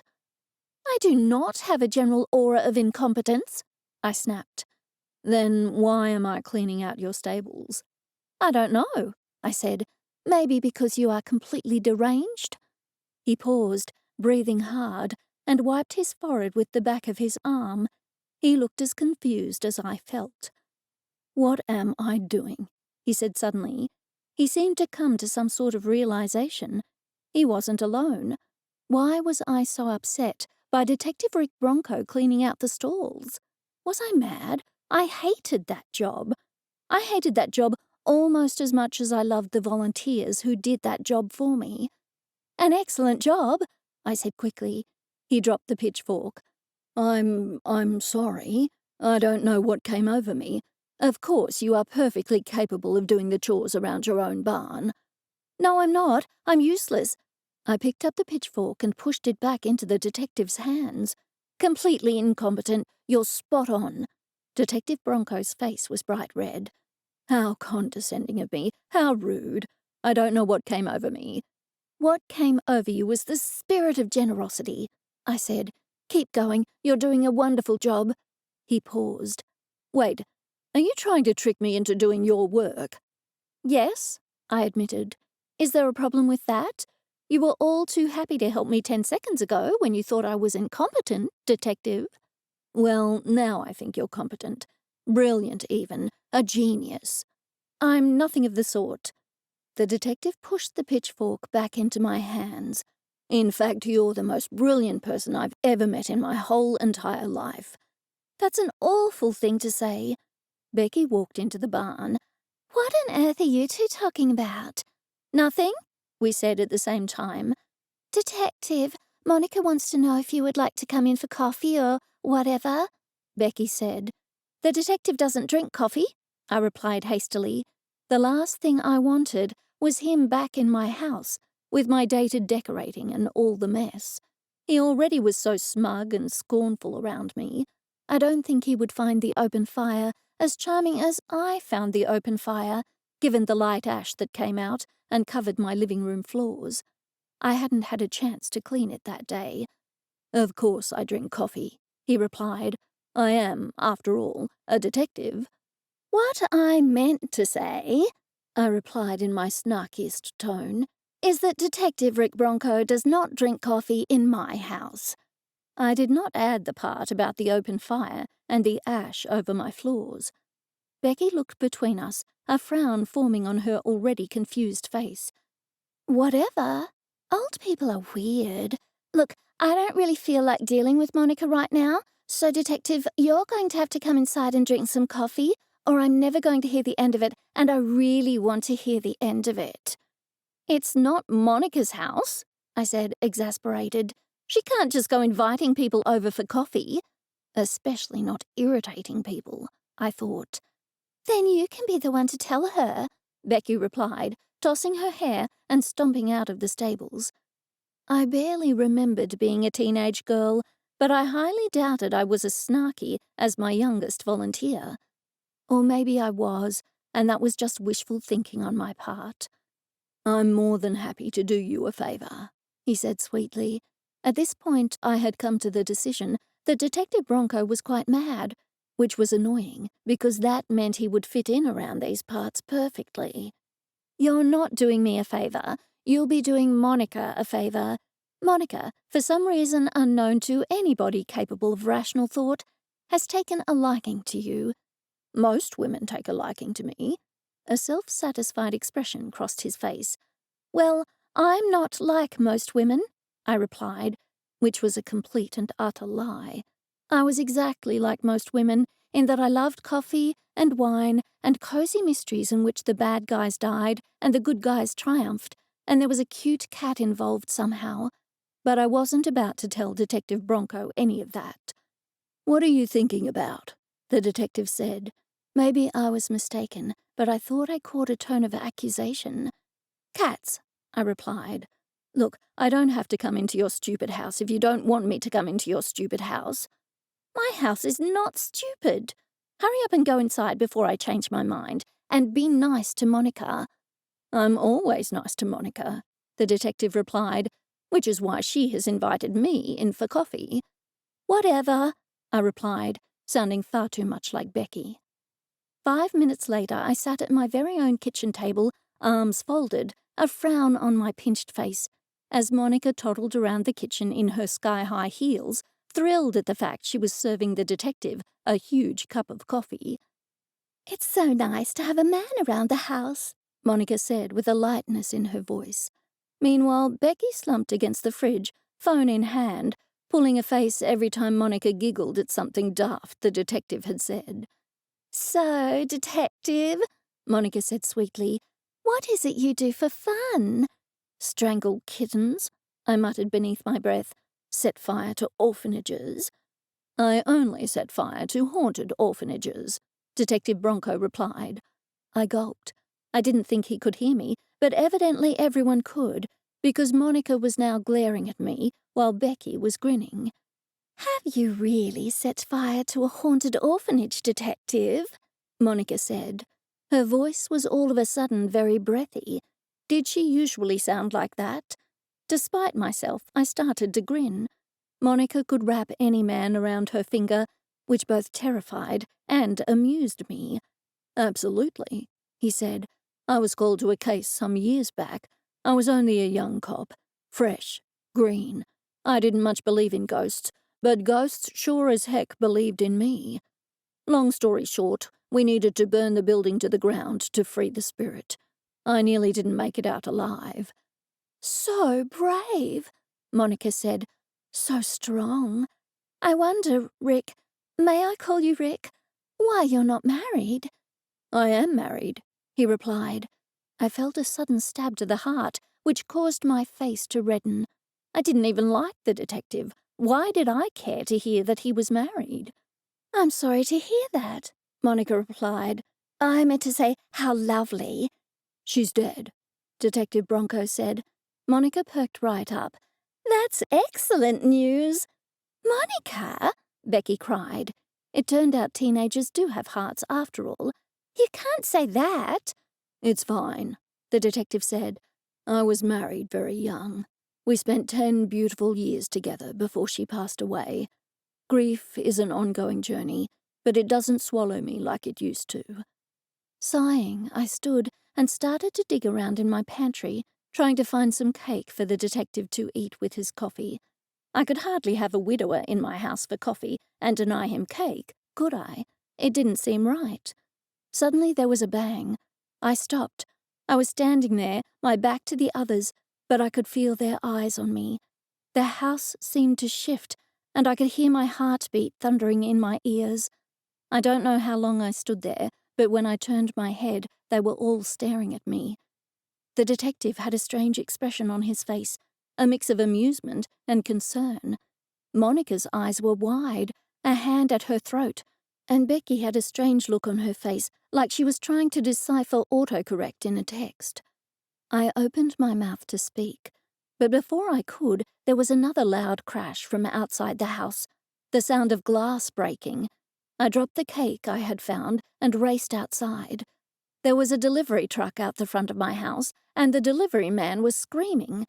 Bartholomew was sitting on the poor man's head, claws digging into his face. "Help me! Help me!" "Hey!" I cried, attempting to free the man, but it was the detective who managed to pull Bartholomew away in the end. "Are you okay?" "That damn cat attacked me," the delivery man cried. "Why?" Becky asked. "I don't know. I was talking to myself, really. I said it was strange that someone would buy so much decaf coffee. That's when that cat attacked me." "Decaf?" I said, puzzled. I did not tell the delivery man that the cat had ordered the coffee, or that the cat most certainly did not drink decaf. "I did not order decaf," I said, covering for Bartholomew, who was standing to one side, his back arched, his eyes malevolent, every yellow tooth revealed in a long hiss. "It says here on the order you ordered normal coffee. There must have been a mistake." "Can you deliver the right coffee?" I asked. "I am never coming back here again." The delivery man jumped into his truck, his tires spinning as he screeched off down the road, while Bartholomew hissed and clawed and spat like the little devil cat he was. "I will get you the right coffee," I said, hassled. "Do not attack any more delivery men.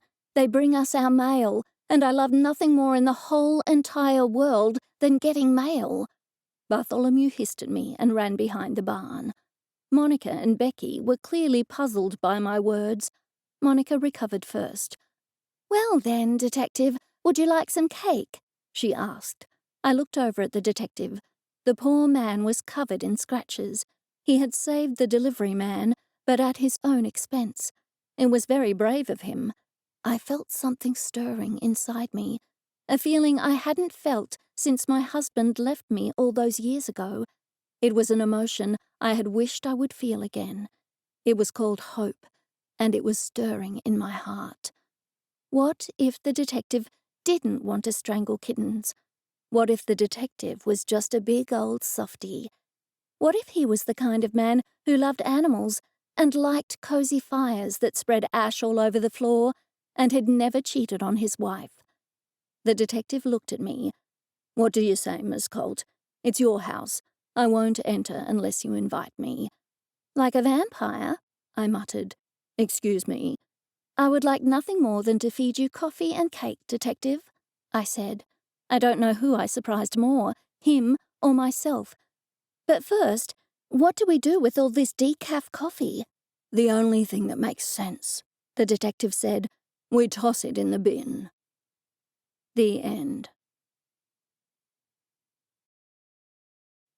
You've just listened to Saddled with Murder, Colt Calling Horse Rescue Mysteries, Book 1, written by Morgana Best, narrated by Amy Soakes. Text copyright 2022 by Morgana Best. Audiobook production copyright 2022 by Morgana Best. If you've enjoyed this audiobook, please consider leaving a review and recommending on social media or directly to friends and family. And keep an eye out for other audiobooks by Morgana Best. Thanks for listening.